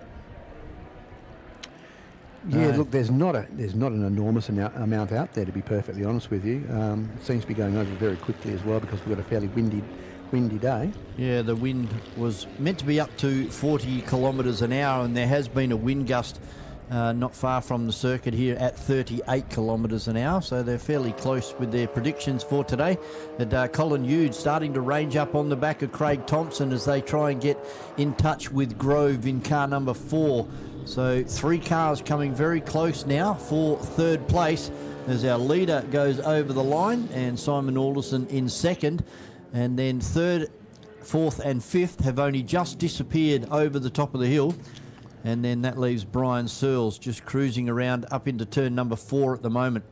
According to the bomb weather site, there's nothing whatsoever behind that. That was just one very, very small cell that came over, and there's nothing behind it at all. Looking good. Hopefully everything will dry out now with that wind. See the trees over there still getting a bit of a buffering. And look at these guys. They're doing like 40, 50 kilometres an hour around that corner where it's normally at 110, 120. As they come out onto the main straight, it's still Grove, but here comes Colin Ude. He's going to put the run down the inside here into turn number 1. And he just backs out of it. And probably for good reason too. Grove came across, defended his line. And it's touch ball play on as they head up through the S's to reel off another lap. We've still got 8.5 minutes remaining plus 1 lap of this one. Yep, absolutely. And just little battles happening out there, here and there around the place. Just having a look over there with Grove with Ude on the tail of him, and Ude's caught up to him fairly quickly and will be passing him, I'd imagine, fairly shortly. So little battles happening here and there, but not very much happening at the front of the field, unfortunately. Will Norman looking like he's got this well and truly under control. Been a pretty solid drive for a car that's on slicks at the moment. And here's the move here from Colin Ude right underneath Grove in the Formula Ford 2 litre. And the little sports car wins out and starts to drive away already from Grove. Now Craig Thompson, they're starting to drop away Craig Thompson in car number 182 as they head up and over the top of the hill, down in towards the braking area outside McCracken House. It's still car number 94 of Colin Ude now up into what will be third place. Yep, and drawing well and truly away now from Grove in car number 4, but he'll come under fire fairly shortly, I would imagine, from Craig Thompson, who's the next on the list. So he's doing all that he can to try to close that gap between those guys, and they're about to come under fire from our race leaders, who are about to catch up onto the tail of those two guys. Now's the time to start looking in those mirrors, because there's going to be this red blob coming very, very fast towards your rear vision mirror. I'm sure that Will Norman would love you calling his Rolt RT4 a blob. Oh, and very sideways up there once again was Grove in car number 4. So, yeah, getting very sideways. It's still pretty slippery out there at the moment. And Phil Grove definitely having a bit of a handful in that car. He's doing a great job considering it's only his second meeting in his car, and the first meeting he's run in the wet. In the wet, yep, for sure. And we've got that very, very pretty little car number 94 on screen, and that's the Tiga SC80 of Colin Ude. So here's our leaders now starting to get through the back markers. Craig Thompson's first, and Alderson right up under the rear wing now of the Rolt RT4 as they come down in towards 7, and they are side by side. Alderson goes to driver's right, so that puts Will Norman right into the middle of the racetrack. Is Alderson going to be able to run around the outside? Is he what? Look at this. Side by side. Yeah, done a brilliant job of going around the outside of there, and they're side by side, but because they've got the slower car of Ude in front of them, they've both had to pull out of their battle into turn 1 and go line of stern out of turn 1 once more. But this is going to be on again at the end of the straight, I think. Yeah, a bit of flash of flame out of the back of Alderson's car there. They're just waiting for the opportune time to get past Ude. He does the right thing and goes out to driver's right. So that's opened up the entire racetrack now for Will Norman and Simon Alderson. Yeah, it has indeed, and they're nose to tail coming out of turn 5, down the old pit straight towards turn 6. Yeah, it's going to be interesting to see whether or not we can have a repeat of what happened on the last lap as we head down into turn 7. I suspect not, because I do think that Will Norman's got the car under him to just pull away, and that looks exactly like what he's done.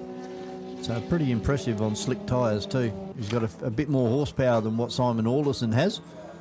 And he's been able to put that to the road and just maintain that gap. He's probably stretched it out now by 2 car lengths as they come out onto the main straight here at MotorMall Wanneroo Raceway. Fair bit of wind out there. I think the track's really dried out fairly quickly from that brief shower that we had. I can see there's a fair bit of grey coloured tarmac starting to appear again around the circuit, and I think you'll find that the track's in reasonable sort of shape once again. Still, the lap times haven't come down greatly, but they're doing 67 second lap times, and that's not hanging around.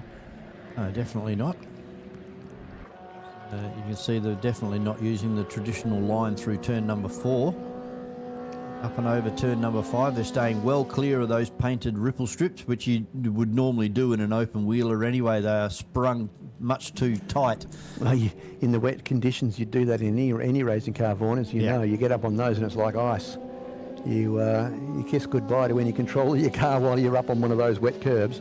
And, you know, if you come out of turn number 7 slightly wide and you hit that large red and white one waiting for you on the exit, we've already seen 2 cars loop it there this morning. Yeah, the best thing to do is just pull your boot out of it and wait for it to be straight and get back into it again when you get the control of it. You don't want to fight it too much on there, particularly when it's really wet, because it's just going to end up being a losing battle. You'll end up on the inside wall. Well, those guys are not mucking around, because Simon Alderson just set the fastest lap of the race by 5/100ths of a second.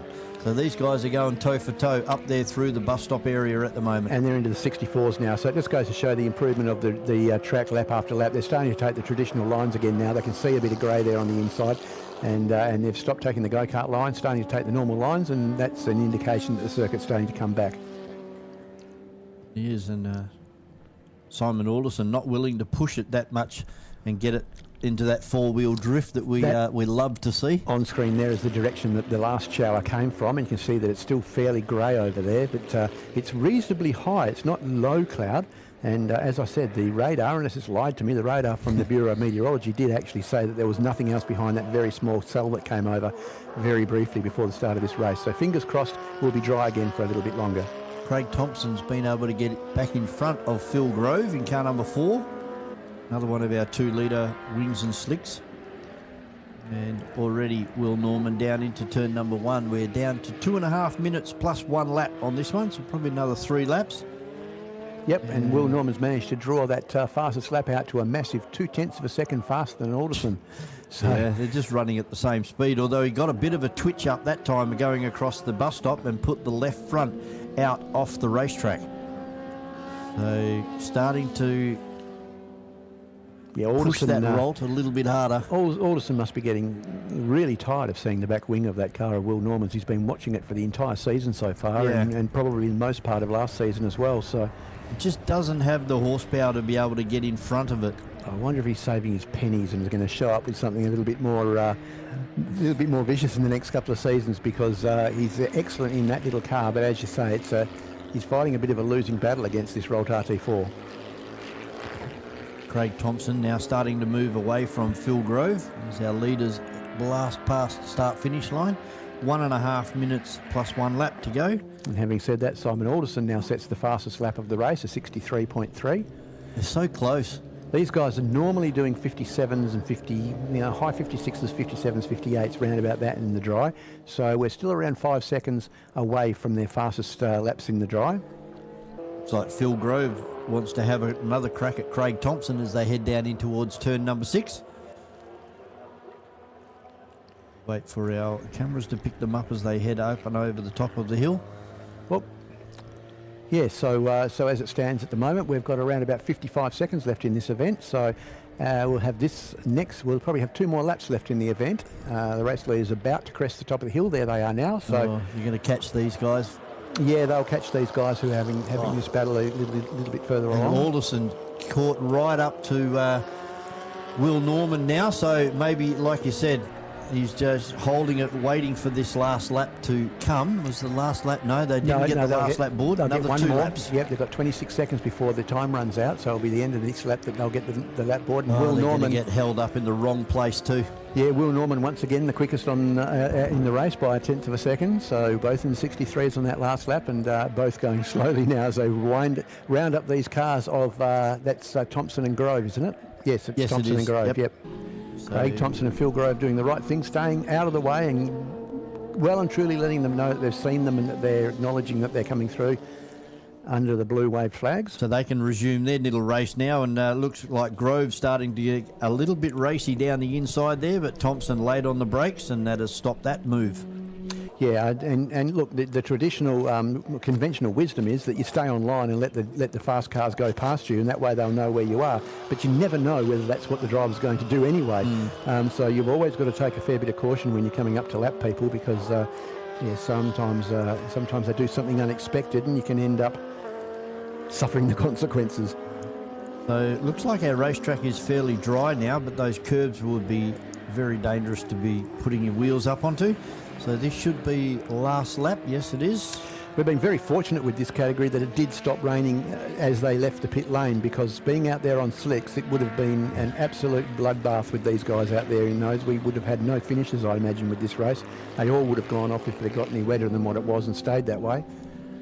Coming up on Colin Yude now, right at the top of the hill, is Will Norman in the Rolt RT4. Simon Alderson blast pass on driver's right as well.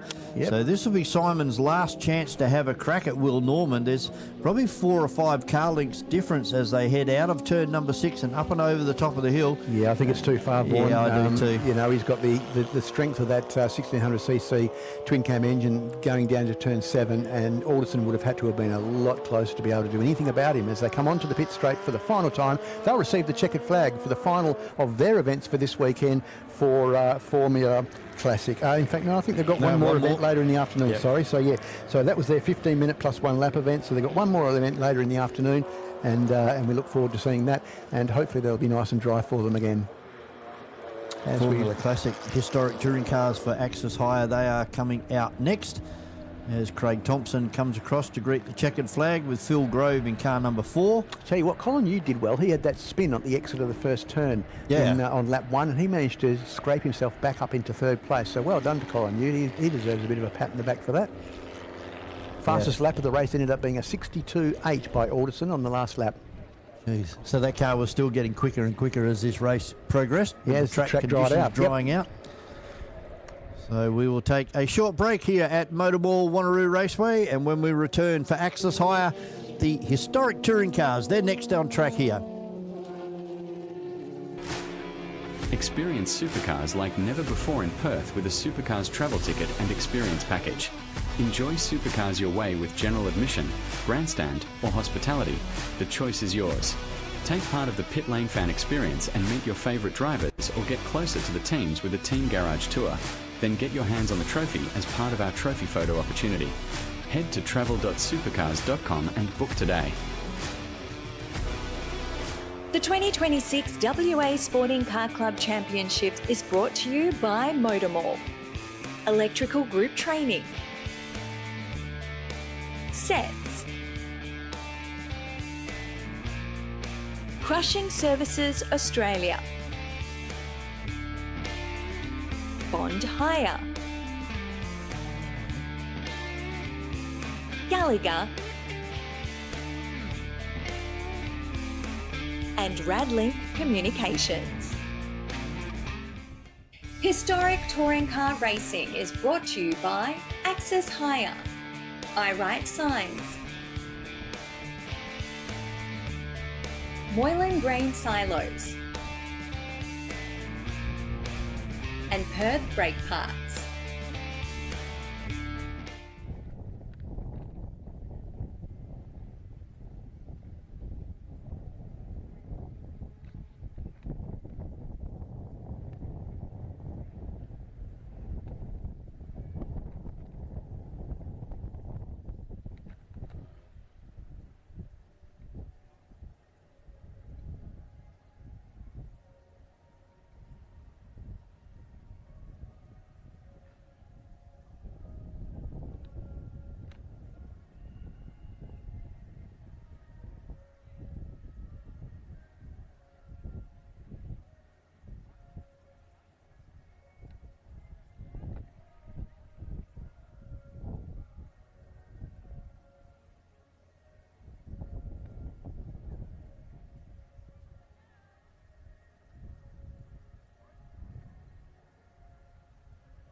Out on the circuit for Axis Hire, the West Australian Historic Touring Car Club.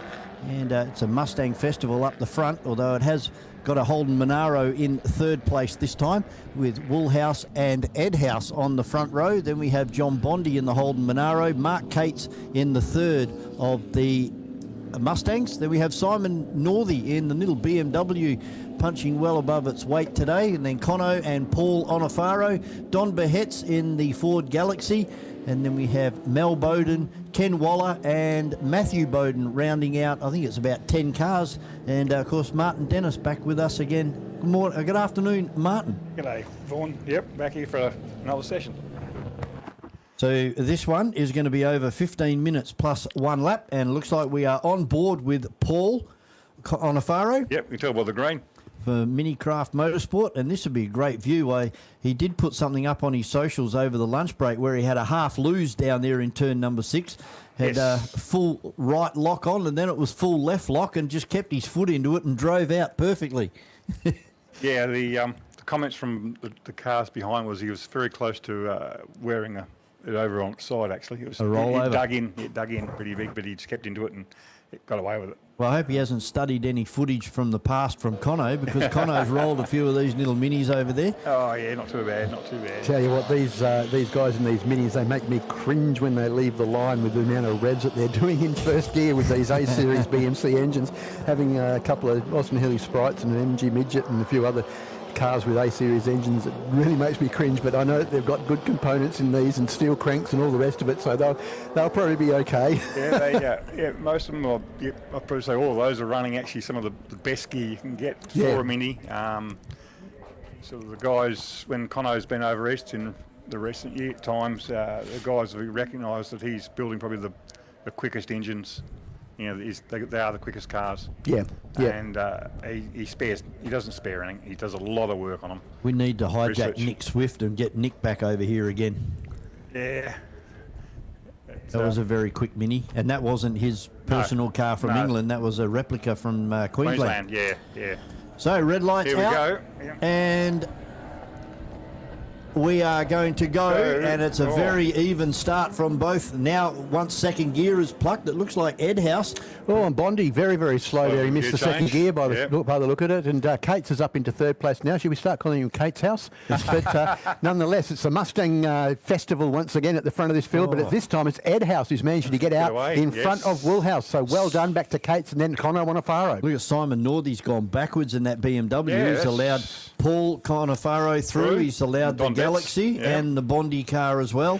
I'm not surprised the Galaxy's moved up, because he didn't like the wet weather, but it's going to be a lot more sure-footed in this condition. Yeah, well, if he's running those 7-year-old hard tyres on there, he's get them warm now. Yeah, be able to get them hot. Look at Onofaro right in the boot lid of the Galaxy as they crest the top of the hill and drop down towards turn number 6. And this is outbraking, this is called. Yeah, it's called outbraking the Monaro on the outside. And now Paul Onofaro hanging tough on the inside. Yeah, and you're about to see horsepower. Yeah, the Monaro won't like it out there for much longer. And has a good look out the window. See you later. Yep. Oh, where is he? There he is.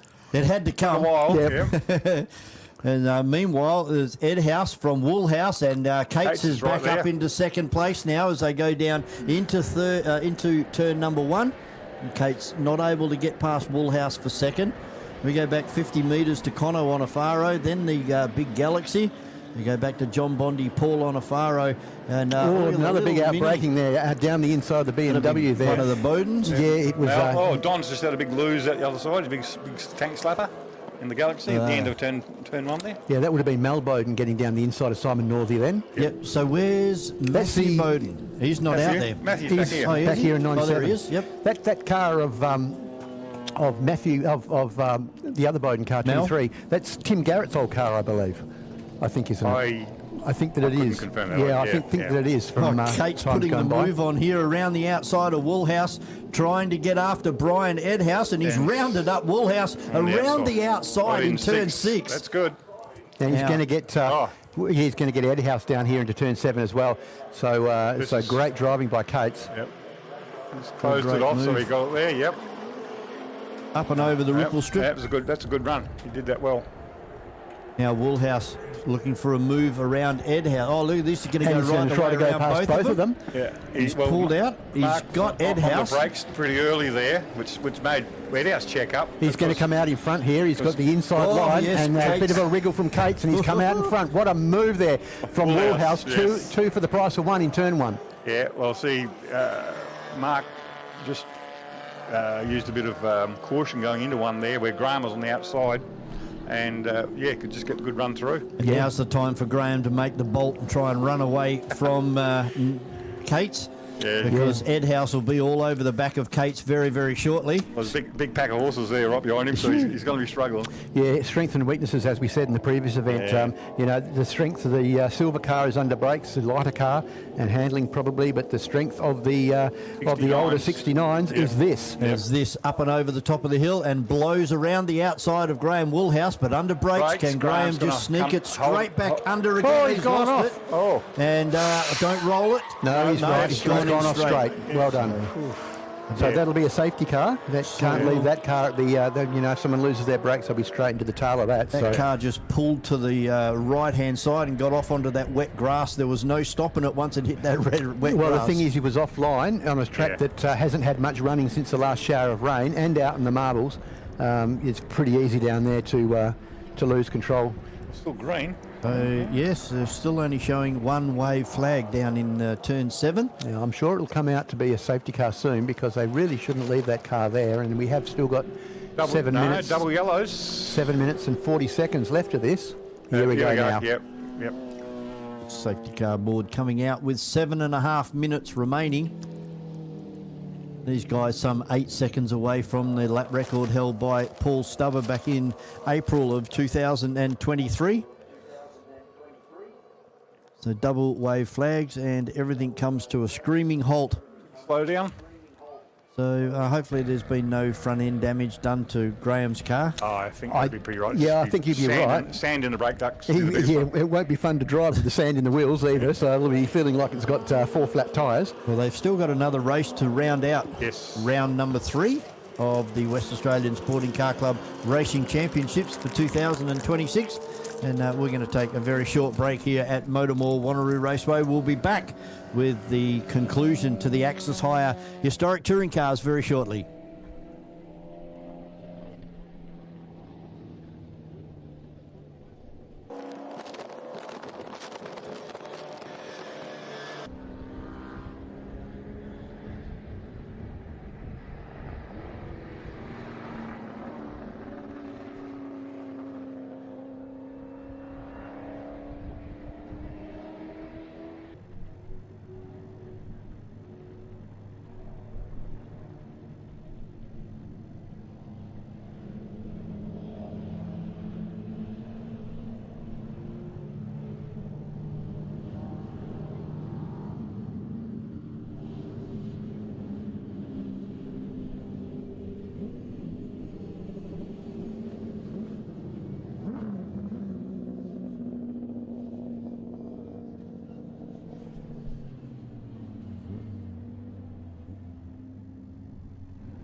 As we've just seen on our live stream coverage, that Graham Woolhouse has retired that car back up into the paddock area.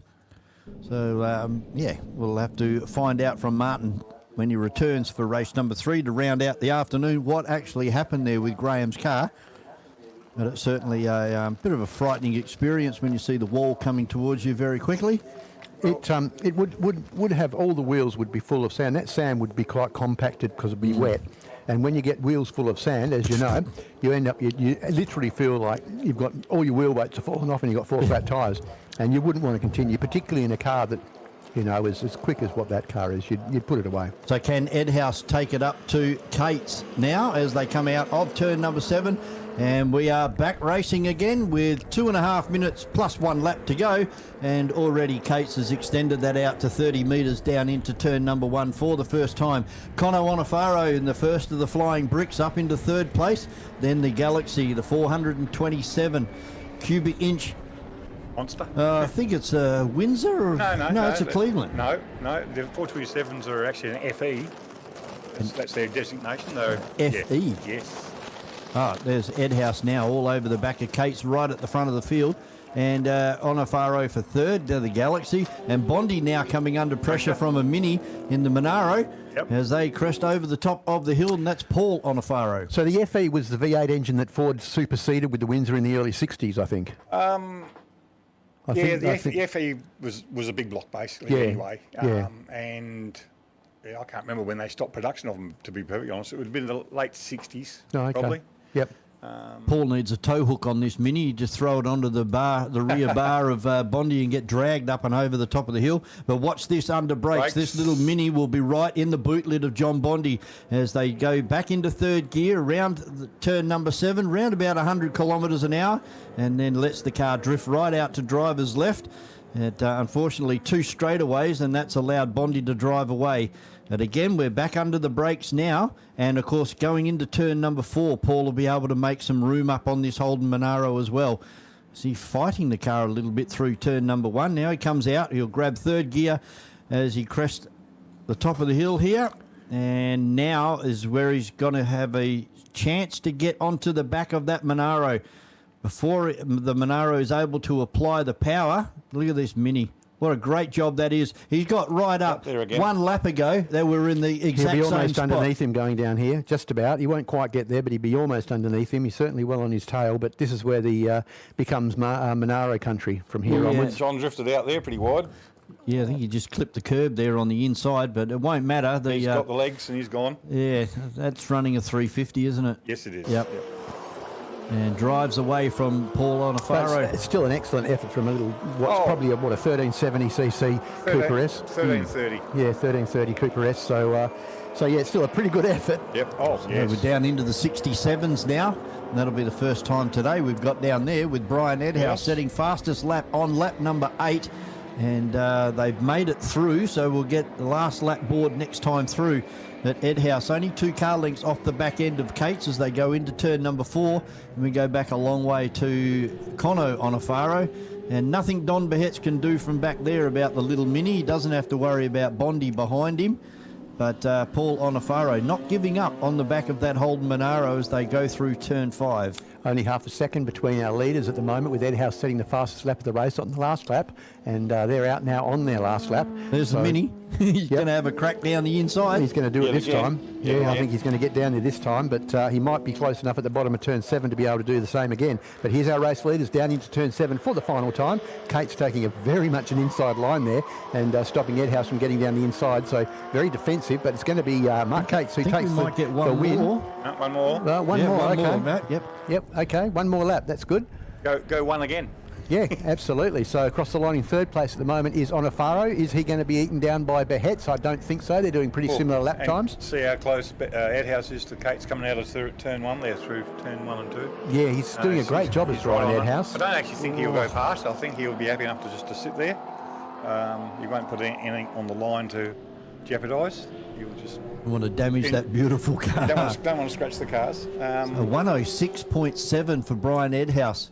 Yeah. So they're getting faster as this race Kate's as well, keeps going. Yep. And then Onofaro back into 3rd, doing a 109.2. Don Behetz and the Galaxy a 109.7. only half a second difference between 5 or 6 little minis compacted into a Ford Galaxy as our leader's up and over the top of the hill. Ed House on the outside. Kate's to the inside, and I think Kate's will get right on the brakes here, right at mid-corner, and stop the run from Ed House, and that's exactly what he's done. Doesn't even come out to half track, and your winner for this one was Kate's in car number 69, takes the win from Brian Edhouse. Then third place coming across now is the little mini of Conno Onofaro, car number 22 from car 222 of Don Behetz. Then we have John Bondi in his brother's car, Brian's car, and then we have Paul Onofaro. Mel Bowden coming across in 23. 44 is Simon Northey, and Ken Waller having a pretty lonely drive out there today in car number 13. Then Matthew Bowden will round him out. Well, I think Ken will just be delighted to finish the race, to be honest with you. I think that he'll be very happy with that car. To get a few miles under his belt in that new car. Absolutely. Good. And here comes Matthew, bring up the rear.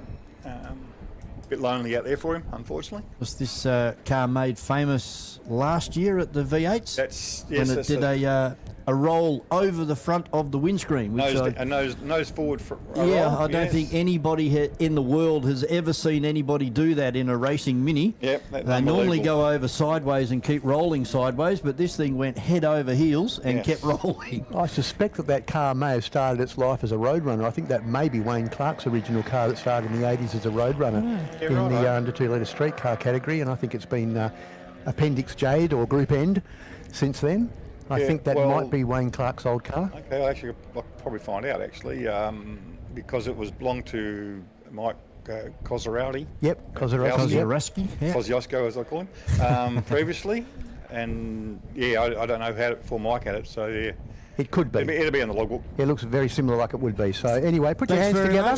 Great run. Thanks to Martin for his expert comments in race number 2. We'll see you back later on to round out the day for Axis Hire, the historic touring cars. 12 minutes plus 1 lap coming up. But next out on the grid is going to be the Formula Vs for their last race of the weekend. And that will be over 9 minutes plus 1 lap. Brought to you by Home Chef. We'll take a quick break. We'll be back very shortly.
Okay, I'm joined by, Mark Cates here with Historic Touring.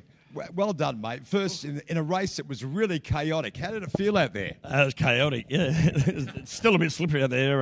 Turn 2, it's like there's water all through it. And, the V8s are obviously having a fair bit of problem getting around there. But, yeah, it was good fun. I sort of found a bit of horsepower there today. First 2 races are obviously a lot more sort of rain affected, obviously, with the track. But it's dried out a fair bit then. But from what we've just seen...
is their last event for today. Back to 9 minutes plus 1 lap in this one. And it's going to be Jason Fowler on pole position from Brock Hamilton from Victoria, Dave Casely, and then Quiddington from Victoria. Dave Campbell slowly improving through the day up into P5, and then Clifford, the third of our visitors this weekend. Callum Lamont, Rod Lisson, Isaac Scarey and Franz Esterbauer round out our top 10. And back in the commentary position is Miles Lockett. Hey, gents. What's been happening? Not really. There wasn't actually. A great deal. They only did 2 laps. Yeah, it was a bit of a stop-start sort of event in race number 3, which was a bit of a shame. Just having a bit of a chat down there with Jason Fowler, and I said, where's all this speed come from? I mean, the restart you did was sensational. He said, it's not wet. He said, I hate the wet, I love the dry, and I can actually really show what this car is all about. So it's a lot like qualifying. Some people can do it and some people can't. Yep. And it's the same with wet weather racing. But we do say it is always the big leveller in motorsport. And you see Jason, he's very fast in the dry, but it certainly brought him back to the field when it rained. Yeah, he just finds the cars very nervous during the wet. And we were even joking down there, Franz was sort of saying, yeah, well, I went around the outside of you and turned 6 and I'm in a 1200. So you need to lift your game. Well, that'll be on socials tonight, for sure. Sure will be. I'm sure the video footage will be there, well and truly. So, no, really looking forward to this one. Hopefully we'll get this thing underway pretty promptly. I know some of the back markers were a little bit dawdling a bit, so hopefully they can catch back up and we can get this field set and ready for this final heat for the Australian Series. Another good result for Brock Hamilton, and he will take away the day. Correct. Currently sitting on 70 points from Dave Casely on 56 and then Fowler on 53. As far as the 1200s, it's all Isaac Scarey. 3 wins so far on 75 points from 60 in Franz Esterbauer. And then Brett Scarey on 53. So, Brett Scarey, we haven't seen a great deal of him today. He's just been doing what he has to do and knocking up the points. Yeah, he's been having a few electrical gremlins with that car. He had a coil lead, I think, came off again during qualifying, and they've fixed that. But the car just, it's a new motor, I believe, in that car, so it's still bedding in and etc. So give it a little bit more time, and hopefully Brett will be fighting back up the front like he normally is. But looking forward to this one. Now we're already down to 6 minutes and 10 seconds, so we'll wait for the green flag at the back. Everybody is set. Yep, field is set. Set to go. Green flag at the ready, and let's see who's going to win the start of this one. Will it be Jason Fowler for a Giant Mandurah car 10, or will it be the Silver Fox of Brock Hamilton? And Brock actually got the better of the initial launch as they snapped second gear. It was certainly Fowler got the ascendancy as they head down into turn number 2. Fortunately, Mackenzie Gow's got a shock of a start. She's got a bag full of neutrals and headed straight to the back of the field. Now she's finally got a gear and up and running. But it's Fowler ahead of Brock Hamilton. Then it's back to Dave Casely, followed by Quiddington. Then it's back to David Campbell, followed then, I think it's by the Star Res man of Ash Clifton. And then it's back to Rod Lisson. Rod actually said that new carburetor that he tried worked. So hopefully we'll see a little bit more pace out of car number 71. See him come forward, because he's had a pretty ordinary day by his standards. Yeah, one red car amongst the first 9 that aren't that are blue. So, it makes it quite difficult. But, really good start there by Hamilton initially, but Fowler managing to pluck second gear and just take off into the distance more or less. And we'll wait for them to come over the top of the hill. And he's got a good lead, and it's going to be a better lead because Hamilton under a lot of fire now from Casely. Yeah, Casely going to try and run down the inside and does, really outbreaks the Victorian, puts the Victorian back to third place. So far it's WA 1, 2, Victoria 3, and 3 and 4. Campbell he's got in front now of Quiddington. And behind Quiddington is Clifford. Yep, and then followed by, you've got Callum Lamont, then Rod Lisson. And then the battle of the 1200s is still on between Isaac Scarey and Franz Esterbauer trying to go the outside move through turn number 1. But no, Isaac blocks that off. Got to say, Isaac's at the top of my list for this weekend's Competition Drivers Club Driver of the Day. He's had a splendid day out today as Isaac, winning 3 from 3 so far and doing well in the 4th. See how he goes here. Absolutely, did these Victorians, did they have a crack at the racetrack yesterday? Friday, yes they did. So So they had a little bit of wet running in the morning, and then the track dried out in the afternoon. So I think they were indicating they were down to about the 108s during the dry sessions in the afternoon. So, and they all love it. First time they've all been to the track and are absolutely raving about it. Really happy they made the effort to come across and having a great time, obviously, as you can see by the results. But looks like Paisley now is ranging up on the outside or the inside of Jason Fowler down into turn number 7 and makes the move. And Dave Campbell up into third place. Yeah, massive move. And you've got now the 3 Victorians squabbling for 4th, 5th and 6th, and with Callum Lamont just behind. So well and truly racing on in earnest in this final heat for the day. This is like State of Origin Volkswagen style. It is, as Esteban also managed to get over the top of Isaac there in the last lap as well. So Isaac right on his gearbox as they head down into turn 1 for their third time. Yeah, Matthews up into third. Yeah, Maddie Matthews she's in a 1600, so she's ranging up on the back. She'll hopefully try and clear them and then get out after the next group. But obviously a massive gap from her to Rod Lisson currently, but doing a stellar job in front of Reynolds Block. Then it's back to Kenny White recovering after beaching his car in the previous heat. Then it's back to Brett Scarey, the third of the 1200 runners. Now Dave Campbell trying to hold off about 5 cars behind him. There's a move on here by one of the Silver Fox cars.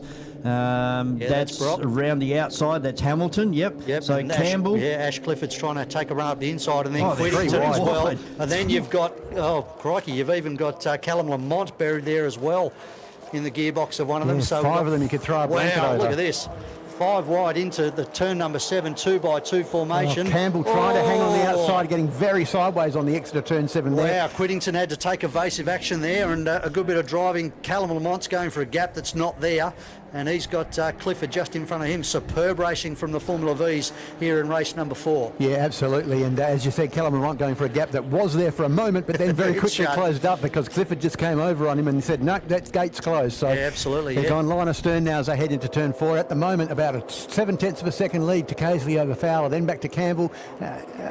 And back to Quidington, Clifford, Lamont and Lisson. They're your top 7. Yeah, and you look at the lap times now, Casely, a 1:08.17, and he was 7/10 quicker on that previous lap compared to Fowler. So that's what's given him the margin of just under 0.8 of a second. Yeah, excellent racing for the Formula Vs, as we've come to expect as we wait for them to come and do the big long draw up the back straight to the top of the hill. And it's pretty closed up at the front. For third place once again with Casely, I think that might be Casely coming down the inside, is it? It's Quidington. It's Quidington coming down the inside. You've got Campbell in the middle, then you've got, I think it's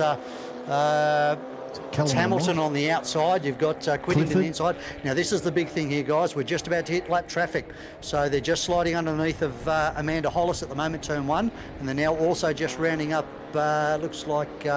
it's car number 16. Yeah, Mitchell. Which is Mitchell. So good job there by Rob getting out of the way. But here comes this pack of 5 cars. Stay there. Amanda is going to get an absolute shock right now. And great driving by Amanda, sticking right out of the way and letting this group of cars through. Also, Rob doing a great job sticking well and truly to the inside of turn number 4 and allowing all 5 of those cars to get through without any issue. Well, Sorry, I was going to say Amanda also having the presence of mind to also let Rod Lisson through as well, even though there was a fair gap there. So she's well and truly using those shiny things on the side of the car. Definitely. And these guys, I don't even think they lifted out of the throttle all the way around because the battle is still on here with 12 and 58.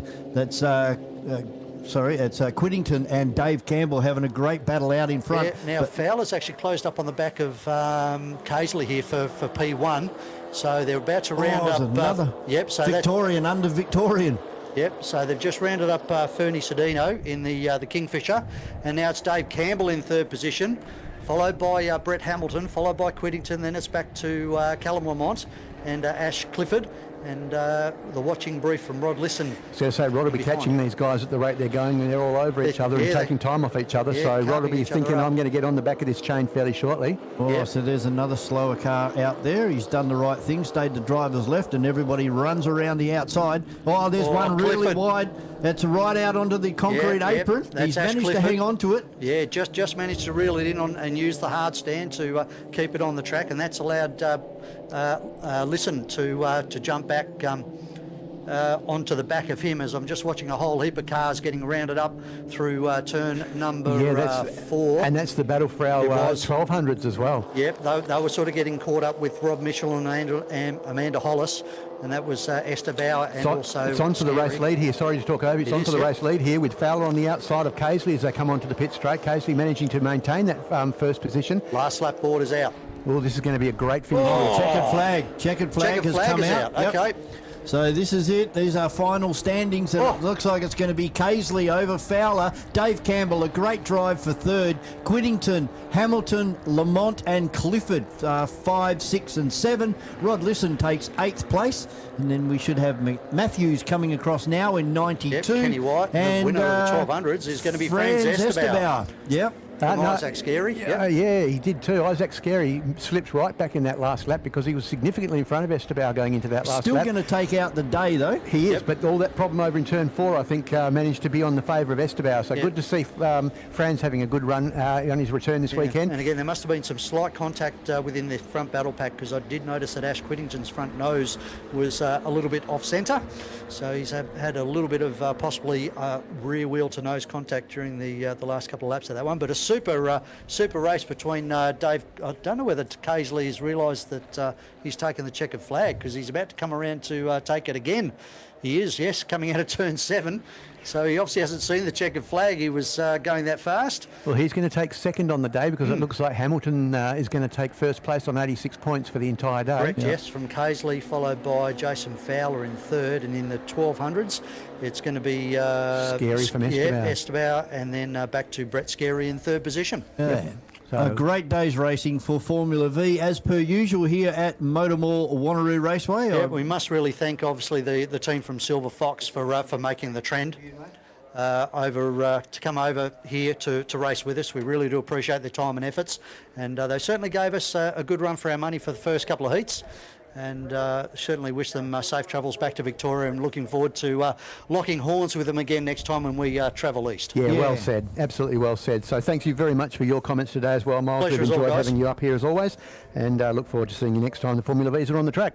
So what's really good is these Victorians, because they've had such a good weekend, they'll go back home to Victoria and talk to everybody over in Victoria, and then so hopefully next time we have a round of this Australian series that we'll get more Victorians, get some of the guys over from New South Wales and have a real big festival of Formula V. It'll be magnificent. I know that we've had the Formula V Nationals here a couple of times, and they've been really big events and great events with lots of visitors from the East Coast, so that'll be something to well and truly look forward to into the future, is to see more and more of these guys visiting Western Australia. Yeah, it's good to see Tony Ordino here this weekend as well, another visitor to MotorMall Wanneroo Raceway, and doing a really good job in an older style Commodore. Yep. But he was running the third tier of the V8s for a while with Gary Hill. Yeah, unfortunately for Tony, the wet weather went away because that car was well and truly up there at the front of the field during the wet weather, because that's the great equaliser, as we know. But as the dry weather came back in again, he seems to have slipped a bit further back down the field, but he's certainly doing very, very well in that second class of car. So I think he'd be praying for a bit of rain for their last event that's over 23 minutes plus 1 lap.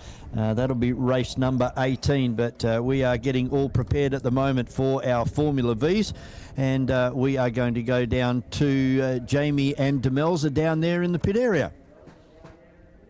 Yes, you do have me, and we've got the winner of the last race, Dave Casely. Dave, you have to be happy with that. You've had an absolute stellar day today. Well, I wouldn't say I had a stellar day. That was definitely a stellar race. We had a ding-dong battle in race 2, but unfortunately I was a tight ass and wouldn't buy tyres, so as soon as the track was wet I was in trouble. So was hoping for the weather to dry out, and it did. I did hear earlier today that you were hoping for a drier track, given the rain that we had out. It looks like the weather was on your side today. Well, I had to get some luck today, and that was it. So I was well happy with that race. We did see some absolute fantastic racing today from the entire group. How was that competition? Oh, really good, actually. I really enjoyed racing with the Victorian guys. Race 2 was stellar. It was one of my most favoured races. I've been racing for a long time. I really enjoyed that. Fabulous. Do you have anyone you'd like to thank for today? I'd like to thank all the Victorians for making the effort to come across. It's a long way. We know how far it is, and we really appreciate that they made the effort to turn up. That's exactly it, to be able to have people from over east come across and see the talent here in WA, but also race us as well. Yeah, absolutely, and we appreciated that. Fabulous, Dave. Congratulations. Thank you kindly. That's it from us here at Pit Lane. We've still got quite a few more races to finish off the day. Stay with us. We'll be back after this break. FSR Racing is brought to you by Arise Racing, Radical Australia West, and Perth Motorsport Tyres.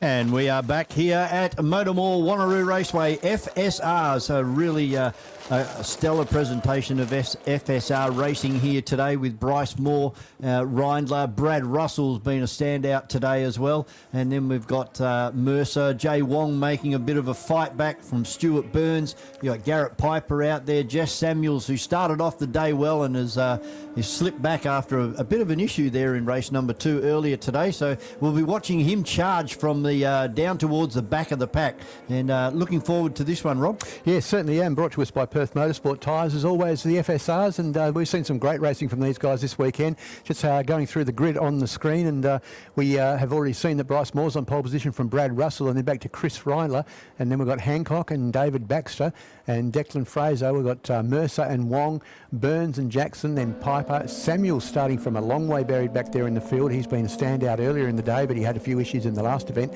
Di Giovanni in car 92 and Sinclair at the back of the grid also having had a fair few issues throughout the day. But yeah, this has been superb racing today and a really good event for the first one between Moore and Reindler, and then of course with Reindler having that issue then again in second, coming through the field, in that second event to come back up to third position. So he did a great job. So really looking forward to seeing whether or not Reindler can get back on the tail of Moore and what Brad Russell's going to have to say about that. Well, I think we've seen Bryce Moore do some ripper starts, and if he takes Chris Reindler with him, that'll block Brad Russell out wide into turn number 1. So that's going to be Chris's opportunity to get up into second and then go and race his mate for the rest of this one, which is over 12 minutes plus 1 lap. There's a double Indian file coming down towards turn number 7. It won't be too much longer and we'll get a start of this one. For the last time to this afternoon, the FSRs. They do this so well, this double Indian file start, these FSRs. They're always nice and tightly bunched together and all in their correct position. So they do this very, very well as they come down the light, about to go green, and we'll be away. Or about to extinguish, which is what it just does. And a great start by, it looks like it's going to be Reindler down the inside of Russell here, so he's going to be straight into second position, as you mentioned. Exactly how I played it out. Exactly. So you read that script before we came on air, and so it's going to be Russell back to 4th position now, because I think Hancock's gotten in front of him as well. So that's a bit unfortunate for Russell to go from 2nd back to 4th, but a fairly clean start from all of them. But already Reindler's got a little bit of a job to do to catch Bryce Moore, who's already skipping away out in front by about 5 or 6 car lengths. The 33 of Jay Wong, he lost 2 or 3 places there going through the first 4 or 5 corners. And Jess Samuels, he's moving up. He's about to put a move on one of the blue and white cars down into turn number 6, and it looks like he's going to pull that off as they come out of turn number 6 up and over the top of the hill for the first time. And Brad Russell got squeezed out wide there by Reindler. He did, but didn't allow him to come back in. Yeah, he's making an outside move here at the moment, and that might be Baxter that's getting down the inside of him now in car 11.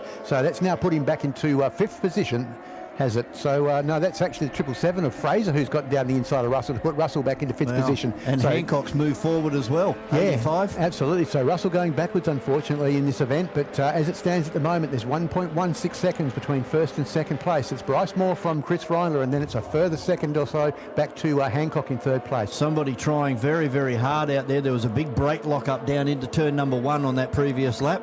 As we can see Jess Samuels 5 from the back at the moment and still moving forward. He finds himself in 9th position at the moment as we pick up with Jay Wong on the TV, and he is looking at the back of Garrett Piper in car number 6 at the moment. Yeah, he certainly is, and there's no catching Bryce Moore at the front of this field. If anything, I think that Hancock might be starting to get a little closer to the back of Reindler's car as they come down to turn 7 once again. There's Samuels down the inside of the Stuart Burns car and gets that job done. Burns going to try and fight back, but Samuels comes over and, number 3 of Stewie Burns holding his line there right up against the grass on one side and the racetrack on the left. But Jess Samuels able to drive through. Next on his hit list will be Mercer in the 78. Yeah, it certainly will. And at the front of the field, it's fastest lap to Bryce Moore, 57.33 on that last lap. And he's got a 1.7 second lead now between himself and Reindler. Reindler really does need to put his head down and try very, very hard to get onto the back of Moore, because he's just starting to drive away once again. They're down to only 6 minutes left in this event. Yes, it's so hard to actually improve your positions here, particularly when you've got so much distance between yourself and the car in front. Bryce Moore's out to a good 100 metres already, and we've still got 5.5 minutes plus 1 lap to go on this one. Brad Russell still coming under trouble here from Baxter, I think, in the 11, as the black car, yes it is, chasing down Brad Russell. Unfortunately went backwards off the start. And I was hoping that Brad could actually run with Moore and Reindler in this one, but not going to happen. Yeah, absolutely not going to happen. So he's then going to have to deal with Troy Mercer after that, Tony Mercer, sorry, after that, who's just behind this group as well. And they're all starting to get a fair bit of sun in their eyes coming over the top of the hill as the sun goes down late in the afternoon here at MotorMall Wanneroo Raceway. And the sun has come out and is bathing the circuit in brilliant sunlight. And as I said, they're going to start getting affected by that fairly shortly as they come down towards turn 7. Don't think you'll have to worry about the excessive UV out on the circuit at the moment. There's going to be no way there'll be any lap records set today. No, I don't think so. I think you're dead right there. It's still a fairly green track. It's had itself a fair old wash throughout the day. And with that wind it's blowing as well, like that's, it's almost like running into a brick wall as you crest the top of the hill. And it blows the sand across. It won't be too bad today because the sand will be fairly wet, and so therefore it won't obviously blow across as easily, but you'd still end up with a bit of sand across the track as well from that wind. 56.7 last time through for Bryce Moore, so Bryce is really on it. We're only on lap 4. We got 4 minutes and 20 seconds remaining plus 1 lap. So as we can see in the past, the car just gets continually quicker and quicker throughout the race. Yeah, and it's 2.3 seconds now between himself and Reiner, so he's got it well and truly under control, has Bryce Moore at the moment. Hancock's now slipped out to around about 1.5 seconds behind Reindler in 3rd place, and Fraser about another 1.5 seconds behind in 4th. So fairly spread out as they are at the moment, as our race leader once more comes down for the 5th time into turn 7, and nice and smooth, just clips the end of that curb at the end of turn 7. But other than that, very nice and smooth. So we got a group of 4 cars here. That's Samuels is coming through. He is in 8th position at the moment. So I had Stewie Burns, so he's gone past Stewie Burns, so that puts him up into 8th. Mercer in 7th. So that's the next one, car number 78. Yeah, I think that might be Mercer at the front of that group of 4 It there. is. It is indeed, yeah. And he's just in front of Samuels, and then back to Stewie Burns, and behind them is Jay Wong. So they're having a great battle midfield at the moment. And then it's a long, long gap after that, back to Jackson and Piper. And then another big gap back to car 10 of Sinclair, who's having a better run in this event than he's had earlier today. And Di Giovanni at the back of the field at the moment. So Bryce Moore down into turn number 7. With 2 minutes and 54 seconds remaining on this one. Chris Reindler, nothing he can do from back there. Unfortunately, it looks like that's going to be the way. He's going to finish in 2nd place. Then in 3rd is Hancock, and that's a great effort for car number 85. And the same can be said for Fraser as well. 2 relatively newcomers, and they're in front of the veteran in Brad Russell. And we have Baxter in 6th place, Mercer in 7, and Jess Samuels in 8.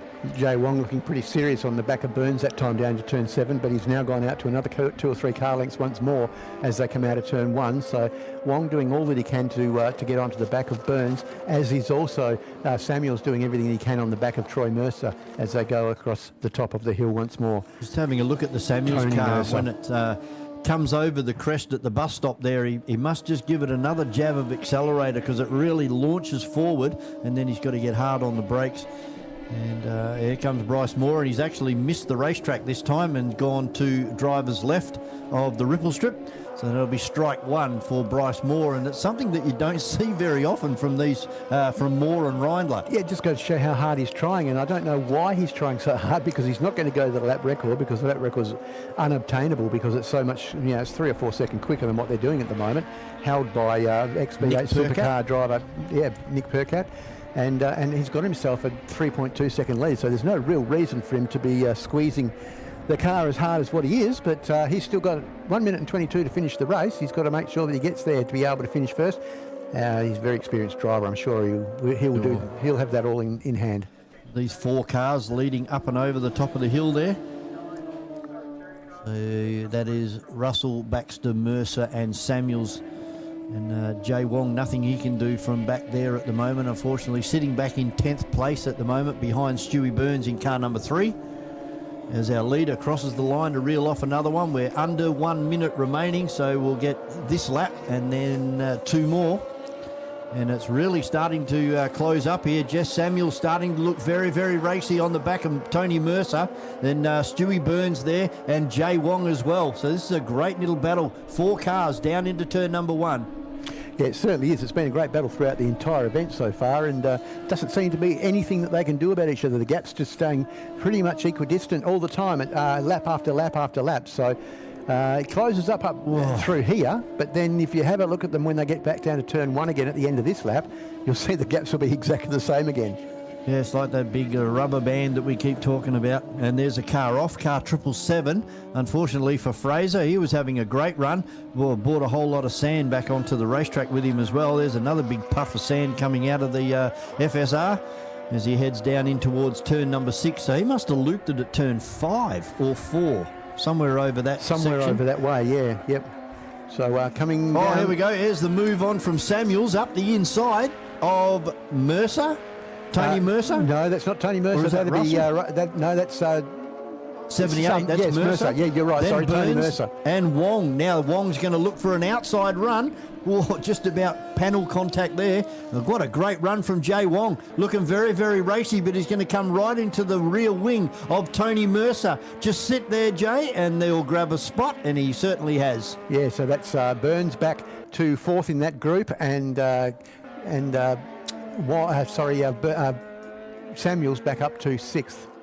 And checkered flag has been shown, so this will be the last lap for Bryce Moore as he comes out of turn number 7 for the last time. And Bryce Moore takes out another win here at MotorMall Wanneroo Raceway. Car number 8 from 28 of Chris Reindler, then 85 of Hancock. Russell should be next across the line in car number 18 from 11 of Baxter. Samuels should be next from Tony Mercer. Jay Wong has improved another position there over Stuart Burns. And they all fire across the start-finish line. Behind Burns will be a Fraser, who had that lose up there on that last lap and cost him about 6 or 7 positions. Then we have Jackson, Piper, Sinclair and John D. Giovanni in car number 92 round out our FSR category for this afternoon. That'll be 3 from 3 for Bryce Moore for today. Yep. It's becoming a regular thing, isn't it? It is indeed. He's a hard man to beat. And if it's not Bryce Moore, it's Chris Reindler doing the business. Yep, absolutely. So very entertaining once again from Bryce Moore there in the way that he just got that lead and just held it for the entire race. And got a gap and just left it the same. So well done to Bryce. So FSR race 3 results there on screen for our turn 7 media viewers. Hope you're enjoying the coverage here from MotorMall Wanneroo Raceway. We're just outside of the capital city of Perth, Western Australia. And hope you've enjoyed the categories that we have on display here this weekend. Of course, if you like what you're seeing, don't forget to jump onto all of our socials. You'll find them on YouTube and Facebook, of course.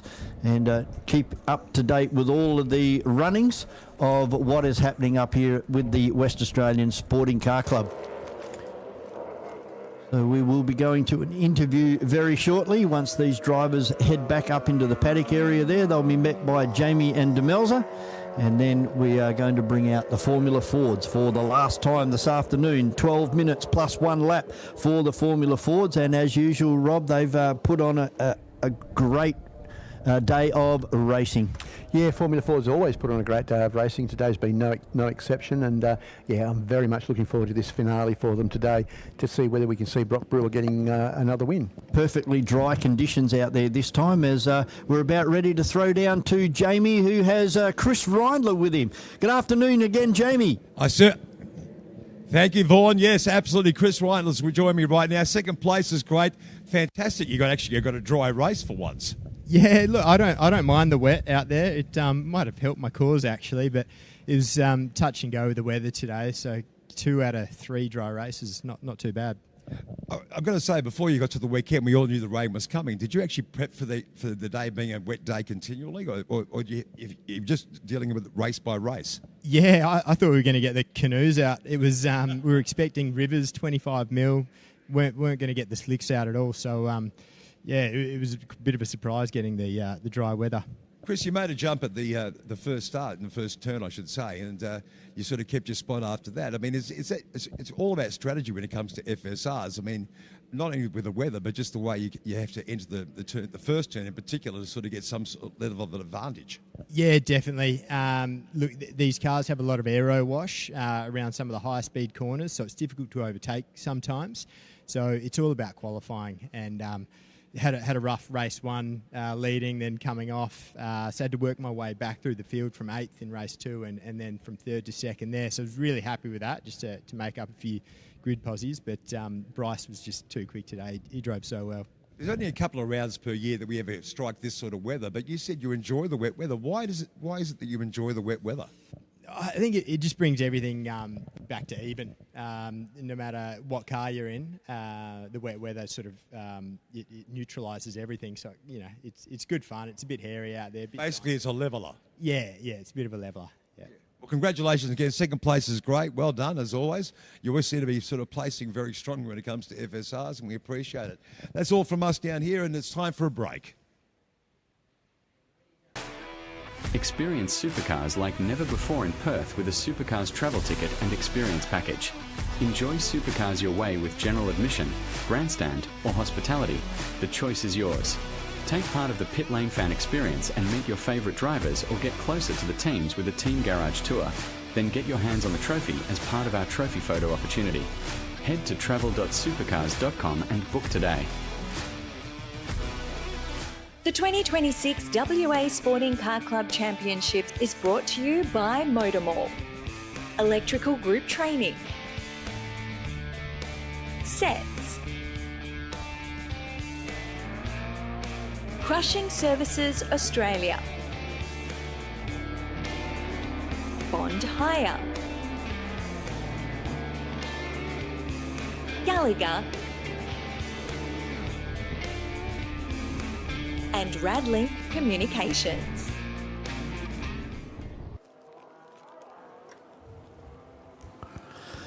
Final race out there on the circuit now for our Formula Fords. And having a look at the point score for the day, on 50 points is Brock Brewer. On 40 points is Webster. On 36 is Henderson. And then Aidan Deckers on 32. So your winner will come from those 4 drivers. Joel Wheeler is having a good start in this one. He'll be up on the 2nd row. Then we have Deckers and Van Leeuwen behind him, Riordan, and unfortunately there for Tom Begley. Did you see if Tom was out there? No, I didn't see if he was out there, but yeah, he was definitely a DNF in the last one, wasn't he? Yes, and of course Bradley and Boyack we lost early today in qualifying. So this should be a great race with Webster, Henderson and Wheeler getting very, very close together in that previous race. Yeah, absolutely, and really, really good racing a little bit further back down the pack, but there was no way that they were going to catch Brock Brewer, but Webster well and truly starting to get very close to him. But time ran out at the end of that last race. To try and find John Van Leeuwen after the race meeting and have a chat about the Andrews car and the lack of performance. It's just got no speed in it today. Yeah, it's amazing, isn't it? And it just makes you wonder whether he's just gone the wrong way with his setup. Because it has been a hard day to do a setup because it's been such changeable weather conditions. So it'd be interesting to see whether that has been the case throughout the day. Tom Begley is out there. I can see him down at the back of the field, so this should be a good charge through the field. He'll have Riordan, Van Leeuwen, Deckers, Wheeler, then Henderson, Webster, and then Brewer to challenge with. Yeah, he certainly will, and it'll be very interesting to see how quickly Begley can get through this field as they all come down to line up on the grid. And not a big field, but certainly a quality field of Formula Fords. And really looking forward to seeing this final race of the day over 12 minutes plus 1 lap. Moving up into positions at the moment. Of course, Brock Brewer with the starting out of pole position there, that is the dirty side of the racetrack. But although today it doesn't seem to be having much of an effect. The drivers out of P1 seem to be getting down to turn 1 in front and holding off the field as red lights are out, and we are away to go, and it's a good even start for both the front row. And Brock Brewer in 57 plucks second gear now up into third into turn number 1 and will maintain the lead only just from Webster in second. Then we go back to Xavier Henderson, and behind him is Joel Wheeler in the 47. Yeah, Wheeler initially made the better start than Henderson, but Henderson managed to get down the inside once again down to turn 1 and locked Wheeler out. So that put him back into 4th position. And so that's the way that they are as they go over the top of the hill for the first time. I think that Van Leeuwen managed to get in front of Deckers as well.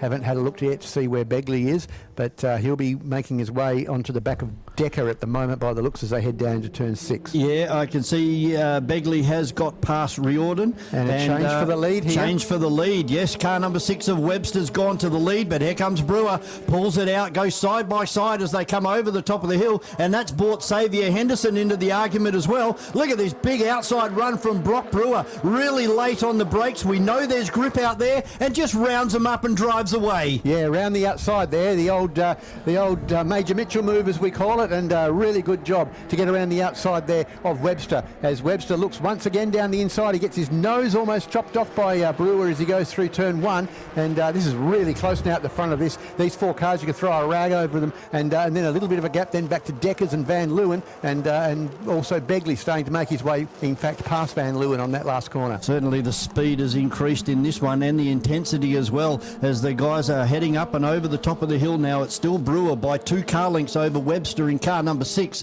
A fast time, of course, for Brock Brewer on that first lap. And let's see what happens this time as he comes under a challenge again from Webster. Tried to sneak up the inside of him in turn number 6, able to hold him off and drove away. He's actually increased the lead just, but now Webster's back into the slipstream and catching Brewer big time as they come down in towards turn number 7. There'll be a move on here very shortly, and here it is. Webster up the inside. That puts Brewer back to second, and he has to go around the ripple strip, and that's allowed Xavier Henderson to get right into the back of Jack Webster, and Wheeler also involved in this one as well. Yeah, Webster leaving Brewer no opportunity whatsoever but to go the wrong side of that curb at the exit of turn 7 that time. So now it's Wheeler has Webster has absolutely spread eagled the field and taken off into the distance whilst he's left the other guys to fight for the scraps. Brewer, Henderson and Wheeler, they need to work together now to bridge that gap. We're already down into the low 63s. We've got 6.5 minutes plus 1 lap remaining in this one, but they need to work together to get rid of that distance between themselves and Webster. Yeah, in fact, Brewer's starting to drive away a little bit from Henderson as well, so he may be the one that draws them all back onto the back of car number 6 of Webster. Decker's starting to get into this fight as well. He's not too far behind, as is also Begley, who's managed to get past Deckers as well. So Begley almost onto the back once again of Wheeler. And Xavier Henderson's got some power in this number 8. We've been talking about it all day. Just really opened it up, the throttle down the hill. And look at Wheeler all over the back of Xavier Henderson this time as well. That gap is out to 0.8 of a second and a 62.7. Begley sets the fastest lap back there in P5. Yeah, nothing wrong with car number 3 is there, as he's making his way further forward with every lap that goes past. He's going to be right on the tail of car 47 of Wheeler very, very shortly. But Brock Brewer has broken the toe from Henderson, and he's well and truly out now after Webster. As you said, 0.8 of a second last time across the line, but I strongly suspect that this may be the fastest lap from Brock Brewer on this lap, and we may be seeing him a lot closer to the leader than we did last time. Wheeler just about side by side with Xavier Henderson down there into turn number 6. He gets right into the gearbox of Xavier Henderson on the exit of turn number 6 because they get drawn up and over the top of the hill. Here here comes a move here from Joel Wheeler down the outside of Xavier Henderson for third place as they go side by side into turn number 7. Henderson just out breaks him, drives right up the inside and retains P3. Certainly does as we cross the line once more, and it is the fastest lap this time from Brock Brewer. He's closed that gap down to just 7/10 of a second now, and so he's closing that down little by little by little and chipping away. Only 4 minutes and 42 seconds left plus 1 lap, so he's got to get the job done fairly quickly to get 3 from 3 today. And not too far away from our first 61-second lap here today as well, which is what they normally would be running around MotorMall Wanneroo Raceway, but track conditions certainly haven't lent themselves to fast lap times today. But it's Xavier Henderson and Joel Wheeler, these guys side by side as they go across 5, and getting very defensive goes Xavier Henderson. He goes to the inside, Wheeler to the outside, and that's dragged Begley right into this field as well. They're going to come across over the top of the hill here side by side. Wheeler looks for an outside run on Xavier Henderson, but watch the horsepower of this red and white car. Begley down the outside, they're 3 wide down into 7. Yeah, absolutely, and Begley's going to be the big winner. He's going to take that position away from Henderson. He's trying to close down the over and under, but Henderson has to take his boot out of it again there and concede that position, so Begley now up into 4th place as they cross the line. Oh, Webster's lost it down in turn 1, and that's allowed Brewer to drive right underneath him and drive away from Webster. Yeah, absolutely, a big mistake there from Joel Webster. That's a big shame. So a 62.14 last time through for Brock Brewer. And there is now only 5 points the difference between Webster and Brewer. Brewer on 70, Webster on 65, and then we go back to Xavier Henderson on 52. Yeah, we don't see too many mistakes from Jack Webster, but that was certainly one of them, then allowing Brock Brewer back out in the front as we watch these cars all make their way once again down into turn 6. And it looks to me like car number 47 of Wheeler still under a lot of attack here from Begley, who's going to draw right up against the tail of that car as they come over the top of the hill. Is he going to be able to pull alongside of him? That car seems to have plenty of horsepower, and that's exactly what he's trying to do. Gets him under brakes and takes 3rd position as they head down into turn 7. Now here comes Deckers as well. He's going to join onto the back of this 4-car train as they come side by side. Oh, 3 wide down the main straight, and I don't think Xavier Henderson missed that tyre wall by much at all. No, I don't think the Wheeler saw him there as he closed off that gap and ran him out of room, unfortunately. I think that was just a racing incident, didn't do it on purpose, but these guys in a furious battle as they come out. Henderson under a big battle now from Deckers as they head up into turn 4. Yeah, Joel Wheeler doing a great job up there into 4th place at the moment. And Xavier Henderson in there, as you said. Deckers is not far off the back of this pack as well. Deckers all over the back of Xavier Henderson as they exit turn 5. And again, Henderson goes to driver's right on the entrance into turn number 6, and that's allowed Deckers to have a look at him around the outside. He's decided against that, but Tom Begley, the big mover in this one. Yeah, he certainly is, and certainly driving very, very defensively is Henderson at the moment back there, trying to keep Decker from Wheeler round the outside of Tom Begley. Yeah, not able to do it. He's actually opened the door for Henderson here. He's got a good exit out of turn 7. He's got a bit of speed on, looking to which way he's going to be able to get past. Very a bit close. of a miss of a gear then as well. I think that might have been Deckers at the back, missed his gear as he went down into turn 1. So Xavier Henderson to the outside, drivers left on the exit of turn number 1. Wheeler now lost that position, and Deckers is right there. Any mistake from these 3 in front, and Deckers is going to be right amongst this as they head up and over the top of the hill to reel off another lap. We've got 1 minute and 20 plus 1 lap to go. Yeah, and certainly worth mentioning also is the battle a little further back in the field between for the final position between Van Leeuwen and Reardon, and those guys have been all over each other as well for the entire event. They're having a great time at the back of the field as well. So little battles happening all over the place as we await for our leader to come back over the top of the hill, and our leader is Brock Brewer with a 1 second lead last time across the stripe, and the fastest lap of the race so far with a 1 minute and 2.14. Wheeler looking very, very racy up the inside of Xavier Henderson, although Xavier goes very late on the brakes, closes that distance between himself and Begley, and it's still a 1.5 second gap now from Brewer to Webster. Then we go back to Begley, Henderson, Joel Wheeler, Aidan Aidan Deckers, and now we wait for Van Leeuwen, who's just been overtaken by Riordan, and Andy Van Leeuwen rounds out 8 cars. A very competitive and fast and fiery Formula Ford race. It certainly is, and they'll be getting the last lap board this time that they come past. They've only got 19 seconds between themselves and the stripe next time, and they're only halfway through the lap. So the last lap board will come out for the leaders this time as they're over the top of the hill. Still a good battle happening there between Henderson and Deckers at the back of that 4-car train as they head down into turn 6. And it's just been a battle for this 3rd, 4th, 5th and 6th position for the entire event. What a great race so far as our leader comes down in towards turn number 7. Should get the last lap sign this time through.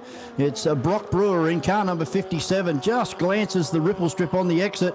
Webster in second place. Henderson down the inside there of Wheeler into turn 7. So he's got him, and then there's another position, but Wheeler fighting back as they come across the line side by side. And it looks like Wheeler's got the ascendancy to the inside line, and he's going to take that position back away from Henderson. So that certainly, with 1 lap to go, has not yet been concluded. No, and Deckers is not too far. He's only 2 car lengths off the back of Xavier Henderson. But Tom Begley, he's going to hold a solid 3rd place here. So 4th place is up for grabs at the moment between Henderson, Wheeler and Deckers. Yeah, absolutely. So we're just watching our race leader now heading down towards turn 6 for the final time, not just for this event, but also for the day. And that'll be Brock Brewer, who's on the cards at the moment for taking 3 from 3 this afternoon. Is down through turn number 6, and Joel Wheeler in front of Xavier Henderson. Let's see whether he can hang on as they crest the top of the hill. And meanwhile, our leaders already down into turn number 7 for the last time. Ladies and gentlemen, 3 from 3. 75 points goes to Brock Brewer in the 57 from Webster in car number 6. Begley's next across the line. Then we have the 47 of Wheeler. Henderson in 5th place, and Aidan Deckers will round out in 6. This battle for the final position being taken by Van Leeuwen as Reardon went really wide on the exit of turn 7 on that final corner. So that was a great battle for the whole day for those guys as well. Make sure you put your hands together for these guys as they come past. They put on a really, really good run for us this afternoon in all of their events, and with changeable conditions throughout the day, they've been absolutely outstanding to watch, and particularly Brock Brewer, who's really taken a very strong lead now in the Western Australian Sporting Car Club Championships for 2026. Fastest lap of the event on lap number 9 was a 62.11 to Webster, and Brewer had a 62.14, so 3/100ths of a second separating those, although Brock put his fast lap in on lap number 5. So Webster's car was coming back to be able to set that fast lap on lap number 9. Yeah, he'll be kicking himself, Jack Webster, for that small mistake that he made down in turn 1. But these are learning opportunities. Yep, they certainly are. So as we said, ladies and gentlemen, put your hands together as our Formula Ford drivers return back up into the paddock area. Only 8 cars out there, but you seriously think that was a Formula 1 event? That was so good. There was racing happening all the way through that race. Yeah, there certainly was. Very, very good racing, and thank you very much to the Formula Ford Association of Western Australia for putting on such a strong field of cars for this weekend. We're going to take a short break before our Formula Classics head out onto the circuit for their last 12-minute plus 1 lap. Don't forget, we've still got our Saloon Cars, 23 minutes plus 1 lap, a compulsory pit stop and a 60-second hold will happen very, very shortly here at MotorMall Wanneroo Raceway. Formula Classic, they're next out on the circuit. Experience supercars like never before in Perth with a Supercars travel ticket and experience package. Enjoy supercars your way with general admission, grandstand or hospitality. The choice is yours. Take part of the pit lane fan experience and meet your favourite drivers or get closer to the teams with a team garage tour. Then get your hands on the trophy as part of our trophy photo opportunity. Head to travel.supercars.com and book today. The 2026 WA Sporting Car Club Championship is brought to you by MotorMall, Electrical Group Training, Sets, Crushing Services Australia, Bond Hire, Gallagher, and Radlink Communications.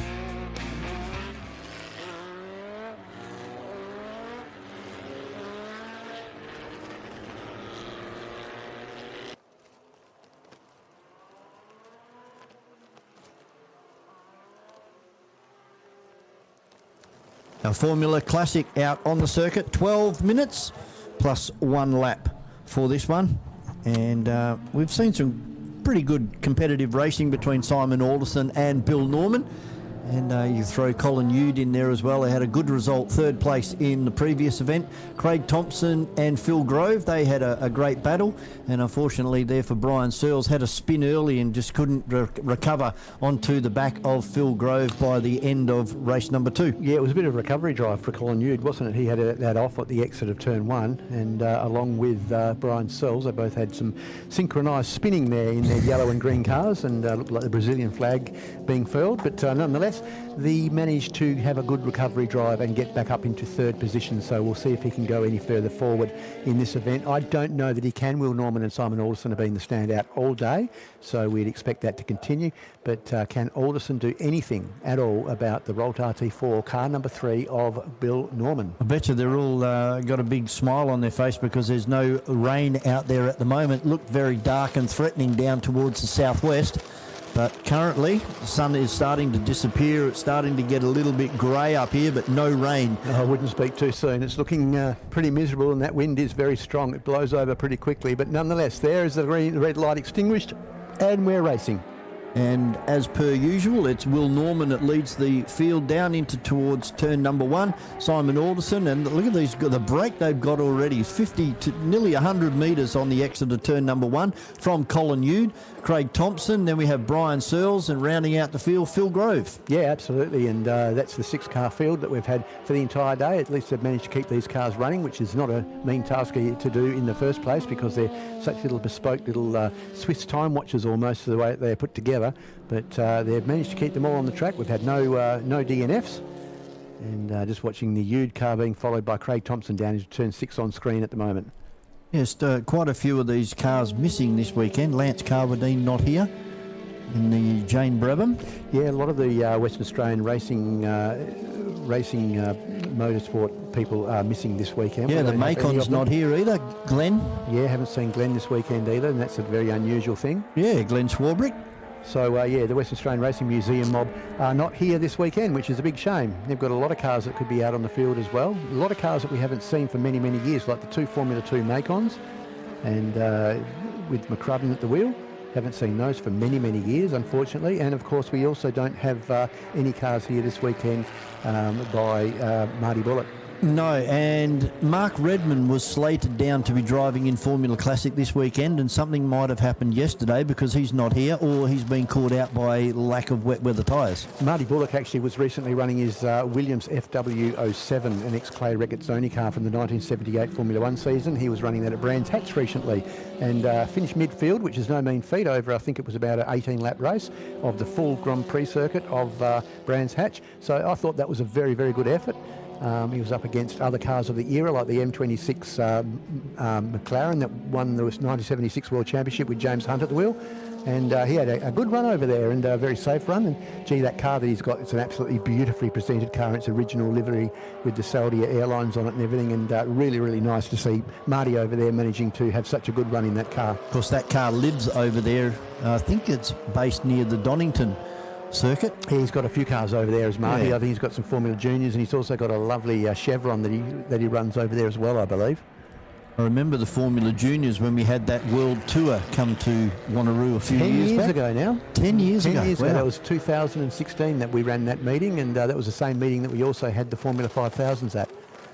That's right, yeah. Yep, so that was a really good race meeting. And good to see a resurgence in Formula 5000 racing on the East Coast. So hopefully, fingers crossed, we can entice them to come back over here, because there's nothing like the sound or the looks of a Formula 5000 car. They're absolutely brilliant rolling thunder. But the trouble is that everyone wants to keep their hearing these days. So they've had to put mufflers on them. They don't sound anywhere near as wild as what they used to in the 70s when they used to run here. And for the Australian Grand Prix that they ran here in 1979, they used to be absolutely rolling thunder in those days, but a little bit disappointing when they were here about 10 years ago with the fact that they weren't quite as loud and thunderous, but they were still very spectacular. I remember we lost a car for the weekend with Joe Ricardo.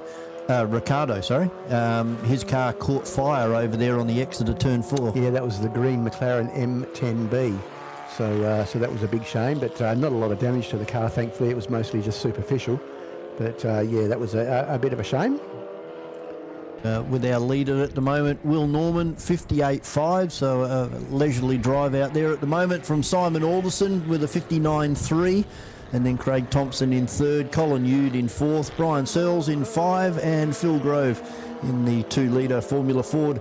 Car number 4 rounds out our 6 drivers, and it looks like it's going to be an all-the-way win for Will Norman on 75 points, from Alderson on 60, and Thompson and Yude. That's going to be great. Whoever gets in front and finishes this race will take out third place. And there's only exactly 1 second between them when they went past the line last time, so that's going to be very, very close between those guys.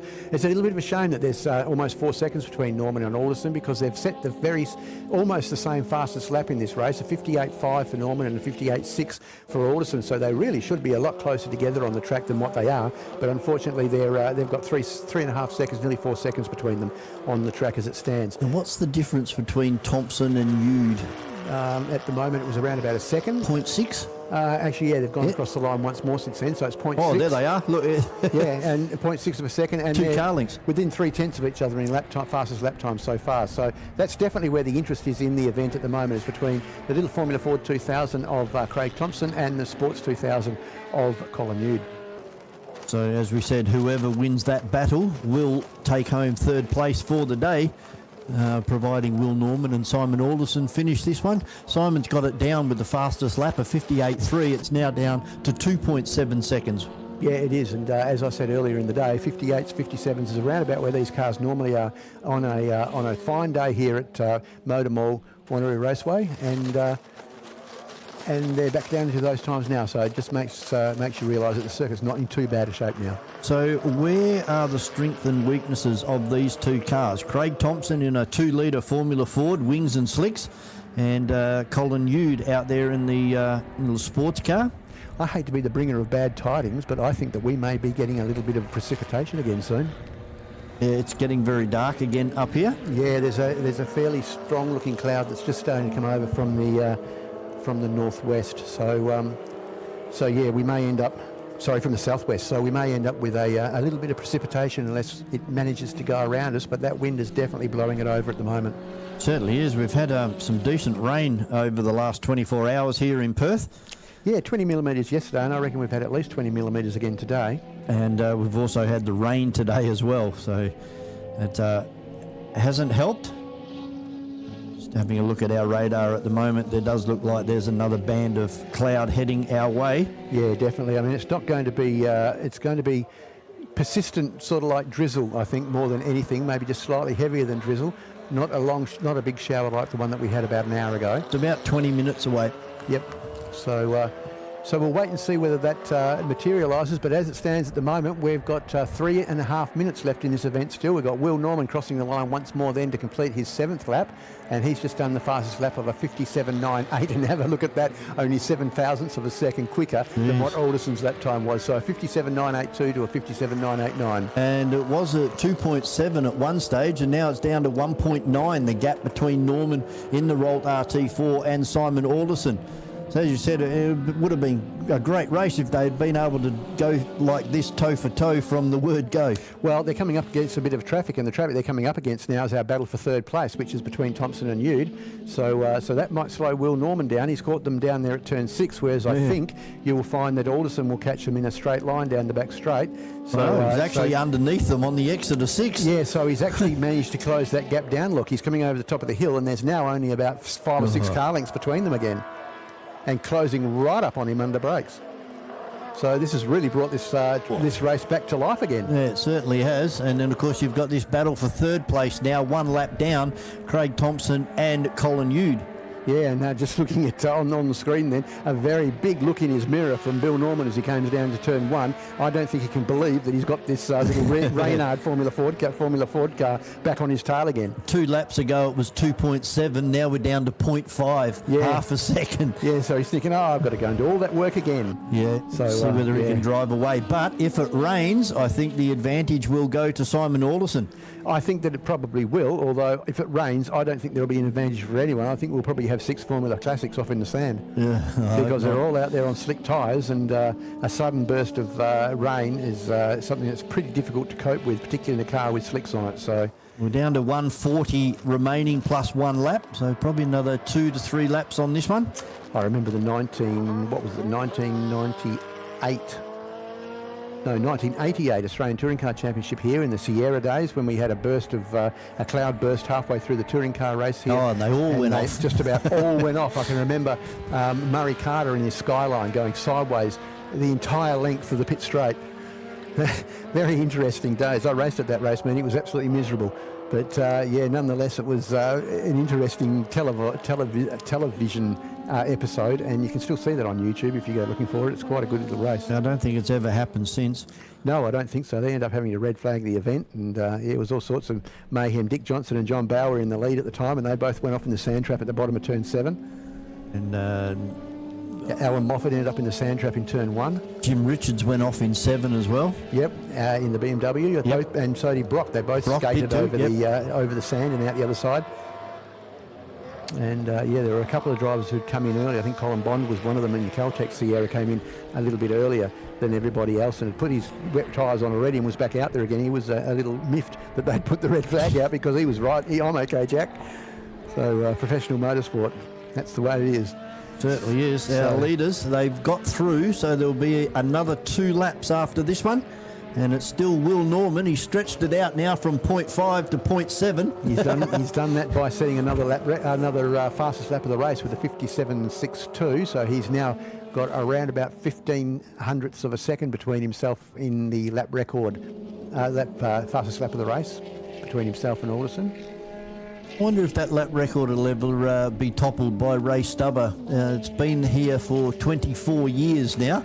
A 55.18. Never say never. Never say never. No, somebody will roll up with something high horsepower one day. And I mean, it's a quick lap time, but there are quick cars that are eligible for this category. Very, very quick cars that are eligible for this category that we haven't seen, and someone might just drag one out one day and come up here and blow that into the weeds. So you never know. Need something like a Rex Meacham to come back out. That'd throw the cat amongst the pigeons, wouldn't it? Yeah, it certainly would. That was a very quick car, that Ultra Sport of his.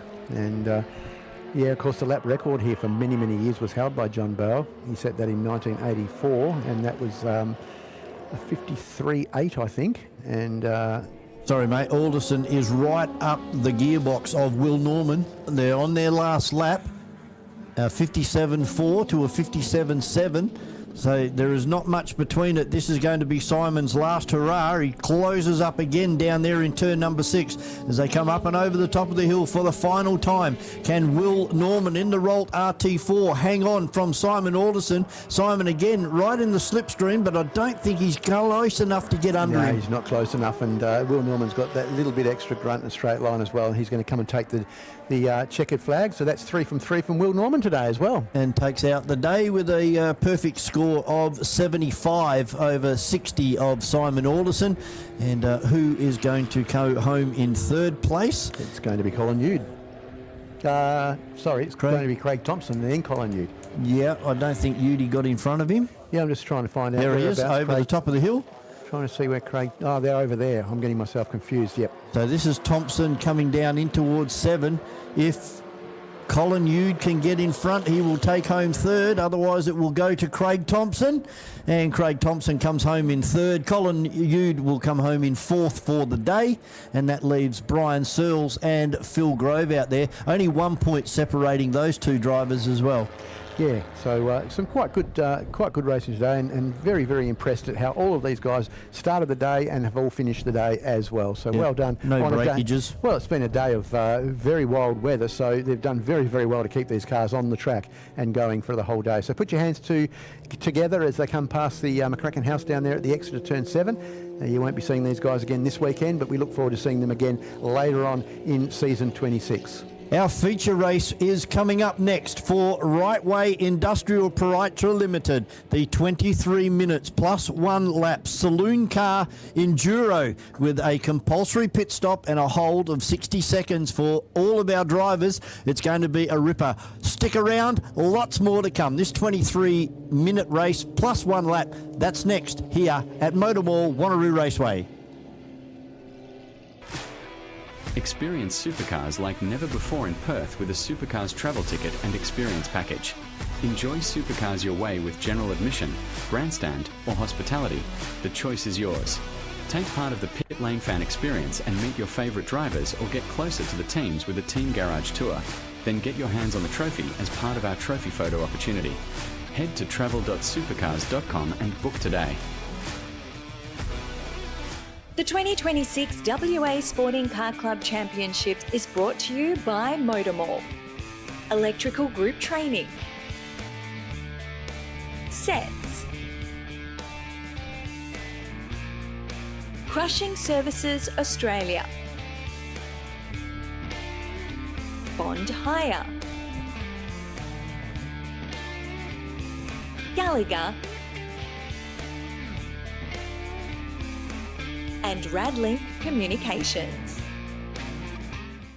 Saloon Cars Racing is brought to you by Raceway Industrial, Bailey Brewing Co,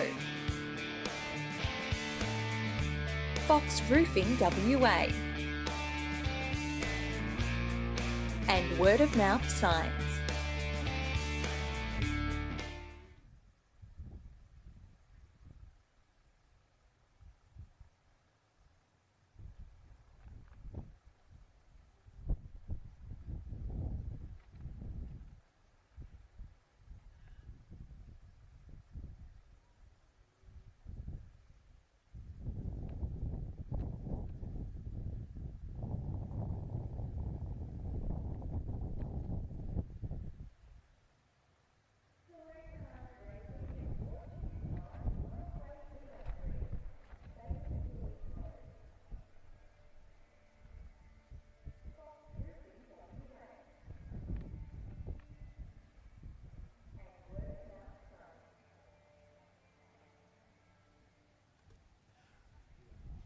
Our Enduro, brought to you by Raceway Industrial, is about to hit the racetrack.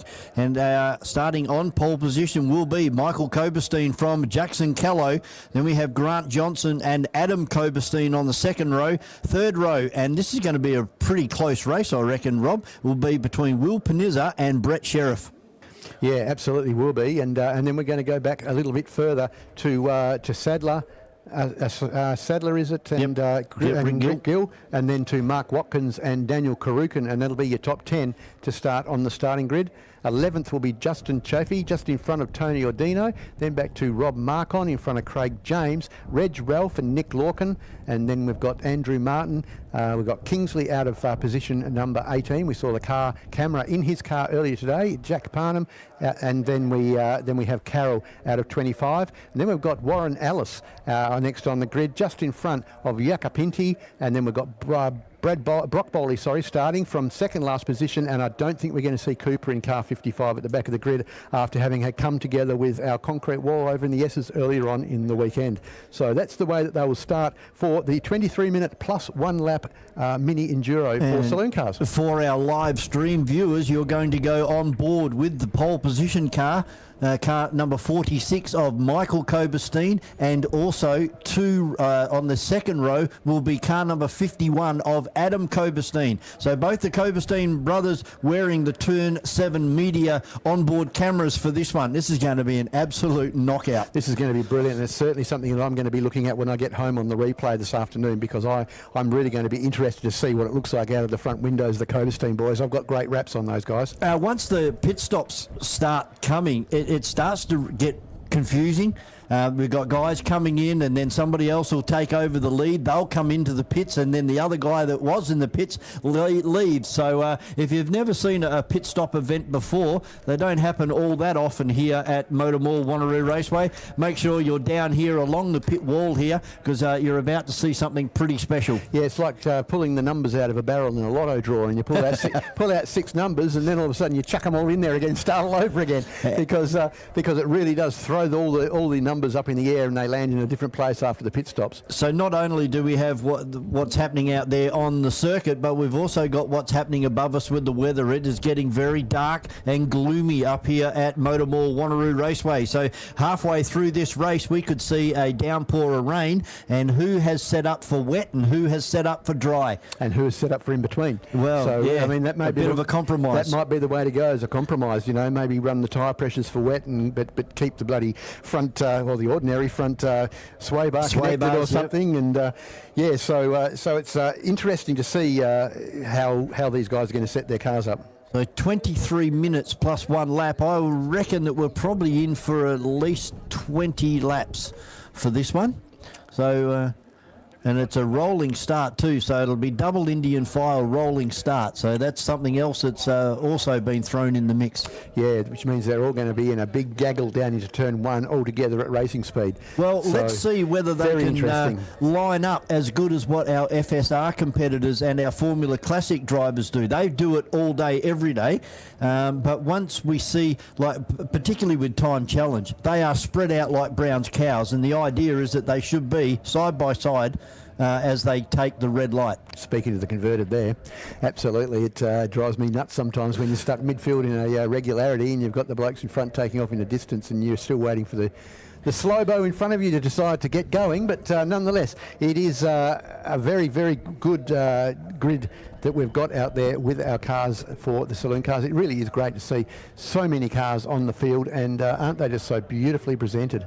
They are, and you know, Rubbin is racing, and you'll see a lot of these cars do have black tyre marks along the side of them, particularly on the doors. I noticed Michael Koberstein's had a nice black donut just behind the right rear panel, behind the right rear tyre. And I was having a chat to him on the grid at lunchtime. He was saying that was from Bathurst, as he came across on somebody who didn't actually thought that he had enough room and actually came past and just hit the tyre. Leaves a nice little round donut. Yeah, it does. I mean, most of it you can usually polish away, but it always still leaves a pretty big scuff on the paintwork. So, or in this case, most likely on the vinyl. On the vinyl, wrap. yeah. Yep. So we are on board at the moment on our warm-up lap, heading up through turn number 5 at the moment. This is Adam Koberstein for Hydrolink.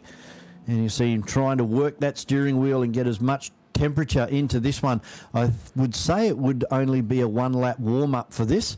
They will get going next time they cross the line, so they'd be starting to form up into their double Indian file down here behind the safety car.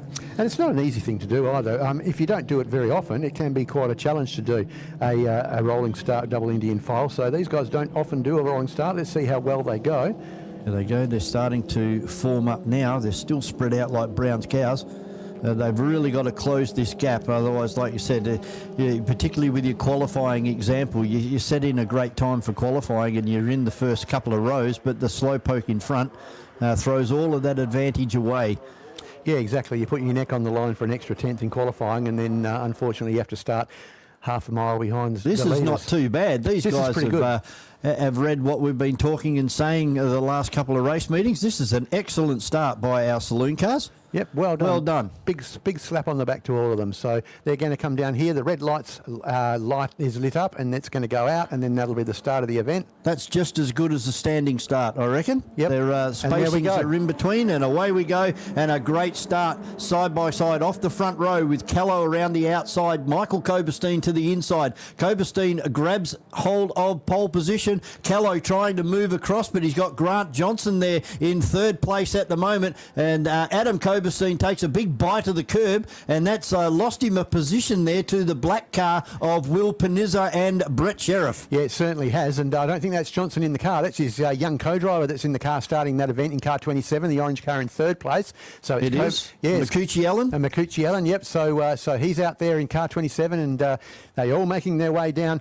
into turn 7, and we're on board at the moment with one of the Kobersteins. I think that must be Adam Koberstein. Yep, Adam Koberstein, a little bit further back in the pack. So you'll see how chaotic saloon car racing is. Yeah, you certainly will, as he's right on the tail at the moment of, I think that's Panizza. Yep. And the Makuchi Allen car, yes it is, the 27. A little bit of old bump drafting happening down there. Hard on the brakes. Makuchi Allen hung out wide here. Can he run around the outside of Panizza? We might see a little bit of panel banging here. There it is. There's the traditional bang on the exit of turn number 7. And a good run up the inside here from Adam Koberstein, but he has to back out of it. Nearly 3 wide on the entry into turn number 1. Yeah, absolutely. And it's going to be the Johnson car, Makuchi Allen, is going to be running wide. Great exit also, and he's going to just hold that line there. He's actually gotten to the quarter panel of Panizza there. He's not very happy about Panizza coming over on him, and we see the hand go up in the air, and so he wasn't happy about having that position closed down as they go across that blind turn 5 and back down the old pit straight. He grabs 4th gear for the run down in towards turn number 6. And possibly put it back up into 3rd as he does, and now tilts the car in, hit that drain on the on the apex of turn number 6, and then let the car drift right out. Use all of that concrete apron out there if you have to. And then come up and over the top of the hill. This is a great battle for first. And you saw him reach down and turn his headlights on then as well, and he's got his lights blaring in the back of the car of Will Panizza that's in front of him. Not very happy. That was great on-screen in-car footage that we just saw then. Strike 1 for Jackson Callow, coming the opposite side of the ripple strip out of turn 7. Yep, absolutely, and that was an unforced error as well by Callow. So fastest man on the circuit at the moment, not surprisingly, is our race leader, and that's Michael Koberstein, just in a 66.8, which is a really quick lap time for these cars. It's about a second and a half off our lap record. So it's a pretty quick lap time, as he's still got Jackson Callow right on his tail as they head up through turn 4. And then it's probably about 2 breaths back to Bill Panizza, and he's just in front of Adam Koberstein. And that's the way they are in the top 4 as they stand. A 105.1 is the lap record as our compulsory pit stop window now opens. And we will be open, I believe it shuts on lap 10. So Michael Koberstein up and over the top of the hill, still with Jackson Callow. And look at that weather heading our direction here at MotorMall Wanneroo Raceway. Yeah, absolutely. It's looking very nasty out there at the moment. So fingers crossed we'll get through this without too much of a problem. But there's absolutely nothing. There's cigarette paper. Panizza sideways, a 4-wheel drift out of turn number 7, up and over the ripple strip in car number 9, and then he still has the 51 right behind him. So he can't make a mistake up there in the top 6 positions at the moment. Very, very close. Justin Chaffee straight into the pits in car 15 for his compulsory pit stop, so he's not wasting any time. He's getting it done well and truly early. He's not going to gamble on a safety car. So he'll get his stop done. He looks like he's had a bit of panel damage on the front of that car as well as he comes into stop. As you said, a 60-second compulsory stop. So he'll be down there for a while, falling to the back of the grid. No doubt he will go a lap down, but he'll get that back when the others do their stop a little later in the race. And then we watch the scoreboard light up. There'll be people jumping from the back to the front, back to the back of the field again. As Callow, nothing he can do about Michael Koberstein at the moment. This is the traditional Holden versus Ford battle, and something that we've become used to with our saloon cars here at MotorMall Wanneroo Raceway. But Jackson Callow starting to look very racy. Is he going to pull out, or is he just going to sit there and bide his time? I think he's just going to. He's coming in, actually. Yeah, he's going to come into the pits. He was just sitting there annoying Koberstein and just being a bright light in his mirror. A couple of them coming in. It's Rob Marcon also coming in for his compulsory pit stop. So. Ordino as well. Yeah, and also the second Koberstein. No, it's not the second Koberstein James, car. Craig James. Craig James, yeah. Very Nick similar colour Lorcan scheme. as well. So they're all deciding to come in and get this CPS window done before this race continues much more. Yeah, and it's not a bad move. It would be my favoured move to do exactly this as well, because then you don't get caught up with safety car issues later in the event. See if anybody is actually repressurising their tyres. So the driver there in our Ordino getting out of the car and then getting back into the car. I think they're allowed to have one person help the driver get out of the car and get back in again for safety reasons, to make sure and ensure that those safety belts are done up properly. There is a tyre pressure adjustment being done on the 67 car down there in front of us at the moment. Yeah, the Nick Lorcan car, he's getting a hand to get strapped back in again, as is car 81, I think that is back there. Look at Johnson's car number 27, driven at the moment by James Makuchi Allen. He went sideways and went the wrong side of that ripple strip as well. Here's our camera car coming into the pits, and that's Adam Koberstein. And he's making his way down the pit lane in car 51 for Hydrolink as well. This could be Reg Ralph coming in the red Fox roofing car as well. Yes, as is also, I think that might be the, I can't quite make out which car that is. It's behind the Parnham car, I think that might be. So in the pits at the moment are Adam Koberstein, Reg Ralph, Parham, Craig James, Rob Marcon, Tony Ordino and Nick Lorcan. So it's getting very busy down here in pit lane. Most of those cars that I just mentioned have now left pit lane. We still have Reg Ralph and Parham down here in car number 97. So out on the circuit, it is getting very, very dark here at MotorMall Wanneroo Raceway. That is going to throw another piece of wood into the fire down there in the southwest section of the racetrack at turn number 7. Race leader into the pits, Michael Koberstein. And also the black car of Will Panizza, who was running in second place as well. So they're not willing to try the undercut. That's 2 times this side of the curb for car 27. He won't want to be doing that too much longer. He'll be getting himself a penalty. And of course, Grant Johnson will be jumping into that car very shortly. Speaking of Grant Johnson, there's Jacopinti coming in the ex-Grant Johnson car number 57. There's Adam Koberstein's been released from pit lane. And Reg Ralph, yep. Reg Ralph going with him as well. Parnham on his way out also. So here's Nick Lorcan coming down the main straight at the moment. He's just left pit lane on the previous lap. So he'll get in front of Parham as he comes out of the pit lane. A lot of work going on Adam Koberstein's Hydrolink car as he heads up into turn number 4. Just waiting to see what is happening with the skies out there. Doesn't look like it's raining at the moment, but it's certainly getting very dark. There are a couple of very, very dark clouds out there. They seem to be just slipping to the south of us at the moment, so let's hope they continue to do that for a while. We pick up with car number 36. And here's the Johnson car in. Tyson Sadler. So this will be the swap over between Makuchi Allen and Grant Johnson. Now those two indiscrepancies, will they carry over to the car or is it just the driver? I have absolutely no idea. That's a very good question. Yeah, because they are on probably their last warning, although we haven't seen any warnings come up on our screen at the moment. Oh, there we go. Bad sportsmanship flag, car 27 for track limits. Yep, so we saw both of those and called both of those, so Grant is going to have to be very, very careful with that if that does carry over to the car rather than the driver. Very unusual to see Grant run that wide unless he's having problems trying to get around somebody. Yeah, big lock up for Justin Chaffee going into turn 4, but or having problems with people allowing him to stay on the circuit. That's the other thing can get...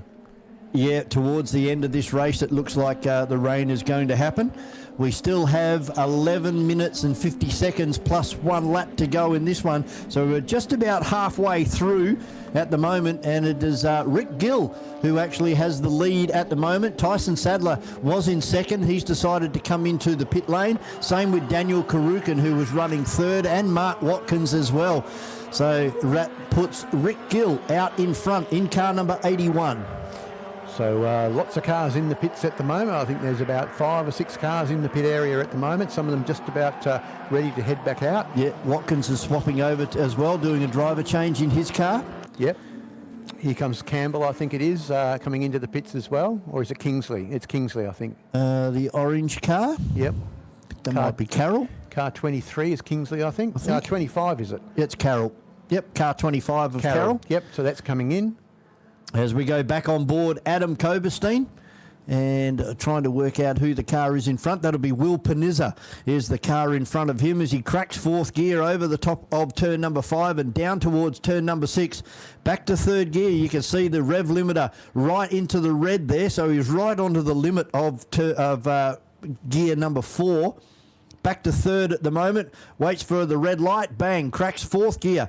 Up and over the top of the hill, we'll probably go for 5th gear, and you watch for the red light, and he's got the headlights on, and it's bucketing down on the main straight down here at MotorMall Wanneroo Raceway, just as we said, and Koberstein very sideways on the exit of turn number 7. Oh, look, that Marcon just about lost the car again on the exit of turn number 7. Yeah, absolutely, and these guys who are sitting in the pits at the moment, they'll be thinking that having a safety car wouldn't be a bad idea right about now anyway. So some of these guys are very, very close to losing it as the rain comes down, although it hasn't been a heavy shower. There's one off at turn number 1. There could be a safety car. No, he's going to get through, I think. Is he going to get He's through? got through, yeah, that's Tony Ordino, I think. Yes, I think you're right there. He was running down in 15th with Nick Lorcan. And with that, it's actually stopped raining again. Wow, just a quick little burst. Yeah, it was really just a strong drizzle, wasn't it? It wasn't huge amounts of rain. Koberstein still got a little bit of action happening on the windscreen, but he's battling through it now as he comes out of turn number 6 and heads up and over the top of the hill. And there is the siren. That'll be for Kingsley leaving pit lane in car number 23. There is still water on the windscreen of these cars as they're coming down in towards turn number 7. This looks like Panizza has taken over the lead now from Michael Koberstein. He has. Yeah, and he's blocking him as well as they come down the straight. So we've got such a strong wind here at MotorMall Wanneroo Raceway. It's blowing the weather over really quickly. So even though we're getting a little bit of rain, it's blowing away as quickly as what it arrives. So Rick Gill now into pit lane. He was leading this race and already has dropped down to 12th position. Yep, and he's going to lose another couple here as it looks like Lorcan and Ordino about to come past. Yep, that's Tony Ordino in car number 69. As we go back on board now with Michael Koberstein as he tracks down Will Panizza. Just leaving turn number 5 and heading down the hill. Reg Ralph out of the event by the looks down here. He's already made his pit stop and he's come into the pits again, and looks to me like he's trying to get that car. He's trying to get it started, yeah, and it looks like it's turn the headlights off. Yeah, looks like there's some sort of an electrical issue there, but yeah, that's a shame for Reg. He's had a pretty good day. He's had a good day. Good day out other than this. So let's have a look now at our leaderboard. It is Jackson Callow from Tyson Sadler in 2nd place. William Panizza in 3rd. Michael Koberstein in 4th. Adam Koberstein in 5th. Then Rob Marcon. Daniel Karukin in 7th. Michael Holdcroft, yep, in 8. Grant Johnson in 9, and Yaka Petty in the Purple People Eater round out our top 10. Yeah, and the CPS windows closed. Absolutely. So this is going to be a race to the finish now. They've got 7 minutes and 29 seconds to go. No Brett Sheriff in this one, or Brad Bowley. No, we didn't expect Brock Bowley. Brock Bowley, yeah. We saw Brock pull out of the last event, and we saw Brett Sheriff finish the last event. I don't know why he pulled out, but have a look at this. This is Rick Gill coming into the pits again. So he just left. He was in the pits. So this is another competitor that's coming in to retire. He's going to turn this around up into the paddock straight area. Up. Yep. So that's a shame for Rick Gill. So he's one that we can cross off for our potential win. That's all. Jackson Callow by 4 seconds over youngster Tyson Sadler. Trying to pick up. Is that Callow coming out onto the main straight now? Yes, it is. 2:25. Yep. So 4 seconds behind him will be the black car of Tyson Sadler, the Holden Commodore. And that's Panizza coming across and about to go past Kingsley and lap him. And then Adam Koberstein being harassed by Robbie Marcon in the 2nd of the Rick Gill Motorcycles car. We've got Karukin right on the tail of Johnson going into turn 1. Panizza's been balked over there at the bus stop, and that's allowed Michael Koberstein to get within 1 car length as they turn in towards turn number 4. Yeah, so really close back there now for third and 4th position. Is this another retirement, or is he just late? No, I don't think that. I think that's he's a already retirement. had his spot. That's Yaka Petty. Yeah, he's had his compulsory stop already as well. So that will be a DNF for Yaka Petty. We're starting to lose a few cars, which is very unusual for our saloon cars. They're normally a very reliable way of going motor racing. Yeah, we've got blue sky coming over the circuit now. That's how quickly our conditions are changing here at MotorMall Wanneroo Raceway. Here's a move here from Michael Koberstein up the inside of Will Panizza. And then we go back to Adam, who's got Robbie Marcon only 1 car length behind him now. So Robbie Marcon on a charge towards the end of this one. We got 5.5 minutes plus 1 lap remaining. Yeah, we certainly have, and it's not very much between the leader and 4th place at the moment. They're all together as they go up through the through the S's at the moment. So we've got Callow and Sadler, Koberstein and Panizza, and then we're back to Adam Koberstein, Mark Hon, Grant Johnson, Daniel Karuk and Michael Holcroft, and Justin Chafee's managed to get up into the top 10. A good effort from Justin, driving the older VN. Yeah, our very first pit stopper. Oh yes, he was too. But it looks like there's just a little bit of drizzle out there. It's not much. As Carroll comes off turn number 7 in a bit of a drift. Another rainbow out there to the south of the circuit.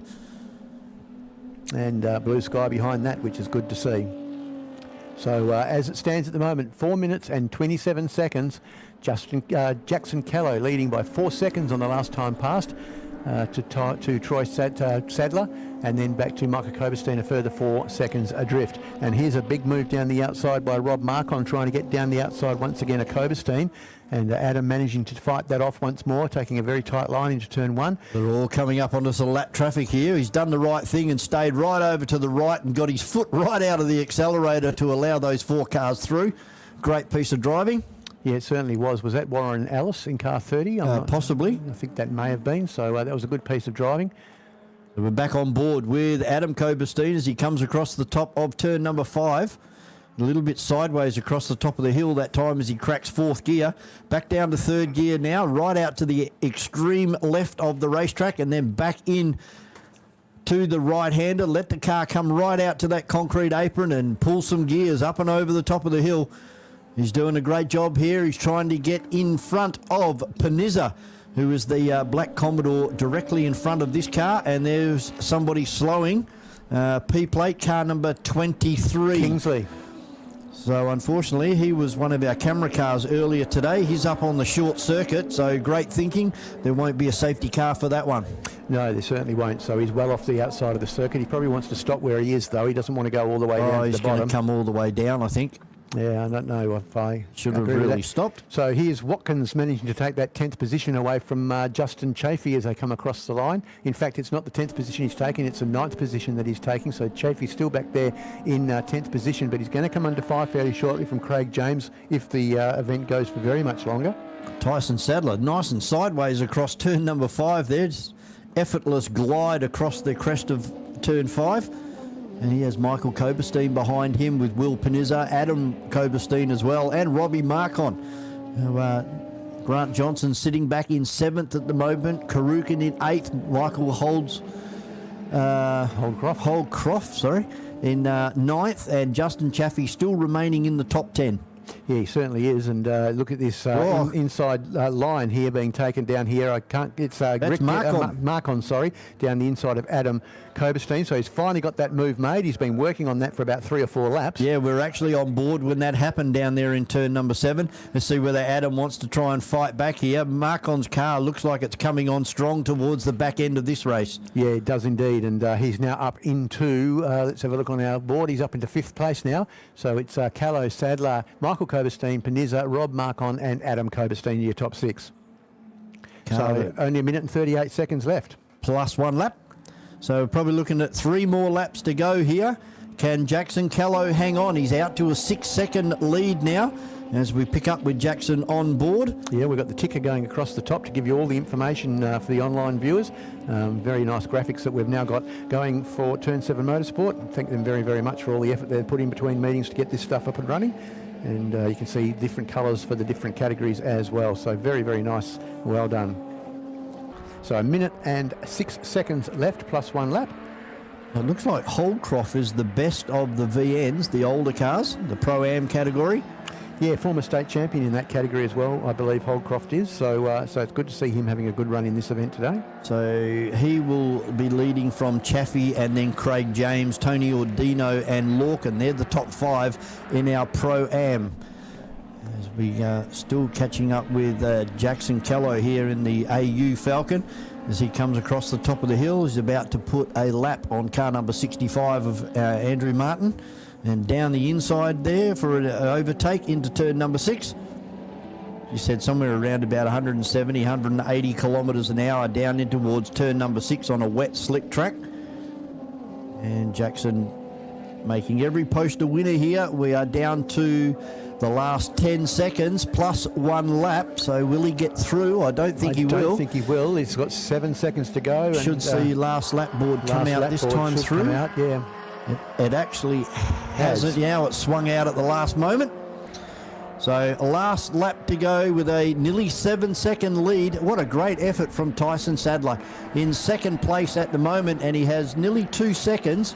Sorry, that's been cut down. He has half a second lead now to Michael Koberstein. Then Will Panizza and Robbie Marcon are the top 5. They certainly are, and this has been a great run for Jackson Callow in this event, and he doesn't look like he's going to be headed for the entire event. 8 seconds he's got over Sadler at the moment in car 36. Very impressed with Sadler as well. It's good to see him back towards the front of the field as well. He's had a fairly up and down couple of meetings over the last 6 months or so, with the car having some very bad damage towards the end of last year as well.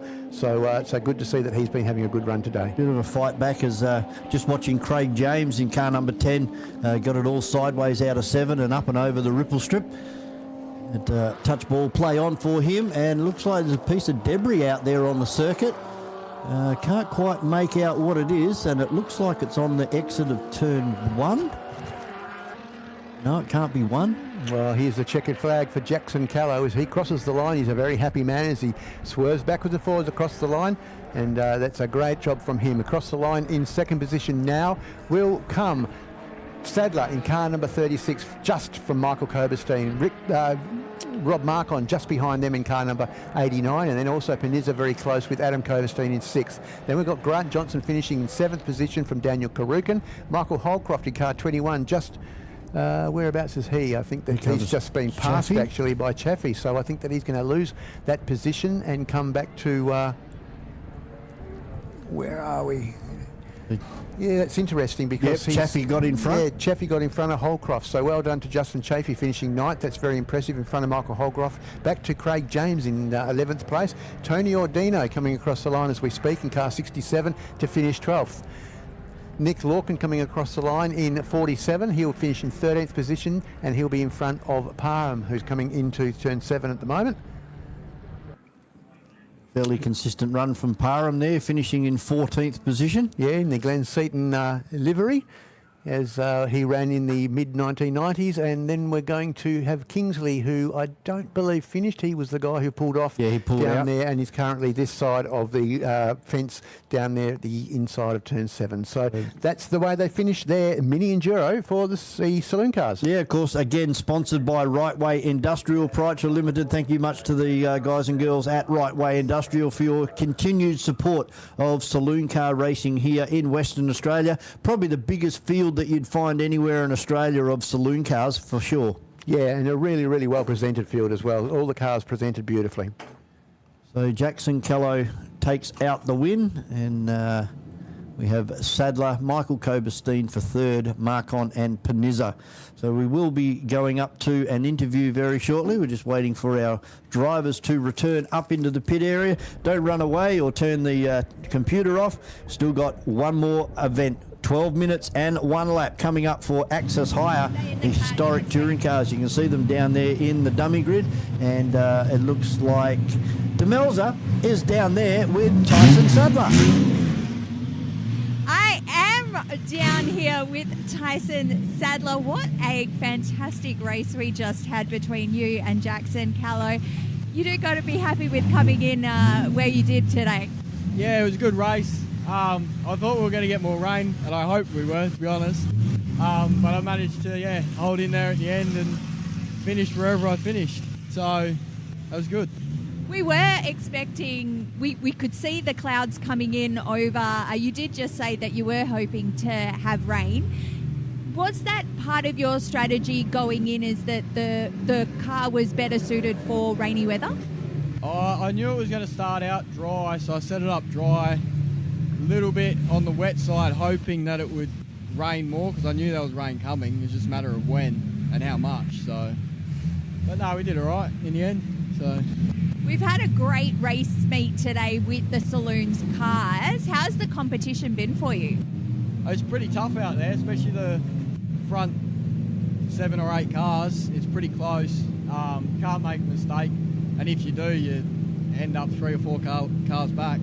So you just got to be on it, no mistakes, and race hard, clean, That's it, right?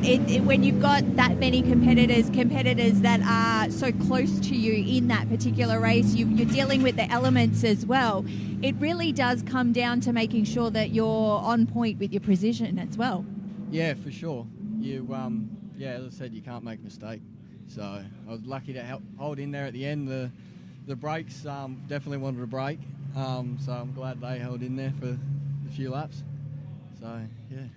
Fantastic. And finally, do you have anyone you'd like to thank for supporting you today? I'd like to thank Green Genie on the side for helping with paying for stuff for the car, and Crushing Repairs on the bonnet. I'd like to thank them too.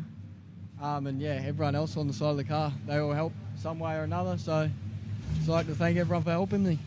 Fantastic. Well, fantastic race today and congratulations. Perfect. Thank you.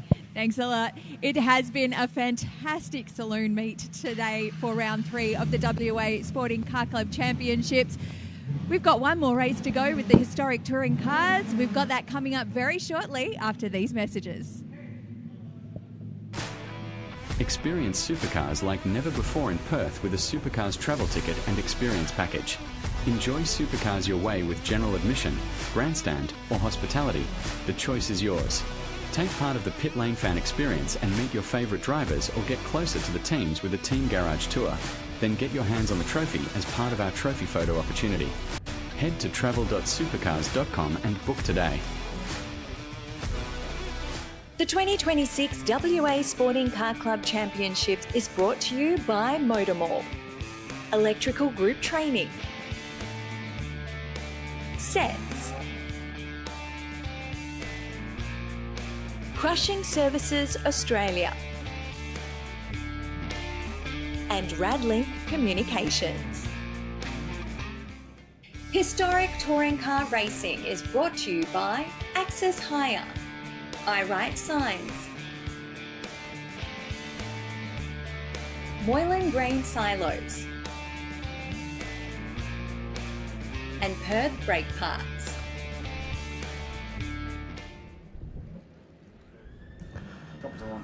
Historic touring cars, a smaller field than what we've been used to today, and fortunately for Graham Woolhouse, done a little bit of damage and not willing to risk the car in this last one. Over 12 minutes plus 1 lap. On pole position is car number 79 of Brian Edhouse from Conno Onofaro. This will be good. Mustang versus Mini. Then we have Don Behetz, who's slowly worked himself towards the front of the grid all afternoon.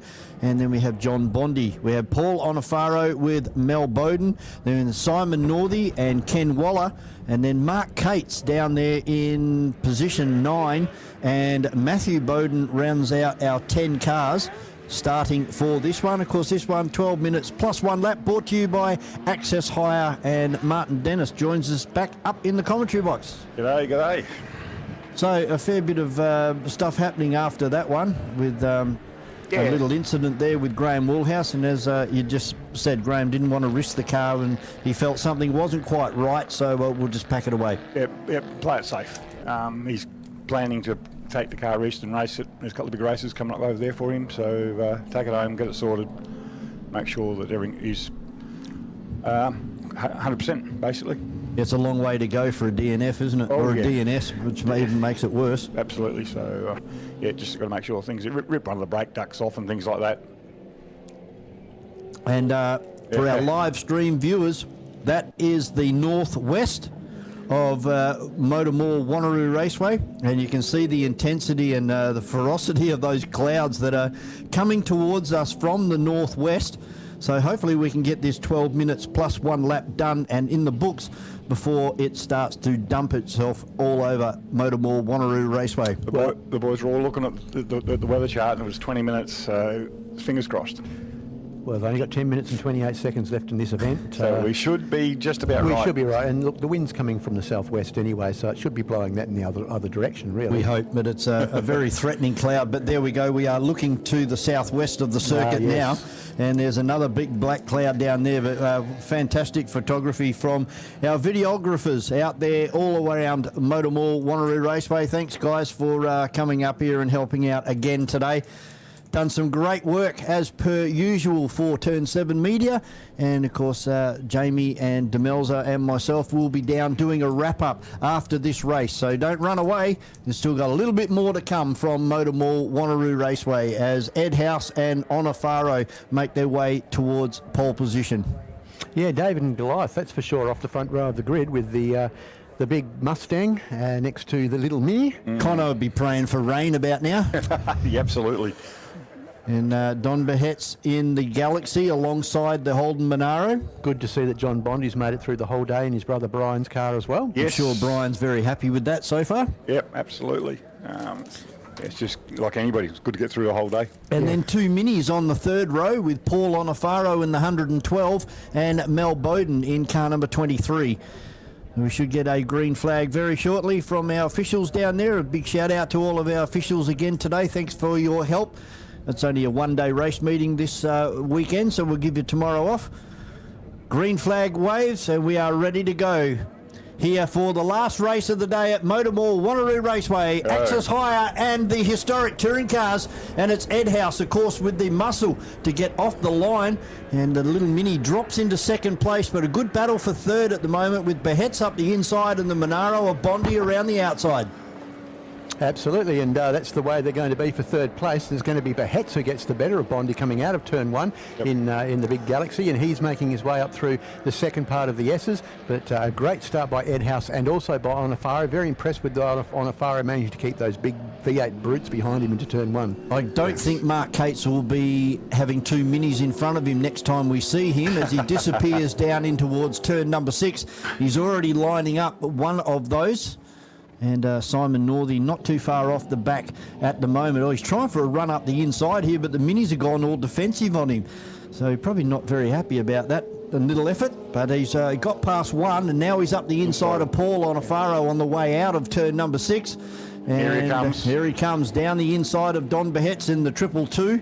And both on the brakes about the same time. And wow, you look at the braking comparison there. Yeah, Don trying to outfox him and actually works. Yes. Goes around the outside of Mark Cates, who tried the over and under. Now, surprisingly enough, there isn't... Oh, we put the commentator's curse on John Bondi. He's off the track down in turn 6. That's going to bring out the safety car for sure. Oh, damn. Of course, it'll be shortened race and a 5-second penalty here for Mel Bowden for a false start. Oh, wow. Well, it's not like Mel. No. So, unfortunately, this is going to slow this race down. We've only got 7 minutes remaining, and it looks like the Bondi car buried fairly deep down there in turn 6. Yeah, big tractor. Having got the Manitou just making its way now out of the corral and just about to head up the hill to retrieve that car. Get the Manitou in high gear. So what type of performance the Manitou's got uphill? Yeah, I think it does about a 5-second lap. 5-minute lap. Oh, so is that a 5 minutes? 5-minute lap. A couple of zeros short of there. Yeah. And it was Ed House by 2.5 seconds already over Connor Onofaro and the little Mini. And then Behet's hanging on for third, but coming under attack from Mark Cates in 69. Then we got Paul Onofaro in 5, Mel Bowden in 6. But a 5-second penalty over his head at the moment. Simon Northey, Ken Waller still circulating out there. Yep. And then Matthew Bowden rounds out 9 cars now with John Bondi in the sand and Graham Woolhouse a DNS. Just having a look down the pit lane, we've still got the saloon car down there of Reggie Ralph. I don't know if he knows that his headlights are still on and he's going to be running down his battery, but if he knows and he can hear me, he will turn those off if he wants to. So that's up to him. Yeah, for Fox Roofing, car number 41. And guys, is that Peter? No, it's not Peter with him. It's got the headset on. But yeah, somebody's got the headset on. Yes, it is. Guys, can you tell Reg that he's got his headlights on? There you go. There you go. You're trying to start the car, Reg, with the headlights on. They kept flickering, so it was never going to turn over. So bad luck for you in the Enduro, but we go back to our Access Hire historic touring cars and still lined up behind the safety car. I believe our safety crew down there, and they still haven't hooked John Bondi up at the moment. We're down to 5 minutes. The manager's just arriving. That was a quick 5 minutes. But going to take a little while to get him out of there, so I reckon we might be on for a 2-lap screamer maybe. 2-lap sprint, yeah. I don't think it's going to be enough for Conor Wanneroo to make an indentation into Brian Edhouse in car number 79, the fastback Mustang. Only if it rains. I was going to say, unless it rains. Probably the sun that'll out there at change the it. moment. That's a sensational shot. I was going to say it to be a nice shot with my camera out there, because some nice shots of cars with this sort of light at the moment. It's always very orange. Yeah, it's always nice when you've got this overcast and you have the sun break through. It always makes for nice motorsport pictures. It's only over there in about half of the S's. Everything else is in dark shadow at the moment. It's still looking very threatening down there towards the southwest of the circuit, down there towards turn 7, where our cars are heading at the moment. Manitou's in reverse. Let's see if it can drag the Monaro out of the sand. It's moving.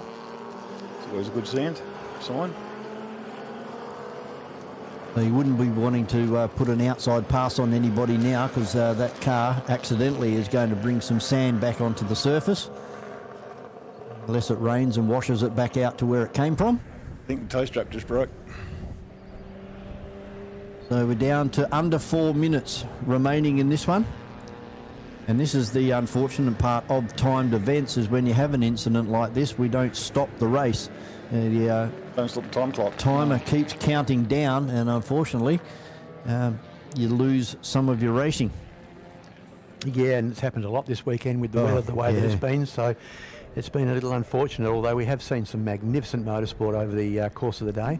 And when you take into consideration what the drivers have been putting up with all day, rain sometimes and then sunshine and back to rain, or an intermittent shower halfway through your race, it's been one of those days. It has indeed, yep. Weather of all 4 seasons. But it's that's part of the sport, and guessing what the weather is going to do is one of the considerations that all of our drivers take before they put a setup into their car, and then cross their fingers and hopefully it rains if you want it to rain, or the sun shines when you want the sun to shine. Looks like they're just going to pull John's car to this side, infield of this side of the Armco fencing down there, which is a wise move, and we'll be able to get going fairly shortly. I think we'll probably end up with one more lap. I don't know. It depends on how quickly they get those cars off the track, and they haven't done that yet. So no, we'll have another one under the safety car. Yeah, they're not going to get the lights off that quickly enough. Well, good, but they won't. Just about ready to turn the circuit lighting on here. It's getting very dark in places. That sunshine has definitely disappeared from MotorMall Wanneroo Raceway at the moment, and being replaced by some dark grey clouds as the pace car comes across the line. I think the car that's done most of the laps today has been Alan and Karen out there in the safety car. They've been out there on multiple occasions through the day. Certainly got their value for money. Hope they've got enough fuel in the car. Hope we don't end up with that running out of fuel on this lap, and that would be a disaster. That'd be handy. That'd just put the top and the icing on the cake. Yeah, the other cars come off now. They work the other ute, rescue ute, thank goodness. So this should be it. So we're down to 1 minute and 39 seconds. I'd say we'll probably end up with couple laps. Couple of laps. Yeah. Just lap and one more maybe. Pace car not hanging around, sitting on about 80 k's at the moment as he crests the top of the hill. Want him to pull off, I don't care about anything else. Conno in second, with Don Behetz in third and Cates in fourth. He won't stay there for long. No, provided it stays dry, he'll have a big crack at getting up a bit further. Yeah, although it did show us on that a couple of laps ago that despite having all drum brakes, that big Ford Galaxy well, is... the Galaxy's got discs on the front, actually. It has now, has it? It always has. Oh, okay. Yeah, it's one of the few that through that era had disc brakes from the factory. Oh, okay. So safety car down into turn 7, getting off the racetrack. And as I said, it is starting to rain here down in turn number 7 at MotorMall Wanneroo Raceway. And we are down to 37 seconds, so we should get 2 laps out of this one. Yeah, there's the greens out. Brian Edhouse goes across the line. The big Galaxy looking for a move around the outside of Conor Wanneroo. That's just not going to happen out there. And then we go back to Cates in the Mustang in 4th position. Trying to hold it in there, hold it in tight, so you can go run on the... Going to get a good blast up here. Galaxy, yeah. Straight through past the Galaxy, forces Don up and over the curb there on the exit of turn 2. So car 22, Conor Wanneroo will be doing his prayers in that car at the moment. He'll want a bit more of this weather. Yeah, Yeah, and for Cates to leave him alone so he can concentrate on Edhouse in front, who's just lost it, gone very sideways out of turn number 4 there for Brian Edhouse. Bit of moisture. Yeah, just on the up shot of turn number 4. Yep. You can see that Edhouse is on the brakes and Conno's still at 100% throttle for about 2 or 3 car lengths more than Brian Edhouse, and that's allowed him to close right up into the back of this Falcon. In the boot. The Falcon in the Mustang. As and again, the Mustang it's twitchy. Very twitchy. So that's allowed Conno to get in front, but There's now the Catesy. Horsepower kicks in. And Cates is there too. Whoa, sideways up and over the top of the hill for Brian Edhouse. He's going to have to get his foot out of that when he crests the top of the hill. That could have been very unfortunate as he's had a half lose down there in turn number 7. Have a look at Conno. He's going to come up right along the side of him. Don't know that he's going to get him, but all Conno's got to do is keep applying the pressure and wait for a mistake from Edhouse. We've already seen 2 mistakes in the last lap. It stopped raining again, so that was again just a very quick light shower. A sprinkle, yeah. Just enough to liven the race up a bit. Bahet's still in 4th place and Paul Onofaro in 5th. As they head towards turn number 4, and I did see the last lap board go out. It's actually being dismantled at the moment in the starting position. So that's it for the day. Yeah, getting a head start to put that away, don't blame them. This is the race to the checkered flag. Kate's still in 3rd place and can't do anything about Conor Onofaro, but look at that rain in the background of that shot.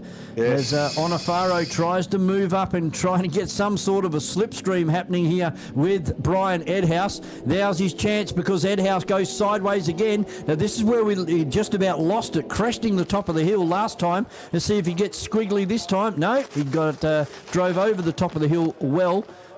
Mark Cates down into 2nd place at the moment, but Conno's going to argue the point. Straight down the middle. That's good. Was good. Right around the outside of Mark Cates, who takes a big bite of the curb. And you can't take it away from Brian Edhouse, wins the last race of the day here at MotorMall Wanneroo Raceway with Conor Onofaro for 2nd and Mark Cates for 3rd. We get Don Bahetz for 4th and Paul Onofaro takes 5. Simon Northey just crossing the line now for P6. And then we have Mel Bowden coming under attack from Kenny Waller, who's trying to get up the inside. Last minute lunge. And he didn't do it. He missed out there by 1/10 of a second, unfortunately. And then Matthew Bowden come through. rounds out our 9. So that's the way they are going to finish, as you can see clearly there on our new graphics, thanks to Turn 7 Media, and I hope everybody has enjoyed those graphics that we've had today. Plenty more improvements and updates to come in the next couple of race meetings as well, brought to you by Turn 7 Media on behalf of the West Australian Sporting Car Club. Martin, thanks very much for your assistance this afternoon. No worries, thanks very much. Had a good day. Pass on our congratulations to all the drivers coming home in 1 minute, and a big thank you to all of our officials today. It's been a very trying day for you guys and girls out there, but thank you very much. Of course, all of our Motorsport Australia staff, timing, our AMBOs, our recovery teams, just everybody involved in bringing a race meeting together like this. It's only a one-dayer, unfortunately, this weekend. Rob, thanks very much for your long drive up from the southwest. Your expert advice is appreciated as per usual. Yeah, not a problem, Vaughan. Thanks very much for having me once again. Look forward to seeing you again next time.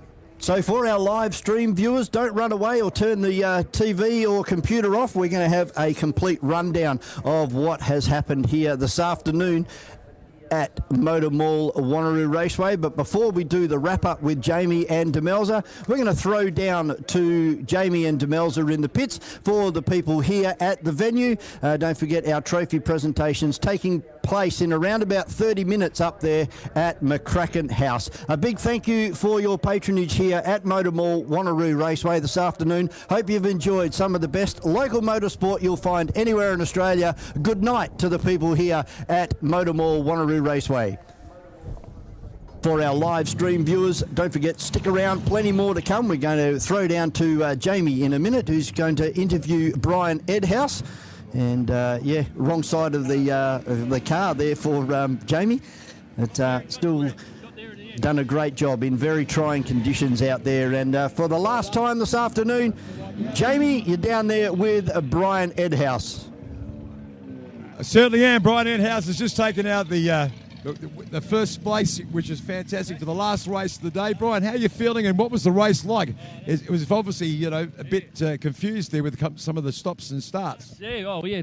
Well, first of all, didn't know whether to put wets or standard Hoosies on, and yeah, made a call for these ones, and then I started seeing the rain on the safety car, and I thought, oh, maybe not, but no, yeah, just hung on in the end. So. You just got it in, just in time, and the rain's only coming down now, which is fantastic. So how's the whole day been? You prepped for the wet weather, but you know, what do you feel that your choices were? Well, not these ones. The wet tyres I borrowed earlier on in the day belonged to Mark Tate's. Okay. So at least his tyres had a good day. So if you're there, Mark. So how did the car feel on the wet conditions? Yeah, it's all over the blood. Yeah, it's just slippery. Just got to watch out for the minis and that. So yeah, I saw Conno right behind me there the last few laps. So yeah, there's horses for courses, different beasts for different things. So definitely good in a straight line. But in wet weather, you're normally expecting some of the smaller cars to get more of an advantage, but in this case here, it just didn't happen.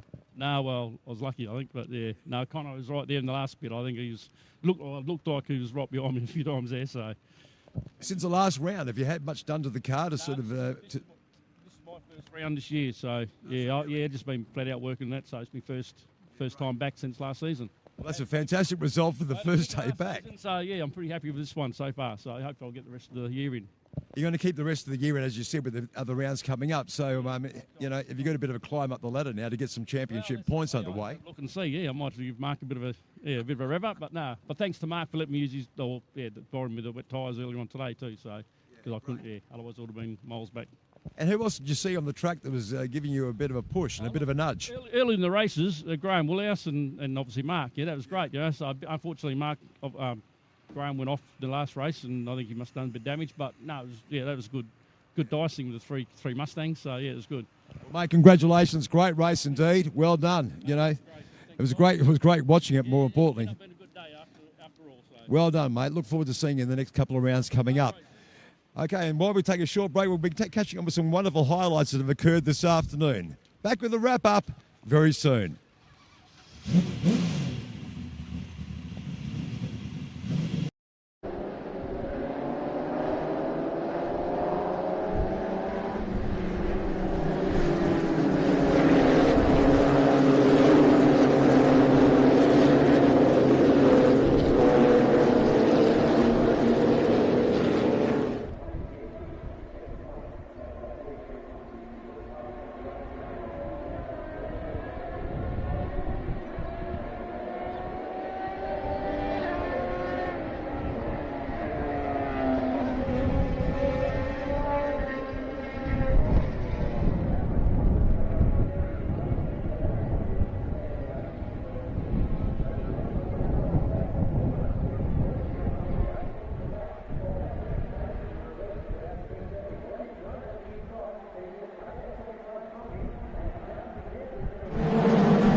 Experience supercars like never before in Perth with a Supercars travel ticket and experience package.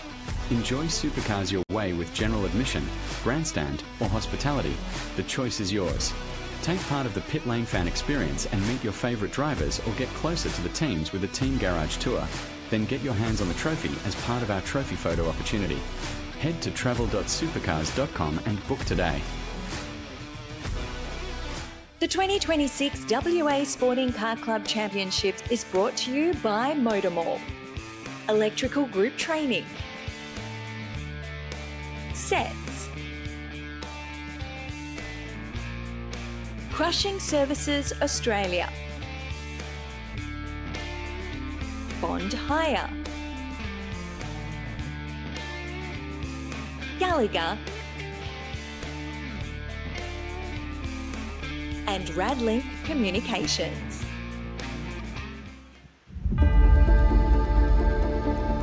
That's the end of round 3 here at the WA Sporting Car Club Championship for 2026. It's our time for our wrap-up here at McCracken House. What did you see today, Vaughan, that actually impressed you? Rain. Rain, and more rain. And I'm glad the race meeting's finished because it looks like it's really setting now. I was just about to say, I feel like the timing of all those races today really played in the favour given what's just come down over here. Yeah, certainly a big day of racing and a very hard day for our drivers having to guess the weather. And, you know, some guys were caught out halfway through a race. There'd be a big downpour or just enough to wet the racetrack. And, of course, their wet setups come into play then, but if you'd gone out on a dry setup, you were going to go backwards pretty quick. And it really comes down to that strategy of whether they're going to try and risk it with the wet tyres as opposed to the dry tyres and see what comes from the heavens. And a day like today, it was just sunshine one moment and then it was rain the next, so very trying conditions, but overall, great day of racing. Even though there was a fair bit of rain, there was no wind, which I suppose is a bit of a blessing. So when it actually did stop raining, the track dried pretty quickly. Yeah, once maybe 1 or 2 races after the initial downpour, it started to get a dry line and then the guys started speeding up again. You can see that on the scoreboard every time. Well, let's go through the categories and let's talk about each one of them. Let's start with the Formula Vs. Apart from the fact they had a pit stop race today, the Formula Vs are always pretty competitive, and they were a big rap for some of the Eastern States people that came over to compete. Yeah, great for the Silver Fox Racing team to come over to WA. Bought 3 cars over, and all 3 cars are in the top 5 at the end of the day. Big shout out to Brock Hamilton. He won 2 out of the 3 races. 2 out of the 3 races and ended up winning the day. So that's a great way. A long way to come, but he goes home with some of our silverware. Vaughan, what happens when it comes to other clubs coming over to compete at MotorMall Wanneroo Raceway? I mean, is it very common that the Eastern States come over to visit here? You know, unfortunately, we're on the other side of the country, and it's not like a 10 or 12-hour trip to Sydney from Victoria.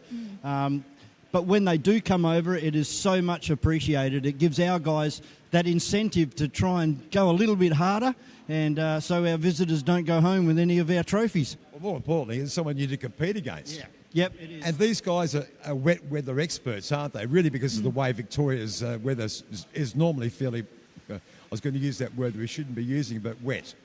Yes, it's fairly moist over there in Victoria. That was the word I was trying to avoid, Vaughan.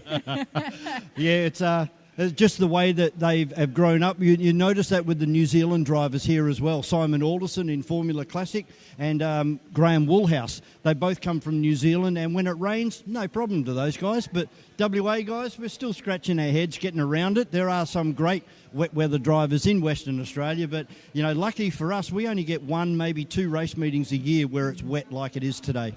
FSRs, now they had a bit of issue with the wet weather, and a couple of them came off the track. It's interesting, and the cars are full of technology, but when it comes to wet weather, they just don't seem to cope with it. Yeah, no, it still comes down to your hands and your feet coordination, and of course what's going on in your melon as well. How hard you're willing to push the car, but a great win today for Bryce Moore. Yeah, exactly, but it's always competitive between Rydland, Moore, and there's another chap as well that does really well. Jess Samuels does really well. He was up there. Jess Samuels, the last few meets we've been watching him, and he really is slowly coming up in that pack. And I think give it a few more meets, and potentially over the next season, we're going to see some high competition from him. Well, what is it about the younger drivers? They seem to have no fear. No fear. That's what no limit. Unfortunately, these young guys, Jess only being 16, and we see it in go-karts. Guys will go so fast when they're young. It's not until they have a big accident that they realise, well, maybe I've overstepped the mark there a bit, and then they'll pull their head in a bit. But it's all a learning curve. You never stop learning in this sport. That's what I love about it. Just winding up about FSRs, it's always spectacular to see those sort of cars on the track. But, obviously seeing the way the wet weather was today, we probably weren't seeing FSRs at their best. No, definitely not. They were 4 to 5 seconds off their normal lap times. Unfortunately, those guys had probably one of the worst runs with the weather out there. But it shows you, those experienced guys, they can still throw it off the racetrack as good as the other guys. And just on the FSRs behind us, if you are here at McCracken House, you can come and have a bit of a sausage sizzle because the boys are putting it on today. And it smells fantastic. It smells amazing. It really does. And when you're distracted about what Vaughan's actually saying by the smell of sausage meat on the barbecue. Historic touring cars, I'll talk about this because it's my vintage apparently, so I'm the one that's most suitable. I owned a Tirana when I was a young fella. I didn't see a Tirana out in the track today, but the Mustangs, really amazing how they're sort of flying around the track in this sort of weather. I thought the smaller vehicles, some of the minis and so forth, would do a lot better. Well, yes and no. What we needed in that last race was a big downpour because we had a Mini that started out of P2, came home in P3, unfortunately. But, yeah, if it's a raining like it just has done just a minute ago, that Mini would have given those Mustangs a really good run for their money. The smaller vehicles are much better on the turns, obviously, but the power of the Mustangs and the Camaro... Was it the Camaro? No, there were 3 Mustangs out there. Three Mustangs. And the Galaxy, the big Ford. That's exactly right, yeah. So, I mean, I expected them to be sort of like, in a lot more trouble today on the track, but they seem to be handling it pretty well, especially in the straights when it comes to power. Yeah, definitely. I mean, as we keep saying with the historic touring cars, there's an unwritten rule with those guys. Those cars are extremely precious. They're very expensive to look after, and you don't want unnecessary damage. So we do we give plenty away to our fellow competitors to avoid that damage and heartache and grief. Now, the saloon car category, they had quite the race that we just saw to end off their round. What did you think of today for them? Oh, I love the endurance races where they have the compulsory pit stop. Some guys did a driver change, but all cars were held for 60 seconds. And a great win to young Jackson Callow in car number 225 from another young guy, Tyson Sadler, who you interviewed in the pits there, wins the world's record for the best mullet by far.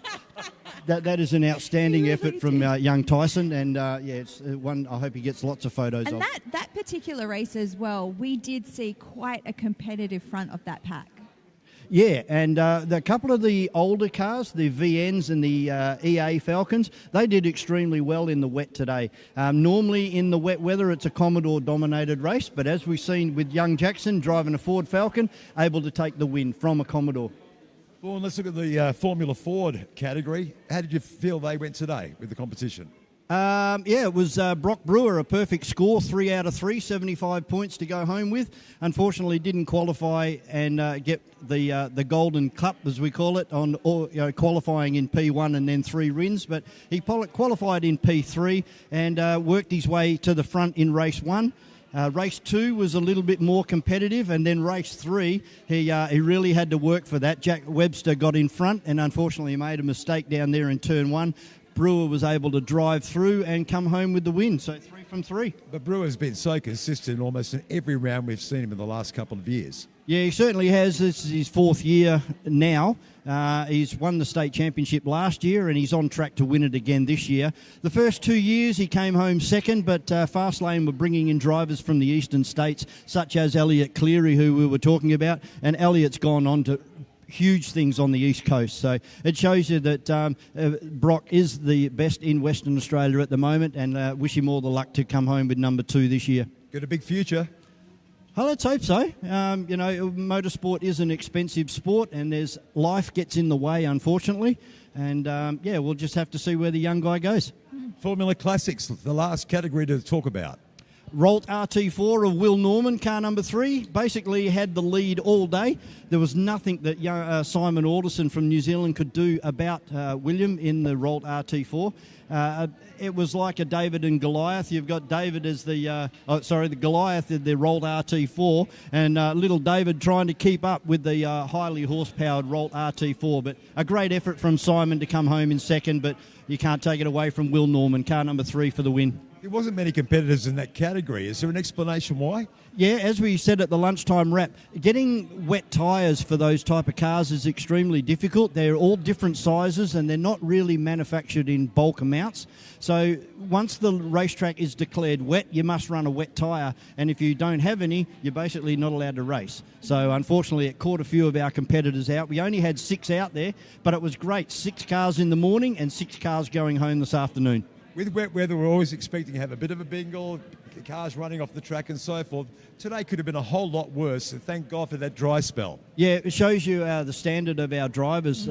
They really put on, and they were quite impressive today. There was the occasional off, which you get, but there was nothing big or major occurred. There was no car-to-car damage, which is always a bad thing. Just running off into the sandpit, which you would expect on a day like today. Now, when is our next round coming up? What's the dates for the next round? Is on July 18. So it's just one day, and you can come and check it out here at MotorMall Wanneroo Raceway. We will be back, and you can see all the categories that will be a part of that at the website for MotorMall Wanneroo Raceway. Incredible. So we're looking forward to the next round, as we always do. And I'm presuming that the next time we get together, there'll be a whole different bunch of categories to discuss, because anybody that wasn't doing the second day that we'd normally be here for our round, round of championship racing, we're going to be seeing that the next time we're here. Yeah, I'm just thinking sports cars, sports sedans, WA muscle cars, the Excel Cups, they'll be here in numbers. So, make sure you're here July the 18th, and we'll do it all again here at MotorMall Wanneroo Raceway. And we'll see what the weather's going to be like on that day too. I won't say it. Great day, and thanks to all the commentators that sort of worked. And thank you to Melza, as well as the rest of the Turn 7 media team. It's been a pleasure bringing you round 3 of the WA Sporting Car Club Championships here at MotorMall Wanneroo Raceway, and we look forward to your company again in July.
The 2026 WA Sporting Car Club Championships is brought to you by MotorMall, Electrical Group Training,